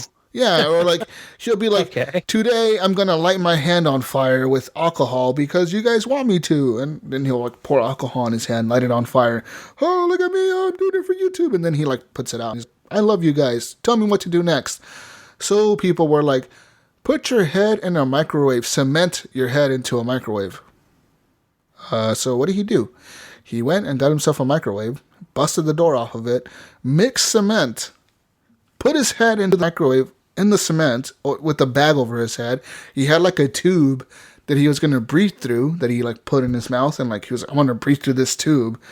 And like 5 minutes or I don't know, like an hour into it or something, or 2 hours, 3 hours into it, after it was all dried up and the cement was settled and everything, his tube like got clogged or something. The tube that he was breathing through got clogged. So he couldn't fucking breathe, and he panicked. They pulled the tube out of him, and now he's fucking freaking the fuck out because he has nothing to breathe through. And they're trying to, like, first of all, the stupid friends are trying to pull the microwave off of his head. It's stuck on his head, right? It's cemented in his head is cemented in there. Like, it's hard to pull it off. It's like, dude, you can't fucking pull it off. It's cemented in my head. And he's like, I'm gonna fucking die. He's like freaking out, like, I'm gonna die. And they're like trying to like fucking use drills and Dremels and shit to like cut the cement. They can't. So they end up calling 999, which is the 911 of the, you know. And they're like, we need paramedics. And the paramedics, they get there pretty quick. They get there like in 2 or 3 minutes. They haul ass and they get there hella fast. And they're like, what the fuck? They're like laughing at first. Yeah, right? they're like, how the fuck did he get his head stuck in there with cement? And they're like, oh, he's a YouTuber and he does this for like YouTube. And they're like, yeah, remember last week you were here because he stapled his nutsack to a table? Yeah, and they're like, what the fuck? So they take about like they took an hour and a half to like Dremel his head. Like they use fucking power tools and shit to get his fucking. They use the jaws of life, right? How else are you gonna fucking do it? Yeah, they had like no. Well, the thing is, they couldn't like rip the microwave off because the microwave welded together. It wasn't like bolted together, so they had to like use fucking Dremel tools and power tools to like get his head out of there. It must have been scary for him. He said he was scared as shit, but. I'm just sitting there thinking to myself, you're like, you're a fucking idiot. You deserve it for doing something so like, stupid. Next time you should jump into a lake after he cements the microwave with his head. Yeah, get a longer tube. There you go. See if you can swim. Longer tube in the water. Longer tube. Right, and then we'll all fart in the tube. There you go. I bet his friends would have done that if he wasn't almost going to die. Is it in there? Is he back on the internet? Is he going to light his face on fire next or something? He is back on the internet. Everybody supposedly loved him because he almost died for his fans, according to them. God. Okay, but we missed the whole but the other ones actual question. The fighter names are from Street Fighter is Ryu and Guile? I say Guile. That's what I call him. Guile? I say Ryu and Guile. Ryu. Yeah. Ryu. I mean, that's what I've always called them since they came out. People call him Rue. Or Guile. It's Guile, and people call him Rue or Ryu. I've heard Rue. Rue, huh? Rue. I've heard Rue just because it's Japanese, like Rue. And I've heard a Guile. I don't know how else you're going to pronounce it. Guile? Guile. Julie. It's Guile. Guile. Gule. I don't know. All right. Fucking whatever, Jonathan. Get your stupid question out of here. Adam Sunday asked. Adam Sunday, mate. Sunday? What? You go. Where's Australian? What's that? Out of nowhere, Gunny goes Australian. I don't know. I'm sorry, Adam. I don't even know where he's from. Oh shit! Gunny is Sunday. Oh god. Oh my goodness. Anyways, he asked, with the lackluster reviews Soul Calibur 5 received, how much confidence do you guys have that Namco will improve Soul Calibur 6, and will any of you be playing it? I don't know. I probably won't be playing it. No. Is Soul Calibur, that's a fighting game? Is it just on PlayStation? Is that even on Xbox or Steam? Yeah. I think it's on Xbox, yeah. Okay. Yeah, I'm not into fighting games. Yeah.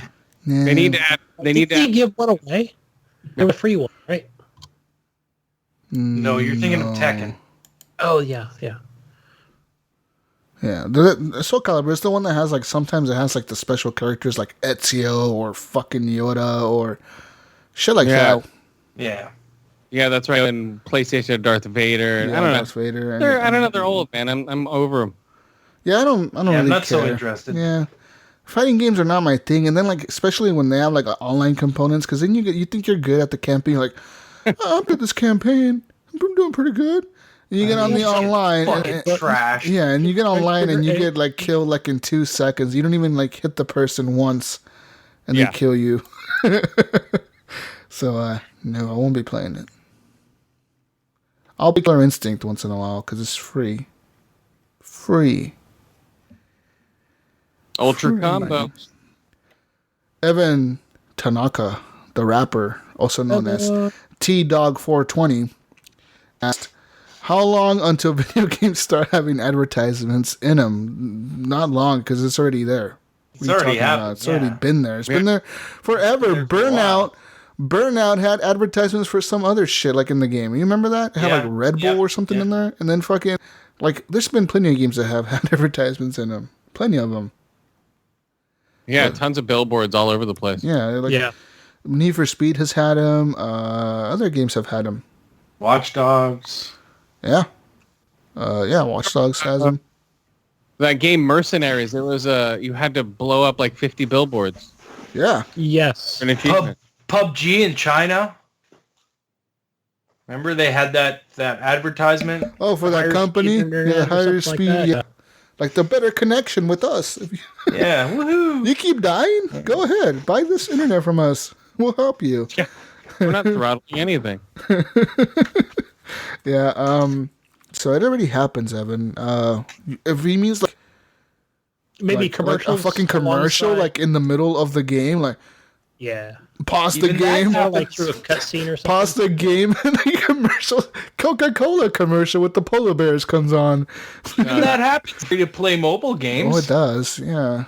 Yeah. Watch an ad to get more fucking stuff. You know what's the worst on those? When they have like Spotify those, said, when they well, that's have, different. when they have the Twitch streamers or like the streamer person, like, oh, I'm playing a mobile game. Oh, I'm gonna call in the base guys, and then like you see like the movements on the screen, like he's tapping.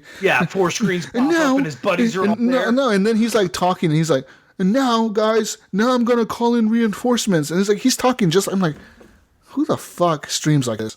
Who watches I've seen this? streamers like that. And different things pop up on the screen. Yeah. Oh fuck, that's so annoying. Or it's the hot chick. Yeah. I'm gonna get me some new dragons today. Oh yeah, fucking. and then she gets new dragons. It's like, you can be a legendary fighter too if you download the blah blah blah app. Tee-hee! Being a Twitch Amazon Prime member, I don't get that garbage. Whoa. Sorry, Mr. Premium over here. What are you talking about? Gunny, in mobile games. Gunny over Why here. do you do that, Gunny? You just bring up random like streaming places and like podcasts just fucking out of the blue all the time. Gunny's like, Well, I'm fuck just you saying I don't guys. watch the advertisements for stream Prime on member. Twitch.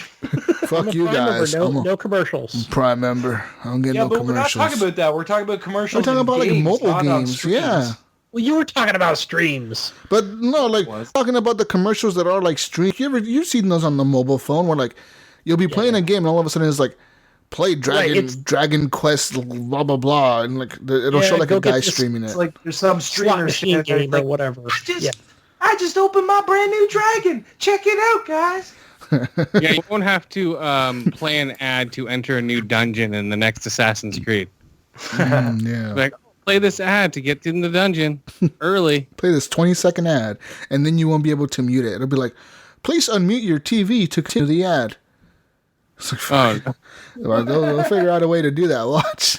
Please unmute your phone to continue the ad. Or it'll be like, play ad or solve this puzzle. Yeah, some bullshit. What do you want to do? Watch an ad or solve a puzzle? And then guy? the puzzle is an ad itself. Yeah, exactly. Oh, shit. Well, it's neat. Inception. Where they give you like a choice. Do you want to be subjected to this shit or this shit? They'll give you a choice of 2 ads to pick from. Yeah. I've seen that. Or the third option is pay us $4.99 to take out all the ads until next time. There you go. Like I do. Jesus. Whoa, Gunny. Jesus. Get us the fuck fuck out of here. Maybe you got one question. What? We do? He's got one more. Would you join? Shit. Sorry, Evan. Would you join the Illuminati if they asked you? Wasn't that in like John Wick 2? John Wick, right? That was the Illuminati, right? I don't know. No, that was the Continental. That's a certain select hitman group. I don't know if they're Illuminati. Nah, they weren't Illuminati. I mean, are we talking Illuminati like in Assassin's Creed, like those motherfuckers that are like evil? Or are we talking like Sergo Illuminati, like just a big company that like makes you rich? Or like the people who control the Are we talking Scientology Illuminati? I'm just kidding, Scientology. Don't sue us. Are we talking that, or are we talking like something else? Yeah, we're talking the 6 people that control the world Illuminati. Yeah, fuck yeah. Who wouldn't join them? Why the fuck would you not join them? Unless there's like some kind of secret assassin organization running after you, like trying to kill you from the air and jumping on you, stabbing you in the neck. Why not join them? Yeah, Freemasons, stonecutters. Yeah. You know, all those types of I think they're all weird Illuminati stuff. Yeah, like, I mean, why don't you join them? Skull and Bones, all those guys. I mean, why wouldn't you join them? I don't know, man. It might be creepy because they'll be like, okay, you join us. If you tell anybody, you're dead. Just like the Yakuza, we'll cut off your pinky. You know, we'll kill your whole family. You know, it's probably weird shit like that. Like, you know, just like. But I mean, what are they offering you if they're asking you to join? They're gonna be like, we're gonna make you rich. Am I allowed to say no? Power. Okay. Well, how about we'll make it this way? If you could join the assassins from Assassin's Creed, like those motherfuckers, or the bad people in that game, which I'm assuming is the Illuminati, isn't it? It's kind of like the Illuminati, the Templars or whatever. Who are you joining? Well, the Templars are not like the Illuminati. Well, let's say they are. Okay. Well, I would join the Illuminati because the Templars are a bunch of dicks. Yeah, I think I'm going to with the Templars too, man. We're on kill shit. I'd want to be one of the people that control the world. Sure. Yeah, why not? World's economy or what have you. Fuck yeah. World Bank. What are you? Canadian. I don't fucking care. Let's go home. Let's get out of here. Let's go. Let's get out. Wrap this shit up, man. It's been 5 fucking hours. He's totally an assassin, guys. Totally an assassin. It's like 2 a.m. for you. Whatever. 3. Guys. No. 1. With that being said, you can follow the show over at Twitter _horriblegamers. Follow us, blah, blah, blah. You know where to go. Facebook group. Leave us a review on iTunes. A 5-hour review, please. And, yeah. 5-star review. 5 hours? 5 hour It's a long review, man. It doesn't matter. It better be good. Yeah. And we love you guys. Listen to that review. Find me on Live Gamer Tag Jesuswalksalot. I'll be on there playing like Rainbow Six and shit like that, and Illuminati Simulator. That's it. Accountant Simulator. That's it. I'm done. What about you, Gunny? Where can we find you? Find me on Xbox Live and on Steam under Gunnychief. One word. Thanks for the guests. Yeah. I added you guys back on there. Yeah, go play some pinball. Play some Aliens Table. Search for my gamer tag. Yeah. And the password is HGP 2017 lowercase. Play some Han Solo too. Under Gib 8777. Got some tournaments going. They run all week, 7 days. Where can they find you, Chris? Yeah, me, Attention Deficit Order. Just look us up on iTunes, SoundCloud, Google Play, Spotify. Yeah, just check us out, guys. Attention Deficit Order. And I'm at ADO Radio 0 on Twitter if you want to follow me. And my gamer tag is IdleHands6, all capitals. Add me, guys, and we'll play some games together and shoot the shit. That's right. And thanks again for having me on, guys. Thank you so much. Thank you for coming on to a 5-hour show. Yeah. Thank you, Chris. And you can find me on Xbox Live, Steam, and PS under Gib8777. Come play Pinball FX3. Gunny gave you the info already, so I'm not going to say it again. Let's get out of here. What does Gidget say, Jesus? Peace out, Brussels sprouts. We'll see you on the next week's edition of the Horrible Gamers Podcast. By PUBG edition. We're going to be a hell yeah Battle Royale mode. Tuesday. Wash your controllers and go to bed. Scrub them good. Good night, everybody. Good night. Bye. Or good morning, wherever you are. For Ryan, it's good morning. Good morning, Canadian. Thank you, Sean, for posting on Twitter like Gunny's supposed to. I did. I posted it, and then he saw it, and then he posted, and then he retweeted mine. God damn. Thank you for doing Gunny's job, Iams. Gunny, did you get the questions? I did. I got him in there before you could even ask. Bam. Oh, Done. shit. Oh, whoa. Look at that. First time this week. Gunny's on top of shit. I'm surprised, eh? Eh? Yeah, eh? Oh, that's what it's about, eh? You get a table. You get a table. You get a table. You get a table. You get a Thank table. Well, they did start gifting on Xbox, so Yeah. start gifting everyone some tables. What if they set up pinball with like 2 soft punching pads that you could punch? There you go. I think that would be cool, right? I think it would be hard timing, though, man. You have to get that. Punching pinball. That's true. Pinball. I haven't talked to Clint in a while. It's been a couple weeks. It's too long. He's putting out a lot of podcasts now, so. Yeah, I saw he had like 2 different shows last week, or 2 different episodes. Yeah, I need to start playing more games with Clint, man. And and also Iams. I need to start playing more with him. Oh, I was going to tell you, Chris, I went to Reno back on Thanksgiving, that Friday, and I noticed they had these these huge dispensaries, and they were like, I could tell like it was all owned by the same company / person. Yeah. They were pretty nice. They were big, so I was intrigued by it. I was like looking inside, and they all look It's exactly a the huge same. business, man. It's Yeah. massive business. We have the big guy. We have Harborside. That's one of the biggest ones out of Oaksterdam. And we also have Elemental Wellness, where I go. And yeah, it's run like a daily operation. You go in, you pick out what you want, and walk out. Yeah. Yeah. It's not like, hey, dude, totally, bro.